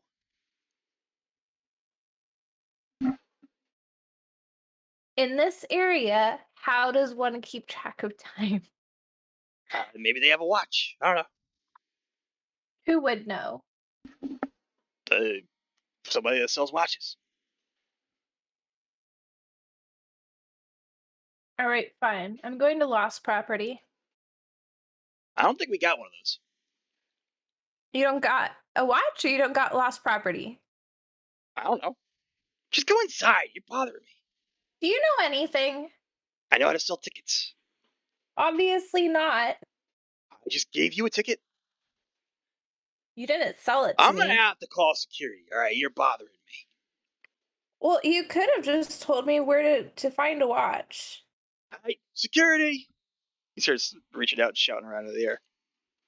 All right, I'm going in the carnival. I'm leaving.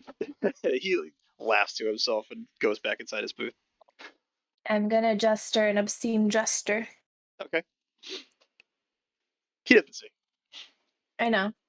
But I didn't want him to see it. I'm So also gonna stick my tongue out at the satyr.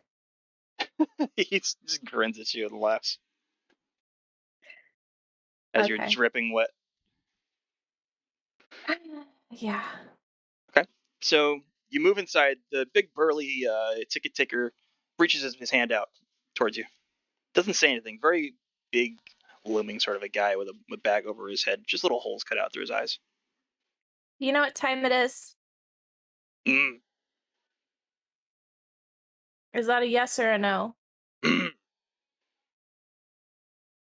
Well, nod for like yes or shake your head to the sides for no. He shoves his hand closer to your face.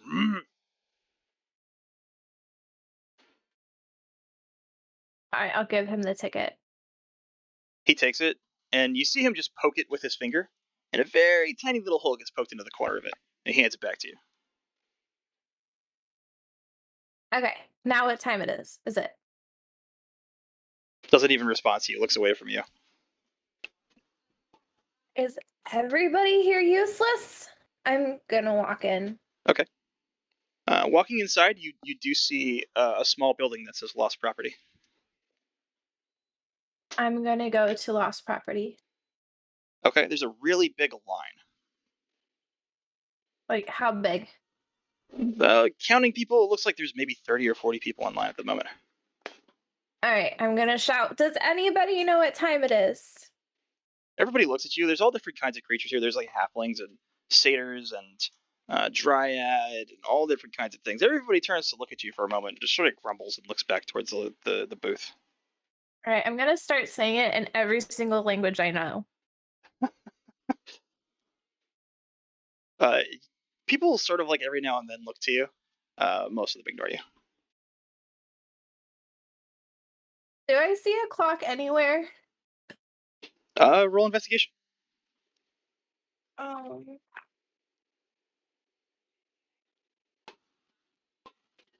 18. Yeah, you don't see a clock anywhere. Looking around the carnival, the entry area that you're in right now, you do not see anything that even resembles a clock.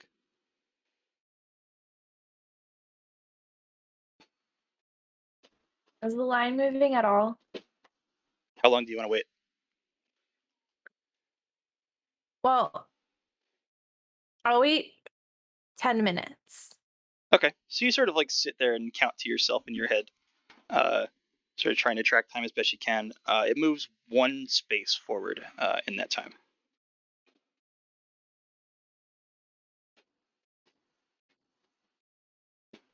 Stupid. Okay. All right. We're gonna go on the dragonfly rides. Okay, And I'm just gonna I'm gonna say it one more time. Does anybody know what time it is? just at the people in lost property line. Yeah. Yeah, again, no response. The one directly in front of you, um, is sort of like a strange little creature. I'm going to give you an image here in a moment. Um, it turns around and looks at you for a moment, blinks. Uh, what are you asking questions for? Well, I need to know what time it is, so then that way I know when it's considered an hour, so then that way I water this stupid crown. Just keep watering it. I don't know. I don't think there is time here. All right. Hey, are you a pixie? Do I look like a pixie? Kinda. Just a little bigger. I am a fairy. I am a There. very important fairy. Finally got the image to load. Like you're a fairy. Yes. What are you doing here? I don't know. What are you doing here? Come here, come here, come here. He like sort of weighs you down to his level. Wait, he's shorter than me? Yes. Oh goodness. Okay. I will crouch down to his level. I'm trying to get to the Palace of Heart's Desire. The what now? The Palace of Heart's Desire. And what is that? If you can get in there, they'll give you a wish, anything that you want. But you gotta pass a test. Well, where is this place? I don't know, but I think the pixies here know.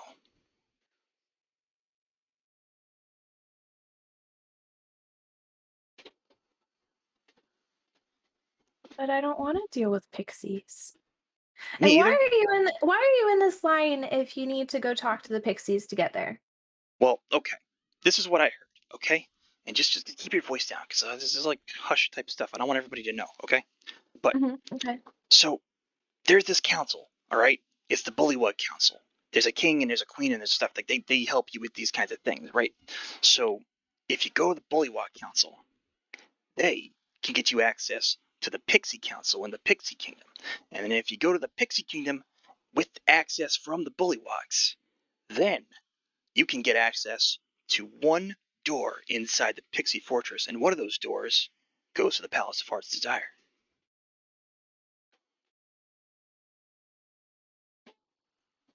And why are you not doing all this? Well, the only way to get to the Bullywog Council is this little light.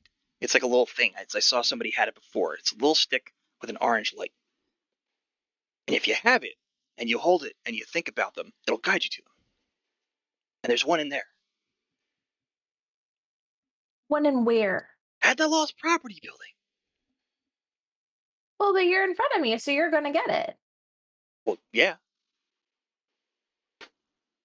You can come with me if you want. But if it's only gonna grant us one wish, then like why would I want to team up with you? It'll grant each of us a wish. It grants us a wish to everybody that gets in. I don't know. Well, it's fine. I'll go by myself. It's fine. Do you know what time it is? We might be able to find a watch inside the lost property thing.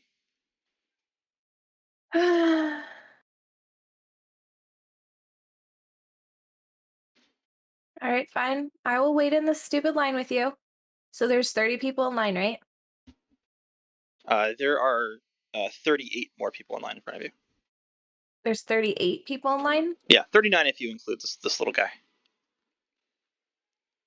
Okay, so every 6 people, so it's gonna be probably. How long was this conversation?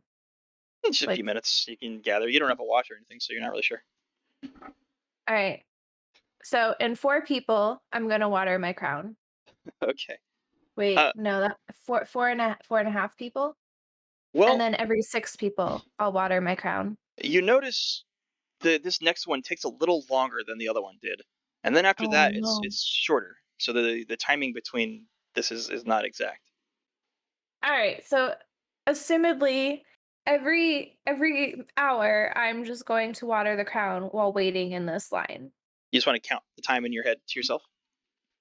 Yes, Okay. because there's no other way to keep track of time. Okay. So just I want you to tell me every time you want to water it. Oh no. Yep. Well, but like, I would have to know how long every single person takes. Well, I mean, I can give you information on how long you think you're waiting, but I want you to tell me every time that you want to actually water it. This is ridiculous. You What's a made the pass. bullywog? You know bullywog to be little frog type creatures, sentient frog type creatures. All right, little dude. Yeah, what's up? Oh man, will you hold my spot in line? I just met you. You just met me and you just told me like the deepest secret you probably know. I know better secrets than this. This is just maybe I shouldn't have told you, but it's alright. Okay, fine. Don't hold my spot in line. I don't need to know what time it is. I don't need to stick with orange light. You don't want to get a wish? I don't need your help to get a wish. But I mean, we could work together. You're not working together with me. You're not holding my spot in line. Why do you want me to hold your spot in line? Because I want to go on the dragonfly rides. You want me to wait in line while you go on some rides? How is that fair? Yes. How is life fair? What's in it for me? You get to wait in the same line that you're waiting in anyways. Well, what if I go up before you come back? Well, then you go up before I get back. I'm confused. All right. What is confusing? Everything that you're saying to me. All right, why is that? Because you're confusing. I'm making perfect sense. To you, maybe. Fine, don't hold my spot. I'm going to the ride. Okay, bye. Bye.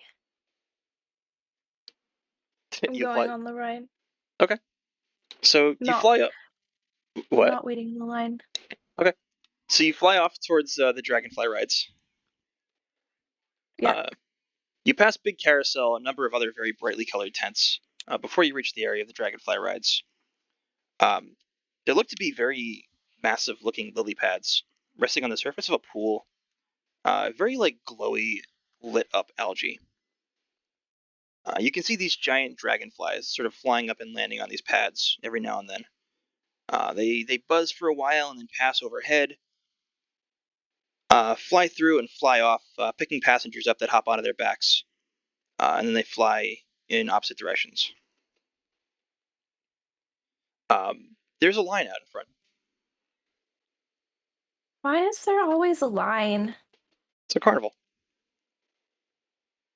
This isn't. Oh, this is okay. This is awful. All right, how long is this line? You count heads. Looks like there's 22 people in line. Oh my gosh. All right, I'm waiting in this line.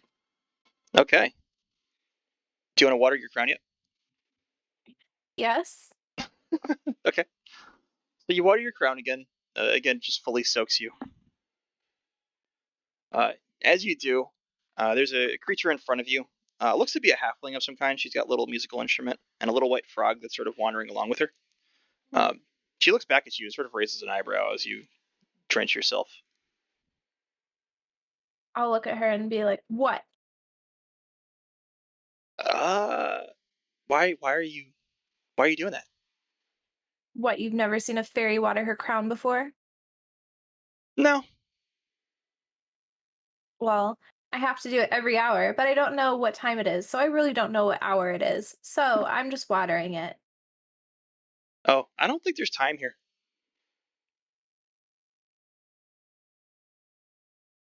Why do people keep telling me this? I don't know.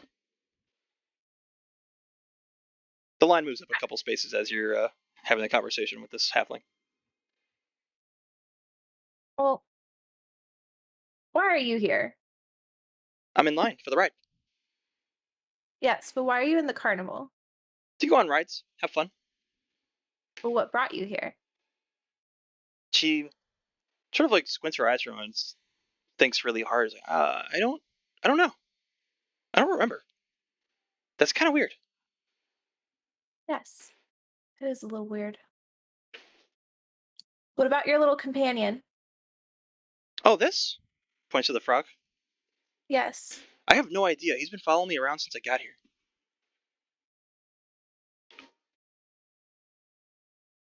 Do either of you know what a bullywog is? She looks around. They're like bigger frogs, right?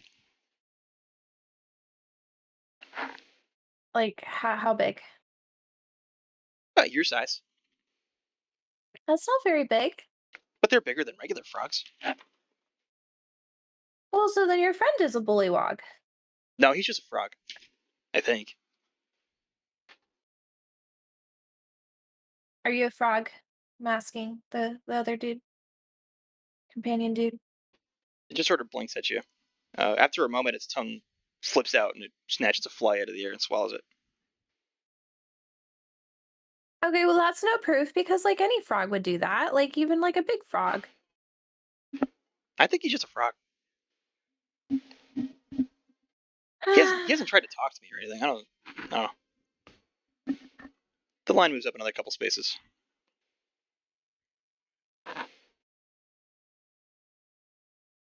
All right, well, I'm gonna ride this ride. Keep waiting in line. Yep. Okay. So another few spaces move up.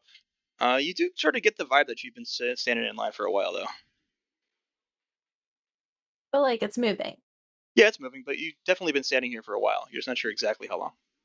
Has my surroundings changed? No, nothing's really changed. Well, I'll keep waiting. Okay. Moves up another 6, 7, 8 spots. It's been quite a while.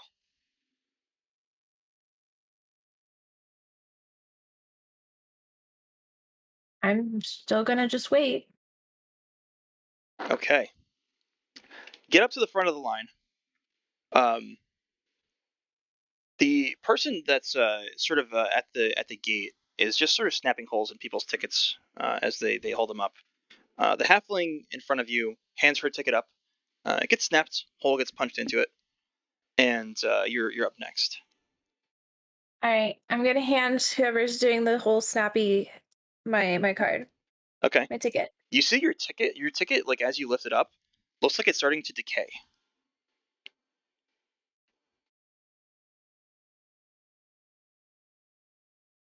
All right, fine. I'll water my crown.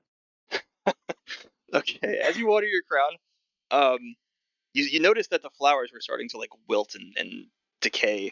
As you water it and drench yourself and soak yourself again, the ticket starts to revitalize itself and come back to its normal form. So time does exist here. At least on some level, or at least in relation to your crown. All right, this is awful. All right. Okay, I'm gonna hand him my ticket. Okay. So he grabs it, punches it, hands it back to you. He looks around. Um, there's a very greenish colored dragonfly that just landed off in the distance on one of the lily pads. Uh, it has like beautiful, almost stained glass like wings. They're like, translucent and multiple colors. Um, You see a very strange-looking squirrel of some kind, a red squirrel, clinging to one of the trees as he sort of like points you off in the direction towards the dragonfly. The squirrel is kind of like peering at you as you approach into the ride. I'm gonna look at the squirrel and be like, "What?" Is it still just pointing at the dragonfly? The squirrel, the ticket ticker just like, it had you move forward and move on. The squirrel is peering at you. So it continues staring.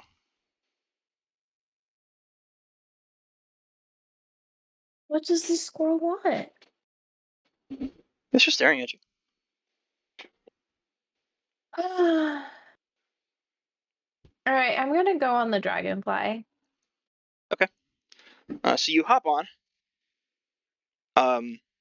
There seem to be reins and a little saddle that you can hop up and fit yourself onto and hold onto the reins to keep yourself held. The second you get on, the dragonfly just takes to the air and just begins flying like figure eights around above the area within the walls of this dragonfly ride area.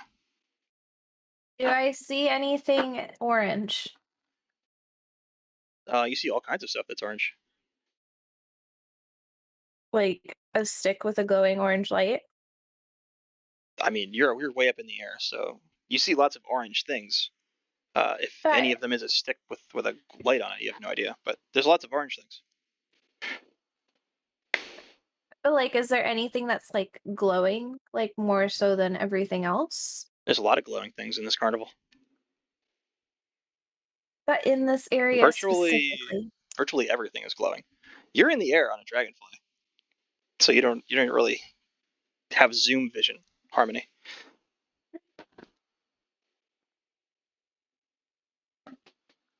But the dragonfly continues to fly around for a little while. Do you just sort of sit back and enjoy the ride? No, I want to get off the dragonfly. In midair? Yep. Okay.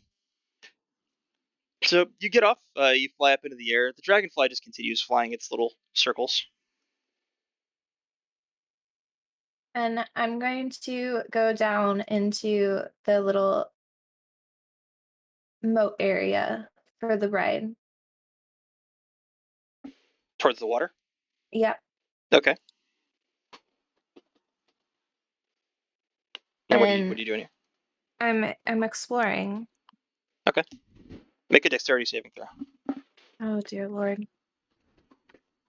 Okay, hold on. I have to do this on the app because I don't know this.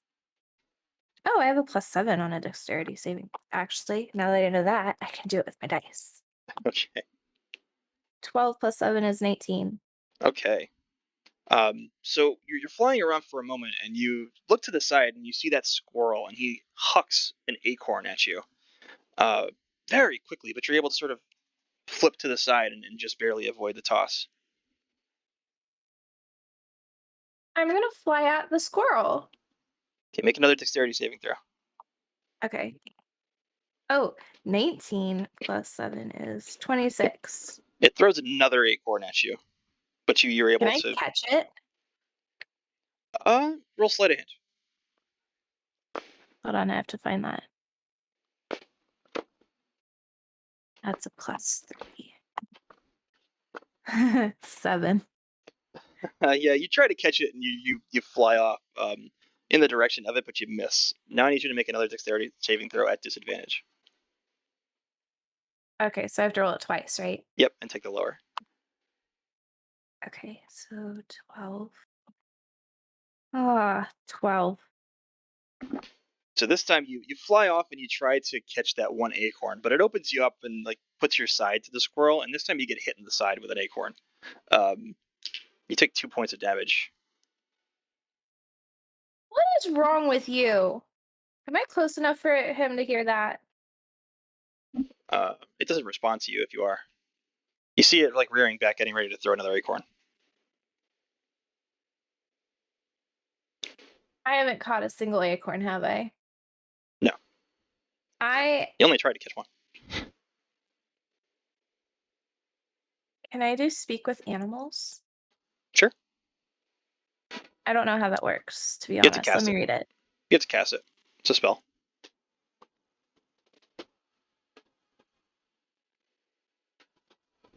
Is that what you're doing? No, I'm reading it. No, I don't want to do it. I'm gonna charge the squirrel. Okay. Like dive bomb it. Okay. Do I need to do another dexterity saving So you're throw? you're gonna rush straight at him. Yep. Okay. Give him another dexterity saving throw. What's 6 plus 7? 13. Right in the forehead. This one gets you. Oh my god. You take 4 points of damage, and you've got a decent lump on your head starting to form. Keep rushing him. Yes. Okay, another dexterity saving throw. You've almost reached him. Oh, I got a nat 20, so 27. Okay. So this time he throws it, and you are able to like deftly avoid and catch it. Can I check it back at him? Yeah, sure. Make a ranged attack. Just roll a d20 and add your dex. 14 plus 3 is 17. Okay. So you throw it back. He's able to just like sidestep it, and it hits the tree and clacks off down towards the ground. Make another dexterity saving throw. Wait, I really got another 20? Did you? Yeah. Yep. So you're I feel able like to I'm avoid it. about to have bad luck. You avoid it and you catch it. I'm gonna look at while I'm like charging him. I want to look at the acorn. Is there anything special about the acorn? Roll investigation. 10. Well, it's like a regular acorn. Make a dexterity saving throw. 18 plus 7 Okay. is a number 25. So you look up from the acorn just in time as another one is careening towards you, and you're able to deflect it with the acorn that you're holding and send it off another direction. But you do reach the squirrel as he's sort of gathering another acorn from inside the tree with a small hole that he's reaching into. Okay. I want to tackle him. Roll strength to try and attempt to Okay. grapple him. 18? Okay. I really like this dice. So you grasp onto him, and he sort of lunges himself off the tree at you, and you both sort of fall down, splash into the little shallow riverway below. He kicks water at you. It's like, you're not allowed to be here. Get out. Why am I not allowed to be here? You're only supposed to get on the ride and then land and then leave. This is off limits. Is that why you're chucking things at me? That's my job. What is your job? Security. You're not security. Yes, I am. Security would be bigger. If you got a problem with my size, you're pretty small too. Yeah, well, you can't throw acorns to save your life. Make another dexterity saving throw. 19. He throws another acorn at you, and you're able to just like duck. You're gonna get kicked out. Don't make me kick you out. Kicked out of the whole carnival. Well, why would you kick me out? I've done nothing wrong. Because you're in an off-limits area. Why is this off limits? Because you're not supposed to just hop off the ride and do what you want. Why not? It's a carnival. You don't just hop off a ride in a carnival.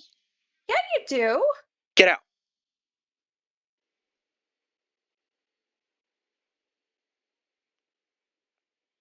Why? He puts his little paw in his mouth, and you hear like this loud whistle. Why would you do that?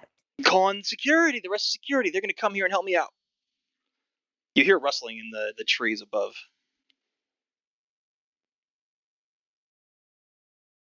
I just want to find the bullywogs. The bullywogs. Yes, the bullywogs. What are you trying to find the bullywogs for? They're holding my long lost cousin captive. Who's your cousin? Who's my cousin? Yeah, who's your cousin? You haven't heard of my cousin? I don't even know who you are. My cousin is the most famous fairy in all of the wilderness. Roll deception. You start to see like 4 or 5 more squirrels up in the trees above you as well, armed with acorns. Deception is +3. So 19. Why is this dice actually being nice to me?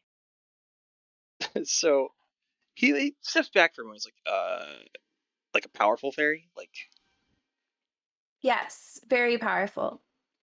what's their name? Maleficent. I never heard of that one. Yeah. How have you never heard of Maleficent? I mean, I only work in the carnival, so I don't really know much about other things, but fairies are scary. You would be very lucky to survive if you ever met my cousin. Look, if I tell you how to get to the bullywugs, will you get out of here so I don't get in trouble with my boss? And Yes. don't tell your cousin on me or whatever, okay? I'm just doing my job, okay? Wait, I want to know one more thing. What? How do you tell time? Get a watch. Oh my god. Fine, tell me where these bullywogs are. All right, come here. All right, I'll go up to him. He looks around like really closely, and he looks up at the squirrels and he like shoos them away, and they look a little strange, like upset at him for a moment. They sort of like sulk back up into the tree, into the leaves above, and they disappear. It's like, all right, they're in the bubble pop teapot. Bubble pop teapot. Yeah, it's a thing that you stand under it and it gets you wet, right? But they're inside of it. Okay, nobody goes inside. Nobody knows that there's things in there. Okay, but that's where the bullywugs are. All right. Thank you, Mr. Squirrel. You're welcome. Just get out of here. I'm gonna get in trouble. Can I have some acorns? You can keep the one that you have. All right, fine. I'll keep the one that I have, but you should probably work on your aim. Did I hit you a couple times? You hit me twice, and that was because I was not paying attention. You can fly. Yeah, well, you could too if you tried hard enough. I don't have wings. Well, then grow some. Just leave. I'm gonna get in trouble. Just go. Leave. Okay, fine. I'm Bye. leaving. I'm leaving. I'm leaving. Goodbye. Turns around and like starts to climb back up the tree. Oh, you Okay. got assaulted by a squirrel. Can't believe it. Yes. All right. What's your next move? I'm gonna go back to the lost and found line, lost property line, to see if the little dog man is there. Yeah, it's not there anymore. Oh, is the line still there? Yeah, it's longer now. All right, I'm gonna water my crown and I'm going to walk to. Let me look at this map. The bubble pop teapot, Okay. and I'm gonna keep an eye out for the cats and the dog. Okay. So roll perception. Okay, hold on. I gotta see what my bonus is. +3. 11 + 3 is 14. Okay. So you make your way towards the teapot. When you get there, you do spot the little dog man. Does he have the stick with the orange light? He does have the stick with the orange light, and he's making his way towards the teapot. The teapot itself is like 20 feet tall. It's on this big wooden platform. The surface of it is just a lot of like moving images of dragons breathing bubbles around at different locations. I'm gonna go right up next to the little dog and be like, "So, what's your plan?" What? How'd you get here? Did you follow me? What do you mean, did I follow you? Did you follow me? It's a circus. It's a carnival? Oh my goodness, I'm sorry. It's a carnival. There There is a are circus, lots though. of different things to go on. There is a circus at the carnival. Maybe you should go to it. No, I'm trying to hit the bully bot. Yeah, so then what's your plan? I have to figure out how to get inside. Get inside what? The teapot. It's pointing at the inside of the teapot, but I don't see a door. Are you sure it's pointing at the teapot? I mean, he holds it up and sort of like yanks him a little bit closer to the teapot as he does. Like, yeah, it's a teapot. If only you had wings.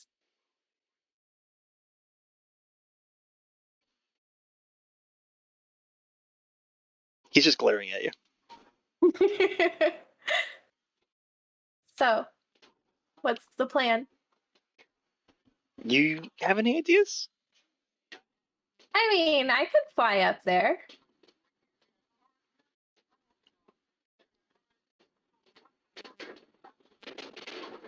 Get me inside. No. I did not say I was going to get you inside. I said I could fly up there. But we're friends. Oh, okay. Who told me not that long ago that they had no reason to hold my spot in line? But I did hold your spot in line. Did you? Yeah. So then why are you not still in line? Because I got through the line. Mm-hmm. I couldn't just stand there the whole time. I mean, did you at least get me a watch? Yeah, but I'm only gonna give it to you if you get me into the teapot. Okay, show me the watch first. How do I know you won't steal it? How do I know you actually have a watch? I promise I have a watch. Nope, I need to see it. He sighs. It's like, look, just don't be mad, okay? And he rolls up his sleeve and there's a watch on his wrist. You've had a watch this whole time. I forgot.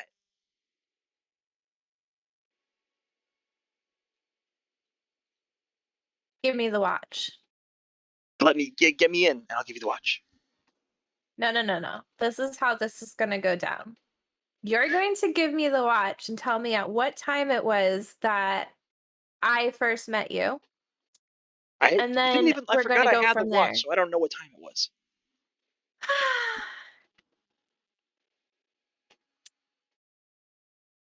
All right. So there's no way that I can get you up there because you are heavy. If you find out how to get in, I can get myself up there.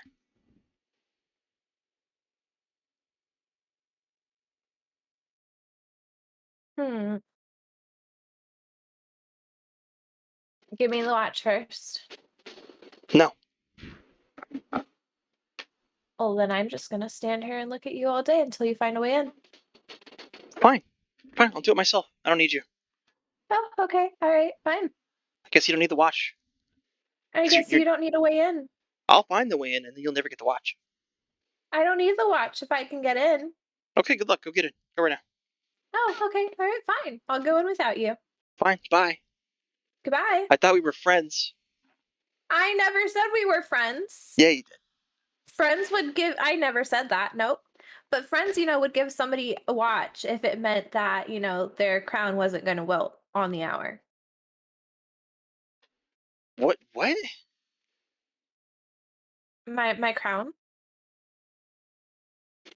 it wilts if I don't water it every hour. That's why I need to know what time it is. If I give you this watch, are we friends? No. Well, then if I can't trust you if we're not friends. That sounds like a personal issue. He shouts really loudly and just walks towards the teapot away from you. Fine. We will do this on our own without each other. Not talking to you anymore. You just talked to me. I'm not talking to you anymore starting now. Okay. All right. Fine. This guy smells. Stay away from him.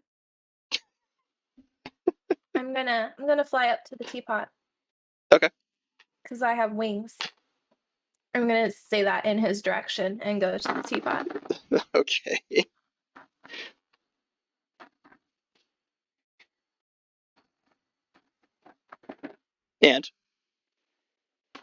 And I'm gonna look for an opening. There's no opening. Actually, I know of an opening. It's the spout. You want to go to the spout? Yep.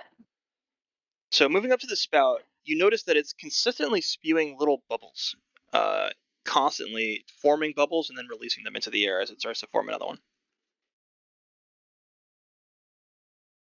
Like, how big of a bubble are we talking? Like 3 or 4 times your size. So it would probably put me in a bubble. Maybe. And there's no other opening that I can see. Roll investigation. 9. Yeah, no, you don't see any openings. You do, though, see a strange little goblin sitting at what looks to be a small table, sipping tea at the very top of the teapot. Oh. Okay, I'll go talk to the goblin. And I'll water my crown Okay. while I'm flying up to the goblin. Okay.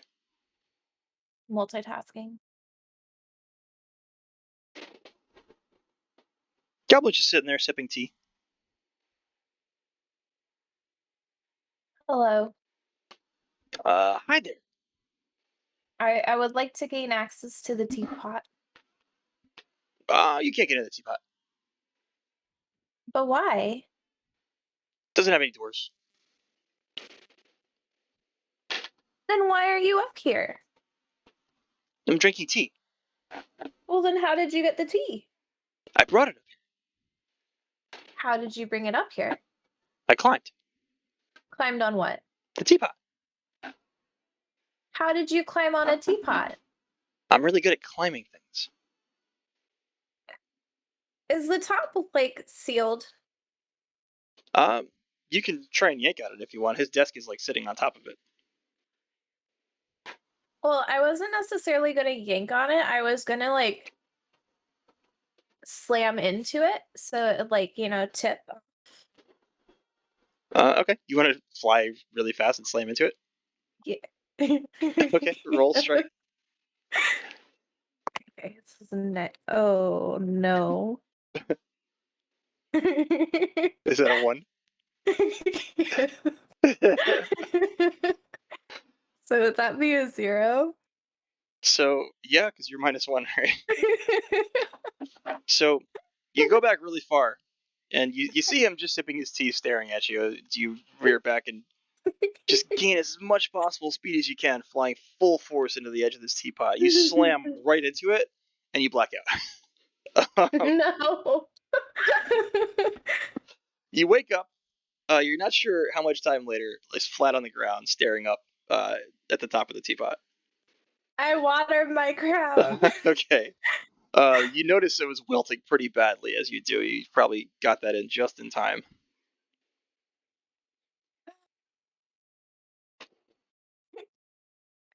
Is the dog anywhere around? You don't see him around anywhere. Oh no. I'm gonna go back up to the top. Okay. Was the goblin still there? Yeah, he's still sitting there drinking tea. Can I have entry now? Entry to what? The teapot. Why do you want to go inside the teapot? Because I like tea. There's no tea in there. How do you know? I've been in there. Well, then I want to go in there. How do I get in there? Tell me a really good rhyme. A really good rhyme? Yeah. Do I look like I know rhymes? Kinda. I'm not a rhyme person. Okay, bye. Goes back to sipping his tea.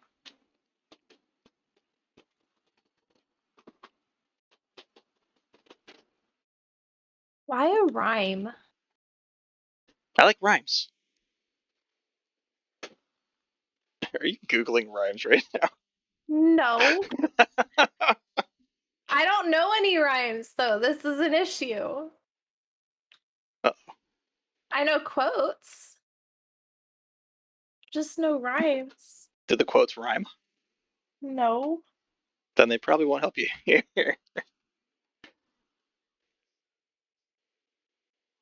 Well, I guess curiosity killed the cat, but satisfaction brought it back. Does that rhyme? Say that again? Curiosity killed the cat, but satisfaction brought it back. Is that what you say to it? I don't know if that's a rhyme, but sure.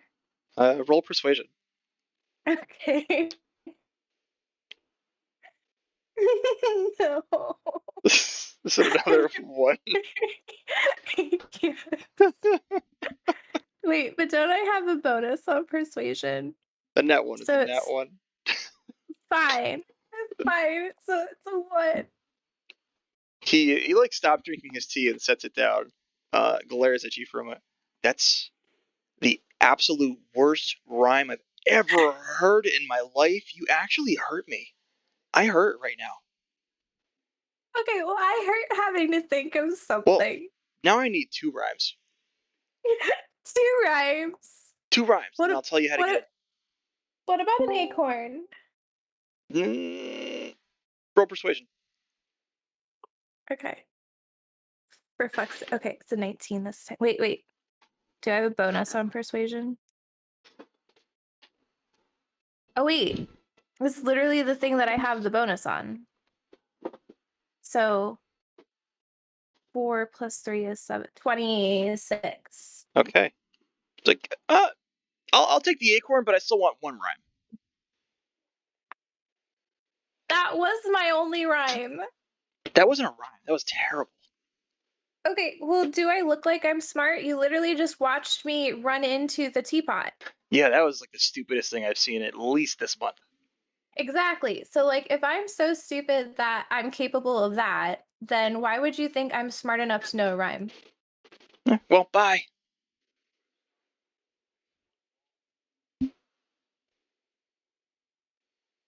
Goes back to sipping his tea.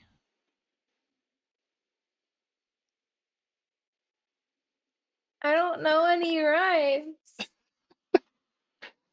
What else do you want from me? I want a rhyme. Just rhyme something. I love rhymes.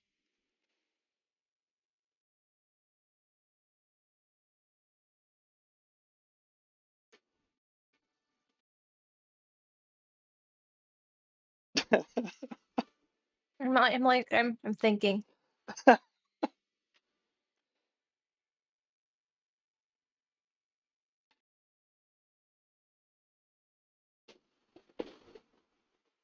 What rhymes with goblin?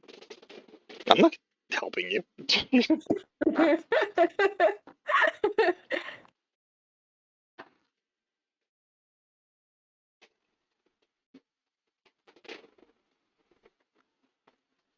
You could try and fly into the teapot again. I'd love to see that. Except this time you'd probably get hurt. I doubt that. Hey, the first round was a floozy. You get that rhyme yet?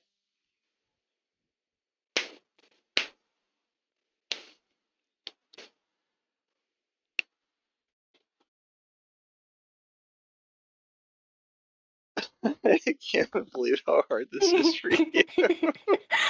Why are you making me rhyme? It's the easiest thing in the world. Like, kids can do it, sir. I have been drinking. I guess you have The to cat abandon in your a quest. hat brought a bat. Is that it? To bash a goblin in his noggin. That's it. Roll persuasion at advantage. Oh god, 8. What do I have for oh wait, this is persuasion again. Okay. And it's at advantage, so take the higher of 2 rolls. Why is this at advantage? I feel like it should be Because you disadvantage. actually told a decent rhyme. Oh, what? My other one was decent. No, it wasn't. 8 plus Is that the highest of your two rolls? 11, 15. No. I had to do math, so I knew what it was. Oh, so your 11 was your better roll. You rolled the dice twice, right? No. We just went over this. I know. I'm doing the math in my head. I had to do the math in my head. Yeah, but you roll twice. Okay, but the second roll was the 17. Okay. That's No, the first one was the 8 plus 3, Yeah. and then I have the bonus but you don't have to for add the plus bonuses 4. until you roll twice and have the bigger number that you added the bonuses to. Oh, got it. So you have been drinking. My God. He he looks at you. He looks around for a moment. He's like, "All right, and the acorn? Here, I'll give you the acorn. Thank you." Takes it, sets it down on his table. It rolls around a little bit. He sort of has difficulty getting it to sit still, but he finally stops it. Reaches into his pocket and pulls out a bunch of tea leaves. He reaches them towards you. Tea leaves? Yeah, take them. What am I supposed to do with tea leaves?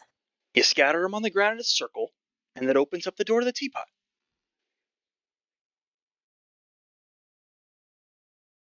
So, like on the floor, on the ground? Anywhere you want. Okay, fine. I'm gonna consult the map. Okay. On the little platform underneath the teapot. Okay. Is there enough room for me to stand? Sure. Okay. On the little platform is where I want to do the little circle around me. Okay. So you land down there and you do a little circle of tea leaves? Yeah. Okay. The second you make that full connection, it just opens up beneath you and you fall into the little portal that it creates. You find yourself inside a very lavish, almost palace-like structure. So this is where the bullywogs live? Turning around, you see the little dog man, your little friend. It's like, oh God, you got in too? Yes, I got in. No thanks to you. I mean, I offered. You did not. You were a jerk. You were a jerk. You wouldn't give me your watch. You wouldn't be friends with me. I don't have to be friends with you for you to give me a watch. It's just the nice thing to do. Well, you haven't done a single nice thing for me, so. I said I'd give you the watch if we could be friends, and then you said no. So I don't know what else to tell you. I'm not gonna be friends over a watch. It's just a nice thing to do. You know what? Whatever, fine. Are we gonna work together? Possibly. Sure, whatever. Do you even know where the bullywogs are? They're somewhere in here. Well, I've got the only thing that'll guide us to them, and he holds up his little orange glowing stick. All right, fine. I will follow you. Proceed. I guess I can't even avoid you following me, so fine, whatever. And he holds the stick up in the air, and it starts sort of yanking him. You can see it almost actively yanking him forward as he's being guided through this palace. You know, since I'm bigger than you, should I hold that for you? No, leave it alone. It probably wouldn't yank me as much. I'm Leave it bigger. alone. As you're walking past, there's a small doorway on the right-hand side as you're sort of arguing with the little dog man. And you see this very well-armored frog with a mounted rhino beetle walking alongside him come out of the doorway. Oh, hello, sir. This guy stole my little staff thingy. The frog looks at you and looks back at him. It's like, you fiend, you deviant! Unhand it, give it back to the maiden, give it back to him. And he's like, no, she's lying! She's lying! Roll deception.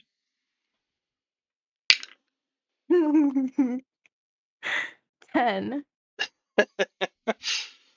The frog looks at you and sort of sees you smirk for a moment as you're telling this. It's like, oh, I can't believe you would lie to me like that. It's not necessarily a lie. He's supposed to be sharing with me, but he's refusing. Roll deception again. Because that's Huh? also a lie. Roll deception.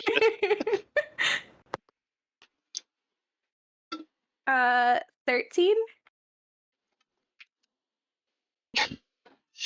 Once again, you just like reveal just a little bit of the littlest bit of a smirk as he's watching you, just to see if he can tell if you're lying to him or not.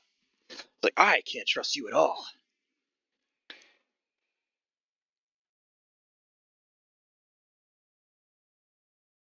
I mean, honestly, that's fair. But can you really trust anybody when you're I guess stuck in not. a gigantic forest? I mean, we're at a carnival right now, the little dog says to you. In the middle of a forest? You know, I'm tired of this. And he puts the little stick up again and it begins to yank him in a certain direction.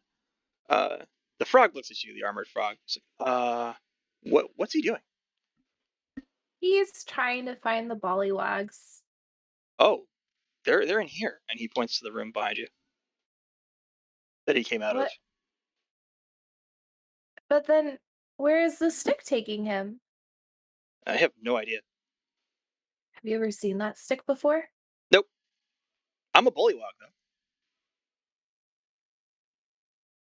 though. Um, um, uh, what's it called? What is the thing I'm supposed to roll? Insight? Insight?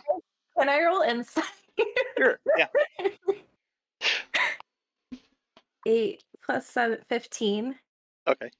I mean, he's a bullywog. You can see that clearly.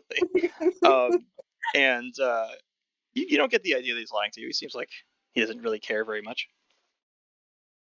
Is that where the council is? Oh, yeah. Yeah, they're all in here. How do I gain access? You just walk in the door. Oh. All right, I'm gonna say goodbye to the dog dude and I'm gonna go through the door. He sort of shouts back as you're like, where are you going? Bye. The armored bullywog follows you in. It's like, hey, by the way, my name's Bluff. What? Yeah, Bluff. This Like here's you're Tank. bluffing? No, I'm not like I'm bluffing. Just my name is Bluff, and this is Tank. And he points to his little rhino beetle. There's a saddle on it. And how long have you two been a thing? We've been riding and fighting together for I can't really remember. How do you tell time? Like with a watch or something. Do you have a watch? Uh, Tank, do we have a? He starts digging through the bags on the back of his beetle. Like, do we have a watch in here somewhere? Uh, uh, he pulls out like a little what looks like on a chain, a little pocket watch. It's like, here, take this. Thank you. Sure. Is it working? You open the lid. It does seem to be ticking and working, but you can't really tell like the language of the symbols of the numbers. Like, is in none of the languages I know? No. What are the odds of that, Bird? I know so many languages. Well, you don't know Bullywog. Apparently. Can you read this? You're asking him? Yes. Like, oh yeah. When is an hour? Each one of these, and he points to the hour numbers along the watch. Okay. My crown. How alive does it look? It looks pretty shitty, like they're about to die. Oh, I'm gonna water my crown and look at the watch. And what time is it? You drench yourself again. Looks to be what you can assume is on the 4th hour. You're not sure if it's AM or PM That or doesn't what. make a difference. I now have a timeline. Like, he looks at you. He's like, "Why did you just drench yourself with that little watering can?" Because in order for me to gain access to this carnival that I have no idea why I'm even here for, I had to make a deal with the goblin at the gate. And the deal with the goblin at the gate was that every hour on the hour, I'm supposed to water this crown, and I drench myself every single hour. Oh, Otherwise, I get kicked out of the he. carnival. Yeah, no, he lied to you. What? He lied to you. The tickets are free. He does that to everybody. It's just like pranks.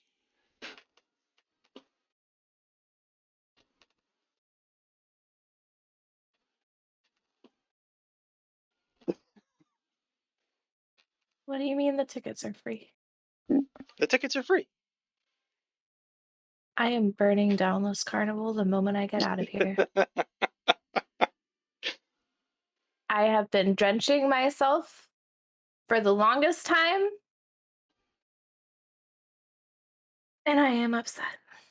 But regardless, He does that to almost everybody. Don't worry about it. don't worry about it. I'm stuck with this crown. So wait, I won't get kicked out of the carnival? Oh, you can throw that thing away.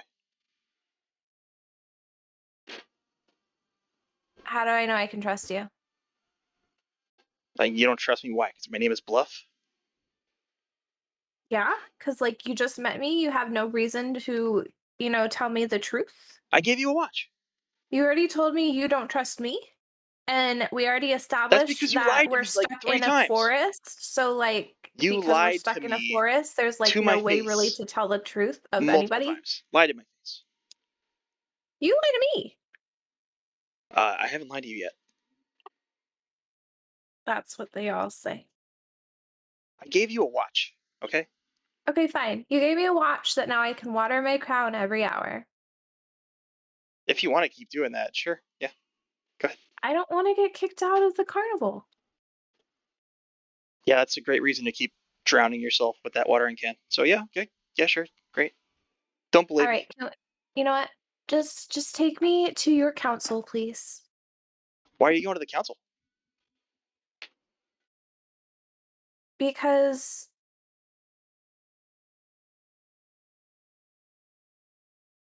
they're supposed to tell me how to get to the pixies. So then the pixies can take me to some palace. You're trying to go to the Palace of Heart's Desire? Yes. Me too. Why is everyone trying to go there? I didn't think everyone was trying to go there. It seems like every single person I know is trying to go there. Weird. So, have you already talked to the council? No, I was just on my way when I heard commotion outside, and that's when I came out and found you and that other guy arguing. Oh, okay. Well, But let's go to the here, yeah, council. let's go. Follow me. He All hops right. onto his little beetle and starts walking in the direction. I will follow him. Okay. So he takes you through a couple hallways. Again, they're very like lavish and ornate, like gold and blues and reds, very colorful. Everything in this place looks beautiful, and it looks really strange again because the outside that teapot was pretty small. The interior you didn't think would be this big, but there's obviously some sort of magic at play. Finally, you round a corner and you come up to what looks like a very long, luxurious throne room.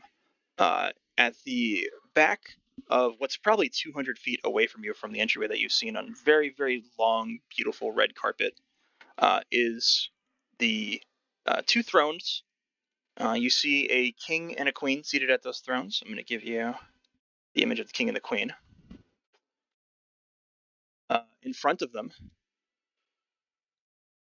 is this individual standing there just like flipping through this book. You also see a younger female bullywug off to the side that also acknowledges the two of you as you enter. And sitting in sort of a meditative state alongside next to the throne as well, you see this bullywug. There's 5 total in the room. Uh, Bluff looks to you. He's like, "All right, just be really respectful, okay? They're royalty." If you insist. You have to. And if you want to get any information out of them, you got to be really really nice to them, okay? Okay. I'll be really, really nice to them. Okay.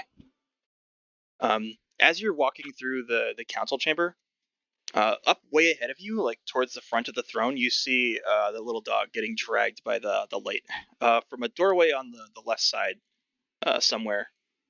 Stops right in front of the throne.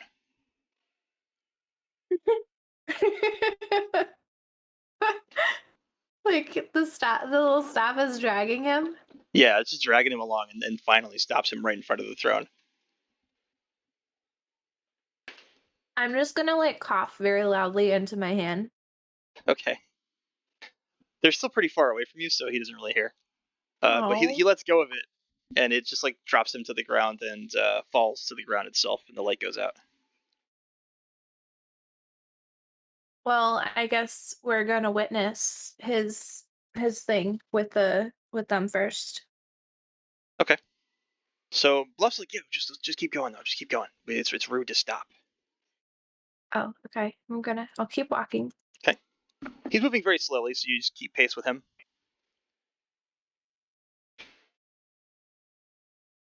Yeah. Okay. So the bullywog that was reading the book, the one in purple, Mm-hmm. he steps up to the front, sort of clears his throat, like, and he goes, and you hear him just make this like loud, croaking, weird introductory noise that almost hurts your ears as he completes it. He steps back, looks to the your small dog friend slash not friend. Says, "You are in the presence of King Rupp and Queen Turluff. Bow." And the dog looks around and just does his little bow.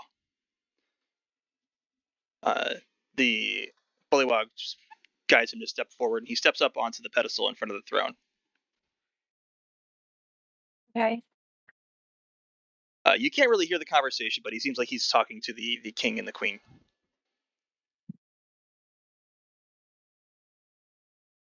Keep moving forward.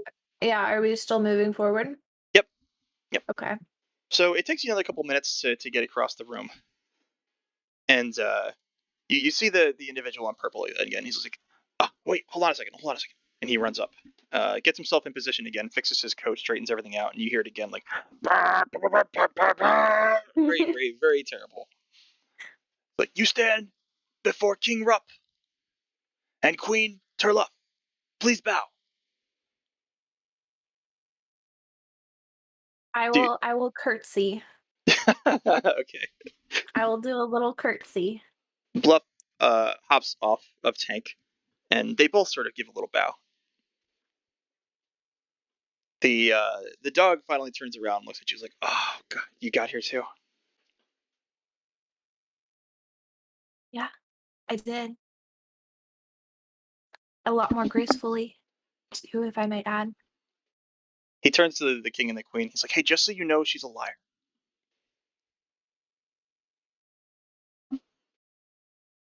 Aren't we all liars? The king looks at you and starts to tilt his head. So you don't deny this accusation? I don't deny that we don't all lie when we need to survive. I am a creature of great honor. I don't tell lies. You've never told a lie to save yourself? I am king of all the bullywogs. I do not lie. You would have needed to lie at least once in your life. Bluff sort of like kicks at you. He's like, the king like leans forward and stands up in front of you. It's like, you are calling me a liar in my own throne room? Well, not necessarily. I should have But you you might have told a thrown in white lie at one chains. point. I should throw you in the dungeons.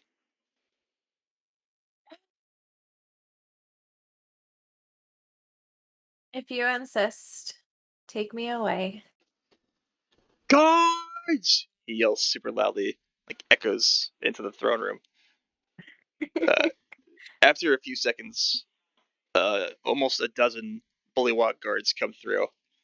Big, tall shields, big, long spears surround you and point the spears directly at you. Like, take her to the dungeons! I feel like this is very excessive.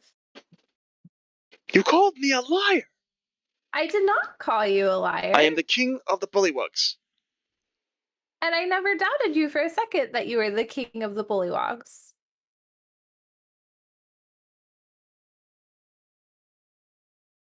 The guards start to poke at you, start to like usher you off away. All I stated was that everybody, and I'm going to say this as I'm like walking away, everybody lies at some point to save their own hide. The little dog guy points and just laughs at you. It's like, I knew this was going to happen. But I am being the truthful one right now. Guards keep poking you and sort of guiding you out of the room. I'm leaving. So you exit out towards the dungeons? Yep. Okay. They keep poking and stabbing at you, and it's getting a little irritating. They're not really like breaking skin, but you keep getting poked with these spears in the back as you're ushered along. I'm walking. Keep poking you. You move down a couple corners, and there's a very long, like ominous staircase that goes down. All of them surround you and sort of usher you down the stairs. Do you continue? Okay. I'm going down the stairs. Okay. So you continue moving down the stairs. It takes roughly 5 or 10 minutes. It's a very, very long staircase with this big, like, force of guards behind you. You get to the bottom, and there's just one little door. I'll go through the door. Okay. It's a very tiny cell. There's no windows or anything. There's a very small stone bed on the inside. There's barely enough room for you to like move around in here. As you go inside, they slam the door shut on you. Okay. You hear the group of guards just like shuffling back up the stairs.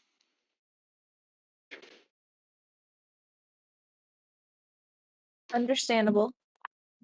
So what do you do? I will accept my fate of sitting in this cell, and Okay. I will investigate the cell for whatever is in the area. Roll investigation. 19. Nothing really of note. Just the stone floor, stone walls, little stone slab of a sort of bed. I'm just gonna water my crown. Okay. You drench yourself again. Yep. Did they actually lock the gate? You want to try it? Yeah. Opens right up.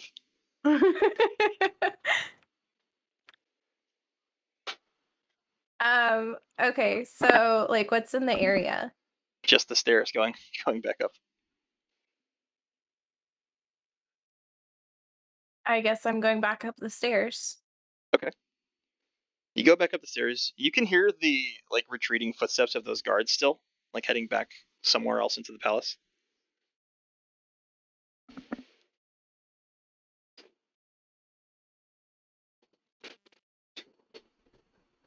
What would you Okay. like to do? Um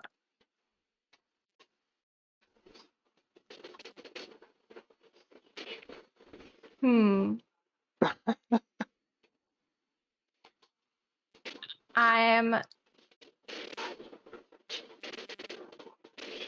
gonna peek through the doors back into the little chamber thingy and see if Bluff and the little dog are still in there. You want to fly back around to the throne room? Yeah. Okay. So as you're making your way back, you hear footsteps down the hallway to your right as you're about to make the turn back towards the throne room, and you look off in that direction and you see Bluff and Rhino with the dog moving down the hallway. I am going to go join them. Okay. Do you just like fly up to them? What do you do? I'm going to fly up to them and I'm going to be like, so, did you guys get what we needed? The dog himself sort of like jumps up, startled. Bluff looks around. He's like, "What? I thought they locked you in the dungeon." They did not lock me. They took me to the dungeon, but they did not lock me in the dungeon. Bluff sort of like face palms. It's like, sorry, bullywogs are pretty stupid. I wish the king was around to hear you say that. Well, I told you to be nice. I was nice. You called him a liar. I did not call him a liar. I said everybody lies. He's everybody. He is one single individual. Well, he's one of everybody. Well, but I just caught him in a lie because he said he was going to lock me in the dungeon, but he did not lock me in the dungeon. Well, technically, he sent the guards to lock you in the dungeon, so he didn't lie. The guards are just stupid. All right, fine. Anyways, regardless, did we get what we needed? I mean, we got what we needed. We're going to see the Fate Seers. That's not the Pixies. The Fate Seers are apparently going to give us access to the Pixies. Why are we doing extra steps now? Look, I don't know what the rules are here. I don't know what you've been told, okay? But I'm just doing what the king said to do. All right. I guess you can come with us. I don't know if you're going to get thrown back in the dungeon or what's going to go on with that. That's fine. I'm coming with you guys. The dog looks at like first Bluff and then you. He's like, no, you can't come with us. You already got in a bunch of trouble. You're just going to get us in trouble. I'm going with you guys. You're like the worst person ever. I'm really glad that we weren't friends. I wanted to be your friend, but I'm glad that we're not. I am hardly the worst person ever. The worst. You haven't even met the worst person. You have only caused me trauma this whole time that we've been here. All I tried to do was be your friend, and you've been super mean to me. You're the one that got dragged by a staff. If you had just followed me, you would have been perfectly fine. I got here first.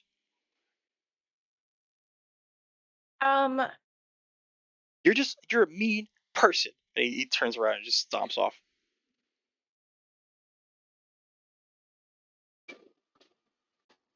Well, I guess we're following him. Bluffs just sort of shrugs at you. Keeps moving, following the little dog guy. Follow along with Yeah. him? Yeah. Okay. So you move down the hallway. The little dog sort of looks around. Did he say left or right? Bluff looks around. I think he said right. The dog looks back at him. He's like, oh, I thought he said left. You guys didn't write down the instructions? I don't have anything to write things down with on me. Where's your little magic staff? It broke. You guys have one job. Bluff sort of like looks around. He's like, well, I'm gonna go right. And he starts moving down the right hallway. The dog looks at him for a second, then looks back. It's like, no, I'm gonna go left. I'm pretty sure it's left. And he starts moving down the left pathway. Why are you doing this to me? What do you mean? Having to make a decision.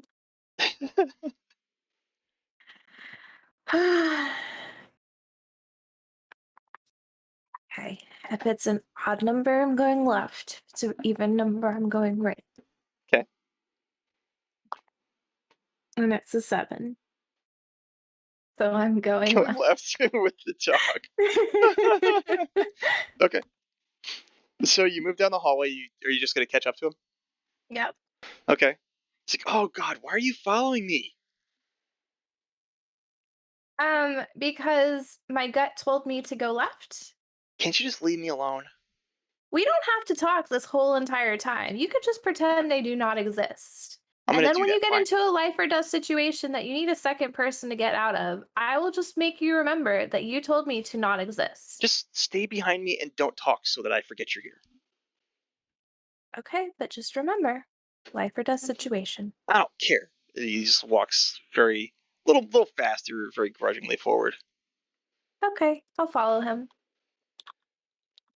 You walk for a little while, and there's just one open doorway at the end of this very long, abnormal hallway. Looking inside, you see two strange-looking birds, just sitting on little perches. Nothing else in the room. There's 2 birds? 2 of them. I gave you images in the chat. Oh, they're so cute. Do they talk? Do you want to go try to talk to them? Yeah. Okay. The dog follows along with you.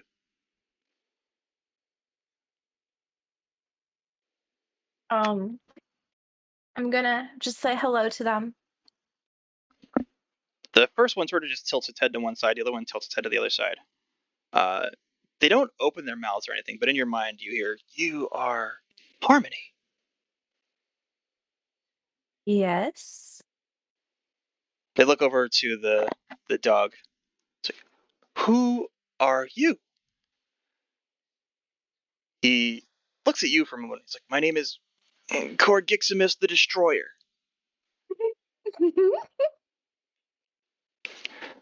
They tilt their heads at him. "Corgiximus.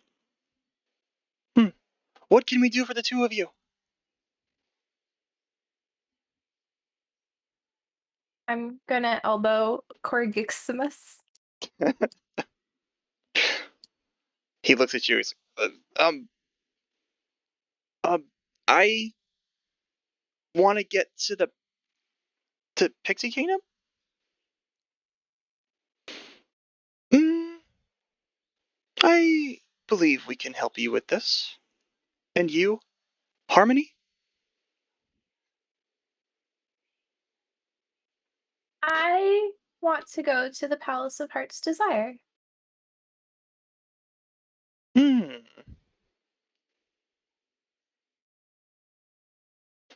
And why do you want to go to the Palace of Heart's Desire? Because my friend right here told me about it. What do you seek from the palace? Honestly, I am not sure. Then why do you want to go? Because doesn't everybody want to know what their heart's desire is? Well, you go there to get your heart's desire, so you have to know what you want. Well, goodness me. I suppose on the rest of the journey there, I'll just have to figure that out. We'd like to know. Why would you like to know? We'd like to know what is your heart's desire. For what purpose? To ensure that it is something good. And how did you know my name, but you did not know his name? You, we recognize. Him, we do not. How do you recognize me? Our visions are not anything that we can decipher easily. Some things we see, and some things we don't. We saw you, but we did not see him. All right, fine. I desire a true friend that will never backstab me. You hear him sort of like grumble next to you. Hmm. Okay. Very well. And you, Corgiximus?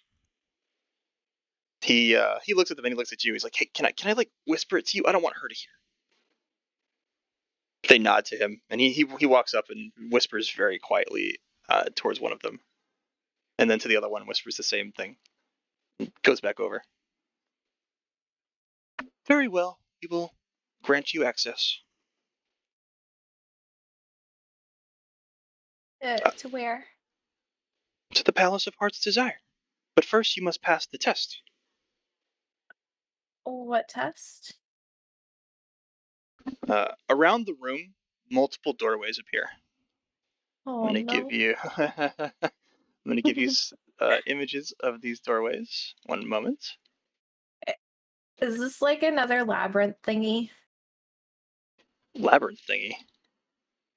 You know, where it's like one of these doors leads to your death, one of these doors is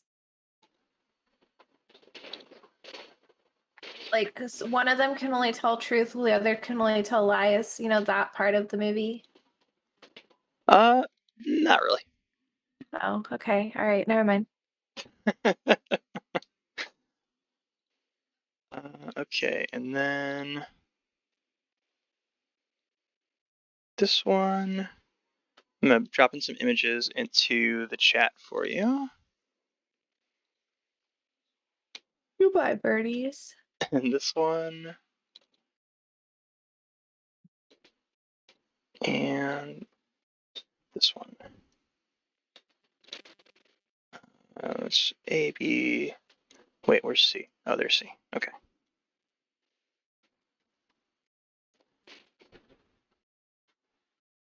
So 5 doors appear around the room in the images that I sent to you. Mm-hmm. The birds look to you. So you must choose a door.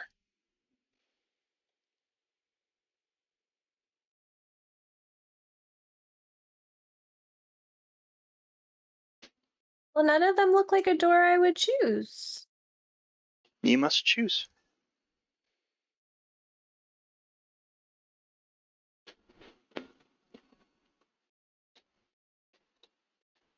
Hmm.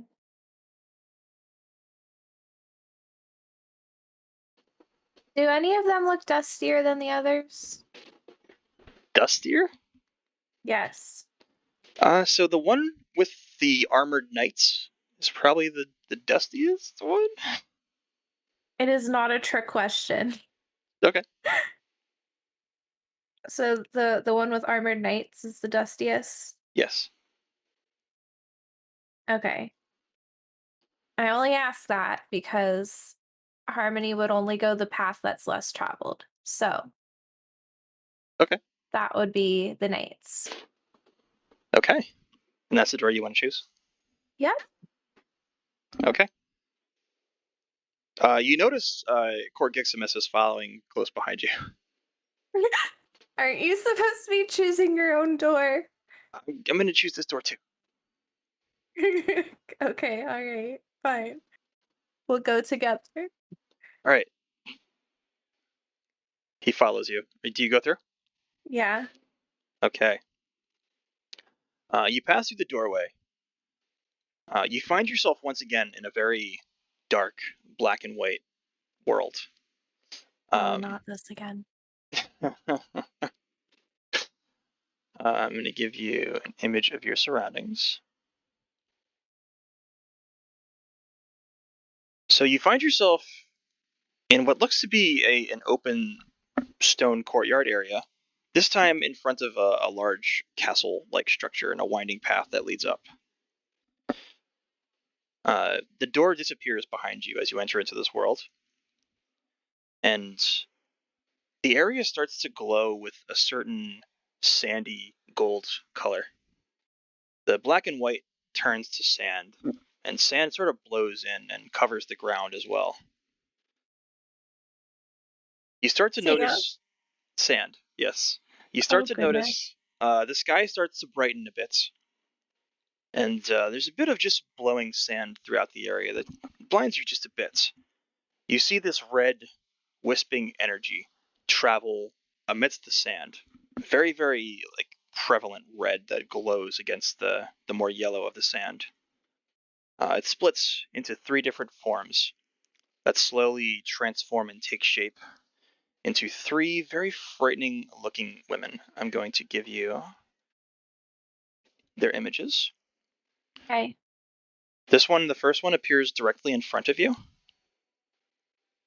This one appears behind you and to your left, and this one appears behind you and to your right. Now, when you say behind me, do you just mean me or me and Corgixmus? You guys are close together, so both. Okay.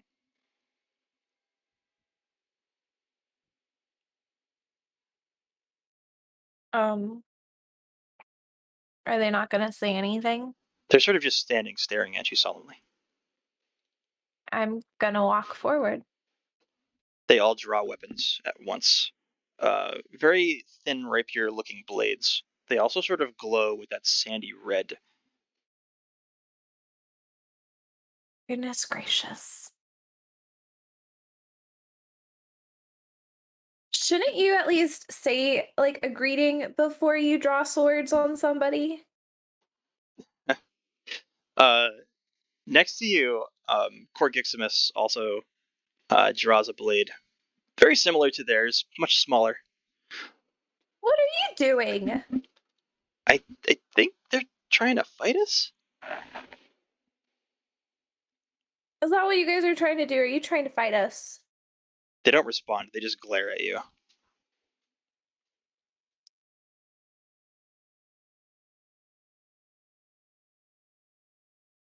All right. I'm just gonna take another step forward. Okay. The one that was in front of you moves up 2 steps, and you hear the other ones move up as well. I could just fly away. Is that what you want to try and do?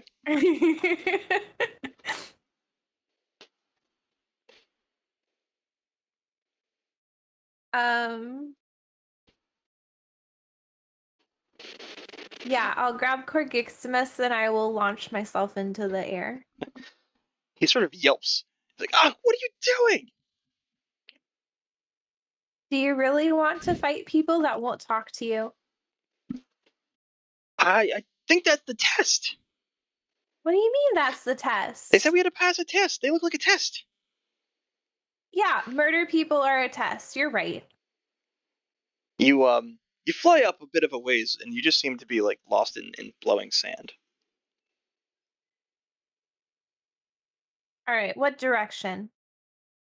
As you look about and try to pick a direction, you see those 3 women move up into the air, flying alongside you. That same pattern with 1 in front of you and 2 of them behind you. All right, this is absolutely ridiculous. Fine. Fine, we will go back to the ground. Okay. As you set down Corgiximus, he looks at you. He's like, "The hell was that about?" The women land back into their positions where they were. I don't like fighting people that will not converse with me. I have standards. He looks at you, back to them, and he takes another step forward, where they also take another step forward as well. He asks them, "Are you the test to get into the palace?" The woman in front just nods her head. Yes. He looks back to you, Harmony. He's like, do we fight them?" Well, you want to fight them, so I mean, go ahead, go fight them. They drew swords. Yeah, they drew swords. They're still not talking to me. Are you not going to fight them? I could watch you fight them. I'm not going to fight them alone. Why? That's the whole reason I came in here with you. To fight them alone? You're right. No, to work together. Oh my goodness. Look, you got to have some kind of idea, right? Yeah, my idea was to fly off into the sunset and be good. Well, that didn't work. So Fine, I will fight them. Whatever. I will draw my sword because it is too close to draw out my bow. okay. And And I will summon my puppies. Okay, your blink dogs. Yeah. As you do, Corgiximus sort of like stumbles backwards. He's like, "The what? What? What? What is going on?" What do you mean what's going on? You want to fight them, so I'm fighting them. He's like shaking at this point, but he lifts his little blade. It's like, all right. Like, why are you shaking? This is Have just you a never been lot in a for me. Have you never been in a fight before? I am Corgiximus the Destroyer. I have been in many fights. My poor little puppy. It's I'm okay. not a puppy. It's okay. We'll get you out of this. I'll get us out of this. Oh, okay, you'll get us. All right. I'm just gonna sit here. You have fun. No, no. together we're gonna get out of this. Is what I really No, meant to say. no. You just said that I was gonna get you out of this. So I mean, you know, I go was ahead. By all confused means. because this is all really weird. By all means, Corgiximus the Destroyer. After you. And I will like do like a little bow and like gesture towards them. The whole time these women have just been glaring at all of you, just ominously. He takes another step forward, and they take another step forward as well, to the point where they are just like 10 feet from the both of you. He lifts his sword up and faces the one in the front. He's like, "All right, I'll take this one, and you take those other two, okay? Wait, why are you getting one and I have to have two? Because you have 8 things. What do you mean 8 things? These things. They have names. How the hell am I supposed to know their names? Well, you're the Destroyer. You should know everything. No, I just destroy. I don't get names first. Okay, fine. You know, you take one of them, sure. You let the little poor, helpless, defenseless little fairy You are take not the other 2. defenseless. You could just talk them to death. You know, if that would work, I would do that. Well, maybe you should try. All right, you ladies come here often? You get no response from them. Same. I do not come here often. No response. Have you guys met my 8 BFFs? No response. See, Corgiximus, this is not working. I feel like you didn't try hard enough. You know, you could try. Are you? Do you want to fight them?